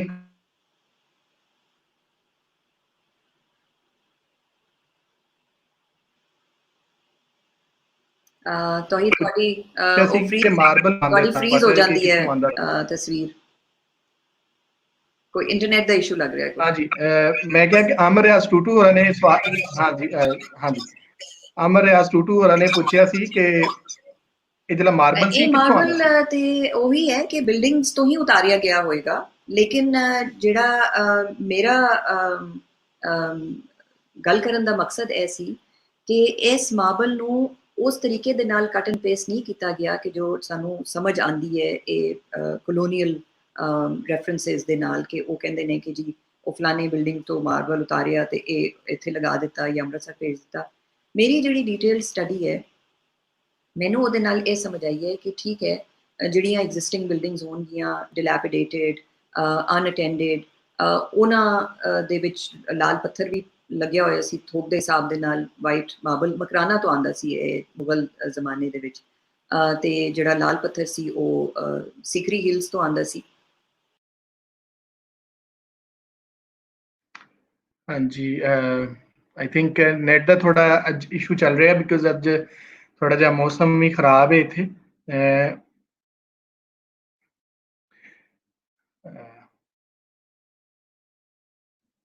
ਜੀ ਸਾਡੇ ਸਕਾਲਰ ਸਾਡੇ ਨਾਲ ਅਜੇ ਉਹਨਾਂ ਦਾ ਰਾਬਤਾ ਨਹੀਂ ਹੋ ਪਾ ਰਿਹਾ, ਜਿਸ ਤਰ੍ਹਾਂ ਹੀ ਹੁੰਦਾ ਅਸੀਂ ਉਹਨਾਂ ਦੇ ਨਾਲ ਗੱਲਬਾਤ ਰੱਖਾਂਗੇ। ਤੁਸੀਂ ਪਲੀਜ਼ ਆਪਣੇ ਕੁਐਸਚਨ ਜਿਹੜੇ ਨੇ ਉਹ ਲਾਜ਼ਮੀ ਜਿਹੜਾ ਉਹ ਲਿਖ ਦੇਣਾ, ਔਰ ਅਸੀਂ ਉਹਨਾਂ ਨੂੰ ਫਿਰ ਡਿਸਕਸ ਕਰਾਂਗੇ ਉਹਨਾਂ ਦੇ ਨਾਲ, ਔਰ ਅਸੀਂ ਉਹਨਾਂ ਦੇ ਜਵਾਬ ਵੀ ਜਿਹੜੇ ਨੇ ਉਹ ਸਾਡੇ ਦੋਸਤ ਜਿਹੜੇ ਨੇ ਉਹ ਜ਼ਰੂਰ ਤੁਹਾਨੂੰ ਦੇਣਗੇ। ਜੀ ਆਈ ਥਿੰਕ ਸੋ ਅੱਜ ਇੱਥੇ ਜ਼ਰਾ ਲੈਲਪੁਰ ਚ ਨਾ ਕੋਈ ਹਨੇਰੀ ਝੱਖੜ ਵੀ ਹੋਇਆ, ਤੇ ਇਸ ਕਰਕੇ ਥੋੜਾ ਜਿਹਾ ਕਦੀ ਤਾਰ ਜਿਹੜੀ ਹੈ ਨਾ ਹਿਲ ਜਾਂਦੀ ਹੈ, ਔਰ ਅਕਸਰ ਇਹੋ ਜਿਹੇ ਔਖੇ ਸਵਾਲਾਂ ਤੇ ਤਾਰ ਜ਼ਰੂਰ ਹਿਲਦੀ। ਇਹ ਟਾਈਮ ਹੈ ਤੇ ਮੈਂ ਕਹਿ ਰਹੀ ਸੀ ਕਿ ਮੈਂ ਜੀ ਕਿ ਵਾਈਟ ਮਾਰਬਲ ਤੇ ਮਕਰਾਨਾ ਤੋਂ ਮੁਗਲ ਜ਼ਮਾਨੇ ਚ ਆਉਂਦਾ ਸੀ, ਮਕਰਾਨਾ ਹਿਲਸ ਤੋਂ, ਤੇ ਉਹੀ ਬਿਲਡਿੰਗਸ ਇੱਥੇ ਜਿਹੜੀਆਂ ਲਾਹੌਰ ਦੀ ਪੈਰੀਫਰੀ ਆਊਟਸਕਰਟਸ ਵਿੱਚ ਜਿਹੜੀਆਂ ਡਿਲੈਪੀਡੇਟਡ ਸੀਗੀਆਂ, ਅਨਅਟੈਂਡਡ ਸੀਗੀਆਂ, ਉਹ ਯਕੀਨਨ ਉੱਥੋਂ ਇਸਤੇਮਾਲ ਹੋਇਆ ਹੋਏਗਾ। ਲਾਲ ਪੱਥਰ ਜਿਹੜਾ ਉਹ ਸਿਕਰੀ ਹਿਲਸ ਤੋਂ ਆਉਂਦਾ ਸੀ। ਲੇਕਿਨ ਜਿਹੜੀ ਜੇ ਤੁਸੀਂ ਬਕਾਇਦਾ ਜਿਹੜੀ ਮੈਂ ਸਟੱਡੀ ਕੀਤੀ ਹੈ ਆਪਣੀ ਕਿਤਾਬ ਦੇ ਵਿੱਚ, ਇੱਕ ਇੱਕ ਮੋਟਿਵ ਲੈ ਕੇ, ਚਾਹੇ ਉਹ ਸਟਰਕਚਰਲ ਹੈ, ਚਾਹੇ ਉਹ ਸਰਫੇਸ ਡਿਜ਼ਾਈਨ ਹੈ, ਉਹਦੇ ਨਾਲ ਮੈਂ ਕੰਪੈਰੀਜ਼ਨ ਕੀਤਾ ਹੈ ਕੰਟੈਂਪਰਰੀ ਬਿਲਡਿੰਗਸ ਦੇ ਨਾਲ। ਚਾਹੇ ਉਹ ਬਿਲਡਿੰਗ ਸੀਮੈਂਟ, ਉਹ ਇੱਟ ਤੇ ਚੂਨੇ ਦੇ ਨਾਲ ਬਣੀ ਹੋਈ ਹੈ, ਜਾਂ ਉਹ ਲਾਲ ਪੱਥਰ ਦੇ ਨਾਲ ਬਣੀ ਹੈ, ਜਾਂ ਜਿੱਥੇ ਕਿਤੇ ਬਸਤੀ ਰਾਮ ਦੀ ਸਮਾਧੀ ਹੈ ਜਿਸ ਤਰ੍ਹਾਂ ਵਾਈਟ ਮਾਰਬਲ ਉੱਥੇ ਦੀ ਇਸਤੇਮਾਲ ਹੋਇਆ। ਜਿਹੜੇ ਮੋਟਿਵਸ ਨੇ ਨਾ, ਉਹਨਾਂ ਦਾ ਇੱਕ ਖਾਸ ਅੰਦਾਜ਼ ਹੈ, ਤੇ ਉਹ ਸਾਰੀਆਂ ਕੰਟੈਂਪਰਰੀ ਬਿਲਡਿੰਗਸ ਵਿੱਚ, ਯਾਨੀ ਸਿੱਖ ਪੀਰੀਅਡ ਦੀਆਂ ਉਸ 40-50 ਸਾਲ ਦੇ ਪੀਰੀਅਡ ਦੇ ਵਿੱਚ ਉਹ ਸਿਮਿਲਰ ਟ੍ਰੈਂਡ ਸਾਨੂੰ ਨਜ਼ਰ ਆਉਂਦਾ ਹੈ, ਜਿਹਦੇ ਨਾਲ ਇਹ ਸਾਬਤ ਹੁੰਦਾ ਹੈ ਕਿ ਚਲੋ ਮਾਰਬਲ ਤੇ ਉਤਾਰ ਲਿਆ, ਤੇ ਉਹਨੂੰ ਬਲਾਈਂਡਲੀ ਲਿਆ ਕੇ ਕਾਪੀ ਪੇਸਟ ਕਰਕੇ ਨਹੀਂ ਉਹਨੂੰ ਲਗਾ ਦਿੱਤਾ ਗਿਆ। ਦੇयर ਵਾਸ ਐਨ ਐਂਟਾਇਰ ਆਈਡੀਆ ਬਿਹਾਈਂਡ ਕਿਸ ਤਰ੍ਹਾਂ ਉਹਨੂੰ ਇਸਤੇਮਾਲ ਕਰਨਾ ਹੈ, ਕਿੱਥੇ ਕੀ ਬਣਾਉਣਾ ਹੈ, ਉਹਦਾ ਡੈਕੋਰੇਟਿਵ ਪਲਾਨ ਕੀ ਹੋਏਗਾ। ਦੇਖੋ ਕਾਰੀਗਰ ਤੇ ਪੁਰਾਣੇ ਹੀ ਚੱਲ ਰਹੇ ਸੀ ਨਾ। ਸਾਨੂੰ ਇਹ ਬਹੁਤ ਅੱਛੀ ਤਰ੍ਹਾਂ ਪਤਾ ਹੈ ਕਿ ਇਸ ਖਿੱਤੇ ਦੇ ਵਿੱਚ ਜਿਹੜਾ ਆਰਟ ਐਂਡ ਕਰਾਫਟ ਦੀ ਜਿਹੜੀ ਐਕਟੀਵਿਟੀ ਹੈ ਉਹ ਕਿਤੇ ਅਸਮਾਨ ਤੋਂ ਅਚਾਨਕ ਨਹੀਂ ਟਪਕਦੀ ਸੀ। ਬਹੁਤ ਪੁਰਾਣੀਆਂ ਐਂਸ਼ੀਅੰਟ ਟ੍ਰੈਡੀਸ਼ਨ ਸੀਗੀਆਂ। ਹੈਰੇਡਿਟਰੀ ਜਿਹੜੇ ਮੋਰੂਸੀ ਕਰਾਫਟਸਮੈਨ ਸੀ, ਉਹ ਜੱਦੀ ਪੁਸ਼ਤੀ ਇੱਕੋ ਹੀ ਕੰਮ ਕਰਦੇ ਸੀ। ਉਹਨਾਂ ਦੀ ਮੋਬਿਲਿਟੀ ਆਊਟਸਾਈਡ ਦੇਅਰ ਆਕੂਪੇਸ਼ਨ ਬਹੁਤ ਘੱਟ ਸੀ। ਜੋ ਕੁਝ ਉਹਨਾਂ ਨੇ ਪਹਿਲੇ ਸਿੱਖਿਆ ਹੋਇਆ ਸੀ, ਜਦੋਂ ਵੀ ਉਹਨਾਂ ਦੇ ਕੋਲ ਨਵਾਂ ਮਟੀਰੀਅਲ ਜਾਂ ਨਵੇਂ ਚੇਂਜਸ ਆਉਂਦੇ ਸੀ, ਉਹ ਉਸ ਦੇ ਹਿਸਾਬ ਦੇ ਨਾਲ ਅਡੈਪਟ ਜ਼ਰੂਰ ਕਰਦੇ ਸੀ, ਲੇਕਿਨ ਪੁਰਾਣੀ ਆਪਣੀ ਟ੍ਰੈਡੀਸ਼ਨ ਦੇ ਨਾਲ ਜੁੜੇ ਵੀ ਰਹਿੰਦੇ ਸੀ। ਔਰ ਇਹੀ ਖੂਬਸੂਰਤੀ ਸਾਨੂੰ ਇਹ ਜਿਹੜੀ ਜਿੰਨੀ ਵੀ ਸਿੱਖ ਪੀਰੀਅਡ ਦੀਆਂ ਬਿਲਡਿੰਗਸ ਅਸੀਂ ਦੇਖਦੇ ਹਾਂ, ਤੁਸੀਂ ਮਟੀਰੀਅਲ ਨੂੰ ਥੋੜੀ ਦੇਰ ਲਈ ਇੱਕ ਸਾਈਡ ਤੇ ਰੱਖ ਦਿਓ ਤੇ ਕਮ ਸੇ ਕਮ ਇਹ ਸਮਝਣ ਦੀ ਕੋਸ਼ਿਸ਼ ਕਰੋ ਕਿ ਇਹਦੀ ਵਰਕਮੈਨਸ਼ਿਪ ਜਿਹੜੀ ਹੈ ਉਹ ਪੁਰਾਣੇ ਪ੍ਰੈਕਟਿਸਿਸ ਦੇ ਨਾਲ ਮਿਲਦੀ ਵੀ ਹੈ, ਲੇਕਿਨ ਆਪਣੇ ਕੰਟੈਂਪਰਰੀ ਟਾਈਮਸ ਦੇ ਹਿਸਾਬ ਦੇ ਨਾਲ ਥੋੜੀ ਫਰਕ ਵੀ ਹੈ, ਤੇ ਇੱਕ ਇਹਦਾ ਆਪਣਾ ਇੱਕ ਸਰਟਨ ਕੈਰੈਕਟਰ ਹੈ। ਇਹ ਚੀਜ਼ ਸਮਝਣ ਦੀ ਮੇਰਾ ਖਿਆਲ ਹੈ ਤੇ ਨਾਲੇ ਫੋਕਸ ਕਰਨ ਦੀ ਜ਼ਿਆਦਾ ਜ਼ਰੂਰਤ ਹੈ। ਹੁਣ ਉਹ ਮਟੀਰੀਅਲ ਕਿੱਥੋਂ ਆਇਆ, ਕਿਉਂ ਉਹ ਮਕਰਾਨਾ ਤੋਂ ਨਹੀਂ ਮੰਗਵਾਇਆ ਗਿਆ ਤੇ ਇੱਥੋਂ ਹੀ ਮੰਗਵਾ ਲਿਆ ਗਿਆ। ਸਮਾਧੀ ਜਦੋਂ ਬਣ ਰਹੀ ਹੈ, ਉਹਦੇ ਜਿਹੜੇ ਤੁਸੀਂ ਡਾਕੂਮੈਂਟਸ ਦੇਖੋ, ਤੇ ਨੌਨਿਹਾਲ ਸਿੰਘ ਨੇ ਆਰਡਰ ਦਿੱਤਾ ਕਿ ਹਿੰਦੁਸਤਾਨ ਤੋਂ, ਕਿਉਂਕਿ ਇੰਡੀਆ ਨੂੰ ਉਸ ਵਕਤ ਤੱਕ ਦਿੱਲੀ ਤੇ ਉਸ ਤੋਂ ਪਰੇ ਦਾ ਜਿਹੜਾ ਇਲਾਕਾ ਸੀ ਉਹ ਅੰਗਰੇਜ਼ਾਂ ਦੇ ਕਬਜ਼ੇ 'ਚ ਸੀ, ਤੇ ਪੰਜਾਬ ਵਿੱਚ ਉਸ ਇਲਾਕੇ ਨੂੰ ਹਿੰਦੁਸਤਾਨ ਦੇ ਨਾਮ ਦੇ ਨਾਲ ਜ਼ਿਕਰ ਉਹਦਾ ਕੀਤਾ ਜਾਂਦਾ ਸੀ। ਤੇ ਨੌਨਿਹਾਲ ਸਿੰਘ ਨੇ ਕਿਹਾ ਕਿ ਹਿੰਦੁਸਤਾਨ ਤੋਂ ਸਮਾਧੀ ਲਈ ਮਾਰਬਲ ਮੰਗਾਇਆ ਜਾਏ। ਫਿਰ ਜਿਹੜੇ ਪੋਲੀਟੀਕਲ ਸਿਚੁਏਸ਼ਨ ਸਭ ਦੇ ਸਾਹਮਣੇ ਹੀ ਹੈ, ਕਿੰਨੀ ਉਹ ਅਨਰੈਸਟ ਸੀ, ਹਿੰਦੁਸਤਾਨ ਤੋਂ ਮਕਰਾਨਾ ਤੋਂ ਤੇ ਮਾਰਬਲ ਆ ਨਹੀਂ ਸਕਿਆ। ਤੇ ਫਿਰ ਜਿਹੜਾ ਸਮਰ ਪੈਲੇਸ ਸੀ ਅੰਮ੍ਰਿਤਸਰ ਵਿੱਚ, ਉੱਥੇ ਜਿਹੜਾ ਮਾਰਬਲ ਲੱਗਿਆ ਹੋਇਆ ਸੀ, ਇਹ ਹੁਣ ਰੀਸਾਈਕਲ ਹੋਣ ਦੀ ਗੱਲ ਮੈਂ ਕਰ ਰਹੀ ਹਾਂ। ਫਿਰ ਉੱਥੋਂ ਉਹ ਮਾਰਬਲ ਉਤਾਰ ਕੇ ਤੇ ਉਹ ਫਿਰ ਸਮਾਧੀ ਦੇ ਵਿੱਚ ਉਹ ਵੀ ਇਸਤੇਮਾਲ ਕੀਤਾ ਗਿਆ। So they had to make use of ਜੋ ਵੀ ਅਵੇਲੇਬਲ ਚੀਜ਼ ਸੀ, ਉਹਨੂੰ ਇਸਤੇਮਾਲ ਕਰਕੇ ਜਿਸ ਤਰ੍ਹਾਂ ਵੀ ਕਰਕੇ ਉਹ ਇੱਕ ਖਾਸ ਤਰ੍ਹਾਂ ਦੀ ਉਹ ਬਿਲਡਿੰਗ ਬਣਾਉਣਾ ਚਾਹ ਰਹੇ ਸੀ ਤੇ ਉਹ ਉਹਨਾਂ ਨੇ ਬਣਾ ਦਿੱਤੀ। ਜੀ ਅਸੀਂ ਇੱਕ ਲਾਇਲਪੁਰ ਯੰਗ ਹਿਸਟੋਰੀਅਨ ਕਲੱਬ ਦਾ ਜਿਹੜਾ ਅਸੀਂ ਇੱਕ ਸਮਝ ਲਓ ਕਿ ਤਰੀਕਾਕਾਰ ਰੱਖਿਆ ਕਿ ਅਸੀਂ ਜਿਹੜੀਆਂ ਟਰਮਸ ਨੇ ਉਹਨਾਂ ਦੇ ਹਵਾਲੇ ਨਾਲ ਚੀਜ਼ਾਂ ਨੂੰ ਵੇਖਣੇ। ਜਿੱਦਾਂ ਤੁਸੀਂ ਕਿਤਾਬ ਪੜ੍ਹਨ ਦਾ ਸਾਨੂੰ ਤਰੀਕਾ ਦੱਸਿਆ, ਸਾਡੇ ਬੁੱਕ ਰਿਵਿਊ ਦੇ ਵਿੱਚ ਪ੍ਰੋਫੈਸਰ ਸੁਖਦੇਵ ਸੋਲ ਹੋਰੀ ਆਏ ਸਨ, ਇਵੈਂਟ ਆਫ ਮਹਾਰਾਜਾ ਰਣਜੀਤ ਸਿੰਘ ਦੀ ਕਿਤਾਬ ਤੇ ਅਸੀਂ ਹਰ ਹਫਤੇ ਇੱਕ ਬੁੱਕ ਰਿਵਿਊ ਵੀ ਕਰਨੇ ਆ, book of the week declare ਕਰਨੇ, ਪੂਰਾ ਹਫਤਾ ਉਹਨੂੰ ਪੜ੍ਹਨੇ ਆ ਤੇ ਫਿਰ ਹਫਤੇ ਐਤਵਾਰ ਵਾਲੇ ਦਿਨ 12 ਵਜੇ ਅਸੀਂ ਉਹਦੇ ਤੇ ਗੱਲਬਾਤ ਰੱਖਨੇ ਦੋ ਸਕਾਲਰਸ ਦੇ ਨਾਲ। ਇਧਰੋਂ ਇੱਕ ਪੰਜਾਬ ਈਸਟ ਤੋਂ ਹੁੰਦਾ, ਇੱਕ ਵੈਸਟ ਪੰਜਾਬ ਤੋਂ ਹੁੰਦਾ। ਉਹਦੇ ਵਿੱਚ ਹੀ ਉਹਨਾਂ ਨੇ ਕਿਤਾਬ ਪੜ੍ਹਨ ਦੀ ਜਿਹੜੀ ਟੈਕਨੀਕ ਸੀ ਬੜੀ ਖੂਬਸੂਰਤ ਤਰੀਕੇ ਨਾਲ ਦੱਸੀ। ਅੱਜ ਤੁਸੀਂ ਵੀ ਇੱਕ ਬੜਾ ਇਜ਼ਾਫਾ ਕੀਤਾ। ਤੇ ਅਸੀਂ ਜਦੋਂ ਕਿਤਾਬ ਪੜ੍ਹਨੀ ਆ ਤੇ ਉਹਦੇ ਵਿੱਚ ਜਿਹੜੀਆਂ ਟਰਮੀਨੋਲੋਜੀਜ਼, ਜਿਹੜੀਆਂ ਟਰਮਾਂ ਯੂਜ਼ ਕਰਦੇ ਨੇ, ਕਲੋਨੀਅਲ ਪੀਰੀਅਡ, ਸਿੱਖ ਪੀਰੀਅਡ ਤੁਸੀਂ ਕਹੋ, ਮੁਗਲ ਪੀਰੀਅਡ ਕਹੋ, ਮੁਸਲਿਮ ਪੀਰੀਅਡ ਕਹੋ, ਹਿੰਦੂ ਸ਼ਾਹੀ ਪੀਰੀਅਡ, ਤੇ ਫਿਰ ਕ੍ਰਿਸਚੀਅਨ ਪੀਰੀਅਡ ਕਿਉਂ ਨਹੀਂ ਕਹਿੰਦੇ? ਹਾਂਜੀ, ਇਹ ਤੇ ਦੇਖੋ ਇਹ ਸਾਰੀਆਂ ਇਹੋ ਜਿਹੀ ਟਰਮੀਨੋਲੋਜੀ ਇਹ ਪ੍ਰੋਬਲਮੈਟਿਕ ਹੈ। ਸਾਡੇ ਕੋਲ ਜਾਂ ਤੇ ਇਹਨੂੰ ਅਸੀਂ ਰਿਪਲੇਸ ਕਰ ਲਈਏ ਨਾ ਕਿਸੇ ਹੋਰ ਚੀਜ਼ ਦੇ ਨਾਲ। ਇਹ ਆਈਡੈਂਟੀਫਾਈਂਗ ਮਾਰਕਰਸ ਨੇ ਇੱਕ ਤਰ੍ਹਾਂ ਦੇ, ਕਿ ਉਹਨੂੰ ਅਸੀਂ ਰਣਜੀਤ ਸਿੰਘ ਪੀਰੀਅਡ ਵੀ ਕਹਿ ਸਕਦੇ ਹਾਂ, ਸਿੱਖ ਪੀਰੀਅਡ ਜਾਂ ਮੁਗਲ ਪੀਰੀਅਡ ਕਹਿ ਲੈਂਦੇ ਹਾਂ, ਤੇ ਉਸ ਇੱਥੇ ਆ ਕੇ ਉਹ ਰਿਲੀਜਨ ਦੀ ਆਈਡੈਂਟਿਟੀ ਬਣ ਜਾਂਦੀ ਹੈ। ਬਟ ਬੇਸਿਕਲੀ ਮੈਂ ਸਮਝਦੀ ਹਾਂ ਕਿ ਅਨਲੈਸ ਐਂਡ ਅੰਟਿਲ ਕਿ ਅਸੀਂ ਬੈਠੀਏ ਬ੍ਰੇਨਸਟਾਰਮਿੰਗ ਕਰਕੇ ਇਹਨਾਂ ਨੂੰ ਟਰੈਸ਼ ਕਰ ਦਈਏ ਸਾਰੀਆਂ ਟਰਮਸ ਨੂੰ, ਔਰ ਕੋਈ ਹੋਰ ਇਸਤੇਮਾਲ ਕਰ ਲਈਏ, ਤੇ ਜੇ ਕੋਈ ਯੰਗ ਹਿਸਟੋਰੀਅਨ ਸੁਜੈਸਟ ਕਰੇ ਤੇ ਬਿਲਕੁਲ ਜ਼ਰੂਰ, ਮੇਰਾ ਖਿਆਲ ਹੈ ਮੈਂ ਸਭ ਤੋਂ ਪਹਿਲੇ ਉਹਨੂੰ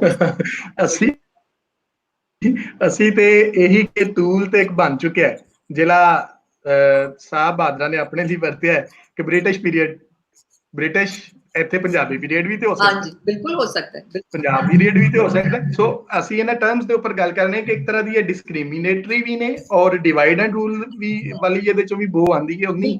ਸੋ ਤੇ ਅਗਰ ਅਸੀਂ ਇਹਨੂੰ ਕਰੀਏ ਇਸ ਤਰ੍ਹਾਂ ਤੇ ਅਸੀਂ, ਕਿਉਂਕਿ ਆਪਣੇ ਸੀਨੀਅਰ ਜਿੰਨੇ ਵੀ ਸਾਡੇ ਆਉਂਦੇ ਨੇ, ਸਾਡੇ ਮਿਰਦੁੱਲਾ ਹੋਰੀ ਆਏ ਸਨ ਔਰ ਪ੍ਰੋਫੈਸਰ ਸੁਖਦੇਵ ਸੋਲ ਸਾਹਿਬ ਆਏ ਸਨ, ਇਸ ਤਰ੍ਹਾਂ ਸਾਡੇ ਕੋਲ ਇੱਕ ਪੂਰੀ ਜਿਹੜੀ ਗਲੈਕਸੀ ਸੀ ਇੰਟੈਲੈਕਚੁਅਲਸ ਦੀ, ਉਹ ਜਿਸ ਤਰ੍ਹਾਂ ਹੀ ਆਉਂਦੇ ਸਨ। ਅਸੀਂ ਪੋਸਟਰ ਵੀ ਲਾਇਆ ਸੀ। ਤੁਸੀਂ ਵੀ ਜਦੋਂ ਅੱਜ ਸਾਡੇ ਕੋਲ ਆਏ ਤੇ ਅਸੀਂ ਨਾ ਉਹਦਾ ਇੱਕ ਰੈਫਰੈਂਸ ਲੈਂਦੇ ਹਾਂ ਕਿ ਫਲਾਣਾ ਪ੍ਰੋਫੈਸਰ ਨੇ ਵੀ ਇਹਦੇ ਤੇ ਗੱਲ ਕੀਤੀ ਕਿ ਵੀ ਇਸ ਤਰ੍ਹਾਂ ਨਹੀਂ ਜਲਾਣਾ, ਇਹਨੂੰ ਬਦਲਣਾ ਚਾਹੀਦਾ। ਤੇ ਅਸੀਂ ਬਦਲਣ ਵਾਸਤੇ ਵੀ ਕੋਸ਼ਿਸ਼ ਕਰਾਂਗੇ ਕਿ ਕੋਈ ਸੀਨੀਅਰ ਪ੍ਰੋਫੈਸਰਸ ਬੈਠ ਔਰ ਇਸ ਟਰਮਸ ਨੂੰ ਨਵੀਆਂ ਵੀ ਬਣਾਈਆਂ ਜਾ ਬਿਲਕੁਲ ਬਣਾਈਆਂ ਕੋਈ ਮੁਸ਼ਕਲ ਤੇ ਨਹੀਂ ਬਣਾਈਆਂ ਜਾ ਸਕਦੀਆਂ, ਲੇਕਿਨ ਫੌਰੀ ਤੌਰ ਤੇ ਇੱਕਦਮ ਤੁਸੀਂ ਸਭ ਕੁਝ ਜੇ ਤਬਦੀਲ ਕਰਕੇ ਨਈ ਟਰਮੀਨੋਲੋਜੀ ਇਸਤੇਮਾਲ ਕਰਨੀ ਸ਼ੁਰੂ ਕਰਦੇ, ਉਹਨੂੰ ਆਹਿਸਤਾ ਆਹਿਸਤਾ ਫਲੋਟ ਕਰਨਾ ਪੈਂਦਾ ਤਾਂ ਕਿ ਲੋਕਾਂ ਦੀ ਜ਼ਿਹਨ ਚੋਂ ਬੈਠ ਜਾਣ, ਫਿਰ ਉਹਨਾਂ ਨੂੰ ਸਮਝ ਆਏ ਕਿ ਅੱਛਾ ਇਹ ਗੱਲ ਇਸ ਵੇਲੇ ਜਿਸ ਚੀਜ਼ ਦੀ ਹੋ ਰਹੀ ਹੈ ਉਹ ਇਹਦੇ ਨਾਲ ਹੈ। ਇੱਕੋ ਦਮ ਤੁਸੀਂ ਓਸ਼ਨ ਆਫ ਚੇਂਜ ਲੈ ਕੇ ਆਓ ਨਾ ਤੇ ਐਵਰੀਥਿੰਗ ਗੈਟਸ ਮਡਲਡ ਅਪ। ਉਹ ਫਿਰ ਸਮਝ ਨਹੀਂ ਆਉਂਦੀ ਕਿ ਅੱਛਾ ਹੁਣ ਕੰਟੈਂਟ ਨੂੰ ਦੇਖੀਏ ਜਾਂ ਇਹ ਨਵੀਂ ਬਾਉਂਡਰੀਜ਼ ਜਿਹੜੀਆਂ ਬਣ ਰਹੀਆਂ ਉਹਦੇ ਵਿੱਚ ਇਹਨੂੰ ਫਰੇਮ ਕਰੀਏ। ਮਗਰ ਬਿਲਕੁਲ ਜ਼ਰੂਰ ਕਰਨਾ ਚਾਹੀਦਾ ਹੈ। ਜੇ ਤੁਸੀਂ ਕੋਈ ਬ੍ਰੇਨਸਟਾਰਮਿੰਗ ਸੈਸ਼ਨ ਕਰੋਗੇ ਤਾਂ ਦੱਸਣਾ, ਮੈਂ ਵੀ ਸ਼ਾਮਿਲ ਹੋਵਾਂਗੀ। ਜੀ ਅਸੀਂ ਬਿਲਕੁਲ ਇਨਵਾਈਟ ਕਰਾਂਗੇ ਜੀ। ਅਸੀਂ ਹੁਣ ਇਸ ਪੋਜੀਸ਼ਨ ਤੇ ਜਾ ਰਹੇ ਹਾਂ, ਅਸੀਂ ਆਪਣੇ ਲੈਕਚਰਸ ਦੀ ਜਿਸ ਤਰ੍ਹਾਂ ਸਾਡੇ ਕੋਲ ਆਰਕਾਈਵਸ ਬਣਦੇ ਜਾ ਰਹੇ, ਅਸੀਂ ਹੁਣ ਇਸ ਪੋਜੀਸ਼ਨ ਵੱਲ ਜਾ ਰਹੇ ਹਾਂ ਕਿ ਅਸੀਂ ਇੱਕ ਸਕਾਲਰਸ ਦੀ ਇੱਕ ਮੀਟਿੰਗ ਬੁਲਾਈ ਔਰ ਜਿਹੜੀਆਂ ਚੀਜ਼ਾਂ ਸਾਡੇ ਸਾਹਮਣੇ ਆਈਆਂ ਉਹਨਾਂ 'ਚ ਰੱਖੀਏ ਔਰ ਉਹਨਾਂ ਦੇ ਅਸੀਂ ਮਿੰਟਸ ਬਣਾ ਕੇ ਸ਼ੇਅਰ ਕਰੀਏ ਔਰ with the passage of time ਇਹ ਰੈਫਰੈਂਸ ਵੀ ਆਹਿਸਤਾ ਆਹਿਸਤਾ ਜਿਹੜੀ ਮੁਖਤਲਿਫ ਹਿਸਟਰੀ ਨੇ, ਔਰਲ ਹਿਸਟਰੀ ਨੇ ਜਗ੍ਹਾ ਲੈ ਲਈ, ਸਬਾਲਟਨਸ ਨੇ ਲੈ ਲਈ, ਹੋਰ ਵੀ ਆ ਰਹੀਆਂ ਚੇਂਜਸ। ਤੇ ਮੇਰਾ ਖਿਆਲ ਹੈ ਕਿ ਹੁਣ ਸਾਡੇ ਵੱਲੋਂ ਵੀ ਜਿਹੜੀ ਇਹ ਚੀਜ਼ ਹੈ ਨਾ ਉਹ ਸਾਹਮਣੇ ਆਏਗੀ ਤੇ ਅਸੀਂ ਯੰਗ ਹਿਸਟੋਰੀਅਨ ਕੋਸ਼ਿਸ਼ ਕਰਾਂਗੇ ਕਿ ਸਾਡੇ ਸੀਨੀਅਰਸ ਜਿਹੜੇ ਨੇ ਸਾਡੀ ਹੈਲਪ ਕਰਨ ਦੇ ਵਿੱਚ। ਜੀ ਬਹੁਤ ਸ਼ੁਕਰੀਆ ਜੀ, ਅੱਜ ਤੁਸੀਂ ਆਏ ਔਰ ਸਾਡੇ ਨਾਲ ਇੰਨਾ ਟਾਈਮ 2 ਘੰਟੇ ਅਸੀਂ ਤੁਹਾਡੇ ਅੱਜ ਲੈ ਲਏ ਤੇ ਬਹੁਤ ਬਹੁਤ ਮਿਹਰਬਾਨੀ। ਤੇ ਆਂਦੇ ਜਾਂਦੇ ਰਿਹਾ ਕਰੋ, ਅਸੀਂ ਤੁਹਾਨੂੰ ਬੁਲਾਉਂਦੇ ਰਹਾਂਗੇ, ਤੁਸੀਂ ਜ਼ਰੂਰ ਆਣਾ ਸਾਡੇ। ਬਹੁਤ ਅੱਛਾ ਲੱਗਿਆ। ਮੈਂ ਮੇਰੇ ਵੱਲੋਂ ਸਭ ਦਾ ਸ਼ੁਕਰੀਆ ਜਿਨ੍ਹਾਂ ਨੇ ਇੰਨੀ ਲੰਬੀ ਮੇਰੀ ਕਹਾਣੀ ਸੁਣੀ। ਮਗਰ ਹਾਂਜੀ वही यू नो प्रोफेसर ਜੀ एक दफा शुरू हो जान, उन्होंने चुप कराना थोड़ा मुश्किल हो जाता है। बस ਜੀ बहुत शुक्रिया ਤੁਹਾਡੇ ਇਸ ਫੋਰਮ ਦਾ, ਸਭ ਲੋਕਾਂ ਦਾ। रियली ਬਹੁਤ ग्रेटफुल। ਸ਼ੁਕਰੀਆ। अच्छा ਓਕੇ जी, खुदा हाफिज। ਜੀ ਸਾਰੇ ਦੋਸਤਾਂ ਦਾ ਬਹੁਤ ਸ਼ੁਕਰੀਆ ਜਿਹੜੇ ਸਾਡੇ ਨਾਲ ਸਨ ਅੱਜ। ਐਂਡ ਮੈਂ ਸਾਰੇ ਦੋਸਤਾਂ ਨੂੰ ਕਹਾਂਗਾ ਕਿ ਤੁਸੀਂ ਆਪਣੇ ਕੁਐਸਚਨਸ ਔਰ ਆਪਣੀ ਗੱਲਬਾਤ, ਆਪਣੇ ਕਮੈਂਟਸ ਲਾਜ਼ਮੀ ਲਿਖ ਦਿਆ ਕਰੋ, ਕਿਉਂਕਿ ਅਸੀਂ ਇਹ ਸਾਰੇ ਦੋਸਤਾਂ ਨੂੰ ਵੇਖ ਰਹੇ ਹੁੰਦੇ ਹਾਂ, ਕੁਝ ਇਹਨਾਂ ਦੇ ਅਸੀਂ ਆਨਸਰ ਵੀ ਕਰਨੇ ਆ ਔਰ ਕੁਝ ਅਸੀਂ ਫੀਡਬੈਕ ਦੇ ਤੌਰ ਤੇ ਸਾਡੇ ਸਕਾਲਰ ਨੂੰ ਵੀ ਅਸੀਂ ਭੇਜਦੇ ਹਾਂ ਕਿ ਉਹ ਵੀ ਵੇਖਣ ਇਹਨੂੰ, ਕਿਉਂਕਿ ਉਹਨਾਂ ਨੇ ਆਪਣਾ ਇਹ ਸਾਰਾ ਦਾ ਸਾਰਾ ਲੈਕਚਰ ਵੇਖਣਾ ਹੁੰਦਾ ਹੈ ਕਿ ਕੀ ਇਹਦੇ ਤੇ ਗੱਲਬਾਤ ਹੋਈ ਹੈ। ਸੋ ਇਹ ਬਹੁਤ ਇੱਕ ਅਹਿਮ ਹੁੰਦਾ ਜਿਹੜਾ ਤੁਹਾਡਾ ਇਨਪੁਟ ਸਾਡੇ ਵੱਲ ਆ ਜਾਂਦਾ ਹੈ। ਤੇ ਅਸੀਂ ਜਿਸ ਤਰ੍ਹਾਂ ਡਿਕਲੇਅਰ ਕੀਤਾ ਸੀ, ਇਸ ਵਾਰੀ ਬੁੱਕ ਆਫ ਦਾ ਵੀਕ के लिए ਉਹ ਅਲੀ ਕਾਸਮੀ ਹੋਰਾਂ ਦੀ ਕਿਤਾਬ ਮੁਸਲਿਮ ਅਗੇਂਸਟ ਮੁਸਲਿਮ ਲੀਗ ਉਹਦਾ ਅਸੀਂ ਚੱਲ ਰਿਹਾ ਇਵੈਂਟ ਦੇ ਹਵਾਲੇ ਨਾਲ ਮੈਂ ਗੱਲ ਕਰਦਾ ਚਾਹਾਂ ਕਿ ਇਵੈਂਟ ਨੂੰ ਤੁਸੀਂ ਜਾ ਕੇ ਉਹਦੇ ਵਿੱਚ ਇੰਟਰਸਟ ਜਾਂ ਗੋਇੰਗ ਦਾ ਕਰੋਗੇ, ਇੰਟਰਸਟਡ ਜਾਂ ਗੋਇੰਗ ਦਾ, ਤੇ ਫਿਰ ਉੱਥੇ ਜਿਹੜੀਆਂ ਅਸੀਂ ਉਹਦੇ ਵਿੱਚ ਪੋਸਟਰ ਜਾਂ ਕੁਝ ਕਿਤਾਬ ਦੇ ਹਵਾਲੇ ਨਾਲ ਉਹਦਾ ਕੰਟੈਂਟ ਪੇਜ ਜਾਂ ਉਹਦੀਆਂ ਚੀਜ਼ਾਂ ਜਿਹੜਾ ਇੱਕ ਦੋ ਚੀਜ਼ਾਂ ਅਸੀਂ ਸ਼ੇਅਰ ਕਰ ਸਕਨੀ ਆ ਸਕਾਲਰ ਦੀ ਔਰ ਉਹਨਾਂ ਦੇ ਪਬਲਿਸ਼ਰ ਦੀ ਇਜਾਜ਼ਤ ਦੇ ਨਾਲ, ਉਹ ਅਸੀਂ ਸ਼ੇਅਰ ਕਰਦੇ ਰਹਿੰਦੇ ਹਾਂ। ਔਰ ਇਹ ਕਿਤਾਬ ਕਿਉਂਕਿ ਗੂਗਲ ਤੇ ਵੀ, ਗੂਗਲ ਬੁੱਕ ਤੇ ਵੀ ਮੌਜੂਦ ਹੈ, ਉਹਦਾ ਮੈਂ ਜਿਹੜਾ ਹੈ ਉਹ ਅਸੀਂ ਲਿੰਕ ਵੀ ਸ਼ੇਅਰ ਕਰ ਦਿਆਂਗੇ, ਤੁਸੀਂ ਉੱਥੋਂ ਪੜ੍ਹ ਵੀ ਸਕਦੇ ਹੋ। ਤੇ ਸੰਡੇ ਵਾਲੇ ਦਿਨ ਅਸੀਂ ਇਹਦੇ ਤੇ ਦੁਪਹਿਰੇ 12 ਵਜੇ ਗੱਲਬਾਤ ਕਰਾਂਗੇ। ਤੁਸੀਂ ਕਾਈਂਡਲੀ ਇਹ ਕਿਤਾਬ ਜ਼ਰੂਰ ਪੜ੍ਹ ਕੇ ਆਣਾ। ਇਹ ਐਡੀਟਡ ਬੁੱਕ ਹੈ, ਡਿਫਰੈਂਟ ਆਰਟੀਕਲਸ ਨੇ ਜਿਹੜੇ ਅਲੀ ਕਾਸਮੀ ਔਰ ਉਹਨਾਂ ਦੇ ਇੱਕ ਫਰੈਂਡ ਨੇ ਐਡੀਟਡ ਬੁੱਕ ਜਿਹੜੀ ਇਹਨੇ ਲਿਖੀ ਹੈ। ਤੋਂ ਇਸ ਤਰ੍ਹਾਂ ਸਾਡੀ ਕਿਤਾਬ ਦਾ ਦੂਜਾ ਜਿਹੜੇ ਹੈ ਉਹ ਵੀ ਮੈਂ ਦੱਸਦਾ ਜਾਵਾਂ ਕਿ ਸਿਟੀ ਐਜ਼ ਇਟ ਵਾਸ ਦੇ ਹਵਾਲੇ ਨਾਲ ਜਿੱਦਾਂ ਅਸੀਂ ਕਰ ਰਹੇ ਹਾਂ ਕਿ ਅਸੀਂ ਇੱਕ ਸ਼ਹਿਰ ਈਸਟ ਪੰਜਾਬ ਦਾ ਔਰ ਇੱਕ ਵੈਸਟ ਪੰਜਾਬ ਦਾ ਲੈਨੇ ਆ। ਇਸ ਵਾਰੀ ਅਸੀਂ ਇਧਰੋਂ ਵੈਸਟ ਪੰਜਾਬ ਤੋਂ ਸਿਆਲਕੋਟ ਲਿਆ ਸੀ, ਸੋ ਹੁਣ ਅਸੀਂ ਈਸਟ ਪੰਜਾਬ ਦਾ ਜਿਹੜਾ ਸ਼ਹਿਰ ਹੈ ਉਹ ਅਸੀਂ ਕੱਲ ਤੱਕ ਅਨਾਉਂਸ ਕਰ ਦਿਆਂਗੇ ਤੇ ਤੁਸੀਂ ਉਸ ਸ਼ਹਿਰ ਦੇ ਹਵਾਲੇ ਨਾਲ ਵੀ ਸਾਡੇ ਨਾਲ ਆਓਗੇ ਔਰ ਉਹਨੂੰ ਵੇਖੋਗੇ।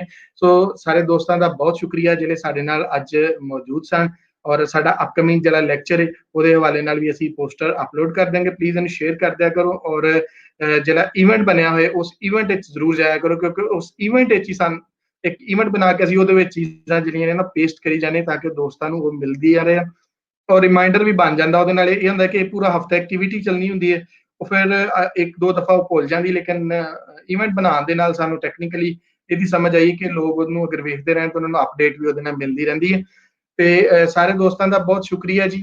ਔਰ ਜਿਸ ਤਰ੍ਹਾਂ ਮੈਂ ਕਹਿਤਾ ਸੀ ਕਿ ਕੁਝ ਜਿਹੜੇ ਲੋਕ ਟਵਿੱਟਰ ਤੇ ਨੇ, ਟਵਿੱਟਰ ਤੇ ਵੀ ਇਹਦਾ ਅਕਾਊਂਟ ਹੈ ਵੇ, ਤੁਸੀਂ ਉਹਨੂੰ ਵੀ ਫਾਲੋ ਕਰ ਸਕਦੇ ਹੋ। ਅਸੀਂ ਉਹਦੇ ਤੇ ਵੀ ਅਪਡੇਟ ਲਾਵਾਂਗੇ, ਕੁਝ ਉਹ ਵੀ ਅਸੀਂ ਸ਼ੁਰੂ ਕਰਾਂਗੇ। ਔਰ ਦੂਜੀ ਗੱਲ ਇਹ ਕਿ ਜਿਹੜਾ ਬਲੌਗ ਹੈ ਉਹ ਬਲੌਗ ਤੇ ਅਸੀਂ ਕੰਮ ਕਰ ਰਹੇ ਹਾਂ, ਔਰ ਜਿਹੜੇ ਦੋਸਤ ਉਸ ਬਲੌਗ 'ਚ ਕੰਟਰੀਬਿਊਟ ਕਰਨਾ ਚਾਹਣ ਕਿਸੇ ਵੀ ਲੈਕਚਰ ਦੇ ਹਵਾਲੇ ਨਾਲ ਸਾਡੇ ਨਾਲ ਜਸਪ੍ਰੀਤ ਕੌਰ ਹੋਣੀ ਬਹੁਤ ਸੋਹਣਾ ਲਿਖਦੇ ਨੇ, ਉਹਨਾਂ ਨੇ ਸਾਨੂੰ ਕਾਫੀ ਸਾਰੀਆਂ ਚੀਜ਼ਾਂ ਭੇਜੀਆਂ ਨੇ, ਅਸੀਂ ਅਪਲੋਡ ਕਰ ਦਿਆਂਗੇ ਜਲਦੀ। ਹੋਰ ਵੀ ਜਿਹੜੇ ਦੋਸਤ ਆਪਣਾ Lyallpur historian young historian club ਦੇ ਹਵਾਲੇ ਨਾਲ ਜਾਂ ਇਹਦੇ ਲੈਕਚਰ ਦੇ ਹਵਾਲੇ ਨਾਲ ਜਾਂ ਕੋਈ ਆਪਣਾ ਓਵਰਵਿਊ ਕਿਸੇ ਲੈਕਚਰ ਦੇ ਉੱਪਰ ਵੀ ਦੇਣਾ ਚਾਹਣ, ਉਹ ਸਾਨੂੰ ਈਮੇਲ ਕਰ ਦੇਣ ਔਰ ਅਸੀਂ ਉਸ ਈਮੇਲ ਤੇ ਉਹਨਾਂ ਦੇ ਨਾਮ ਔਰ ਤਸਵੀਰ ਦੇ ਨਾਲ ਅਸੀਂ ਆਪਣੇ ਬਲੌਗ ਤੇ ਲਾਵਾਂਗੇ। ਔਰ ਇੱਕ ਤਰ੍ਹਾਂ ਆਰਕਾਈਵਸ ਦਾ ਇੱਕ ਹੋਰ ਸਿਲਸਿਲਾ ਜਿਹੜਾ ਲੋਕਾਂ ਦੇ ਕੀ ਤਾਸਰਾਤ ਸਨ ਉਹ ਵੀ ਸੇਵ ਹੁੰਦਾ ਜਾਏਗਾ। ਸੋ ਬਹੁਤ ਸ਼ੁਕਰੀਆ, ਮਿਲਦੇ ਹਾਂ ਅਗਲੇ ਲੈਕਚਰ ਦੇ ਨਾਲ। ਰੱਬ ਰੱਖਾ।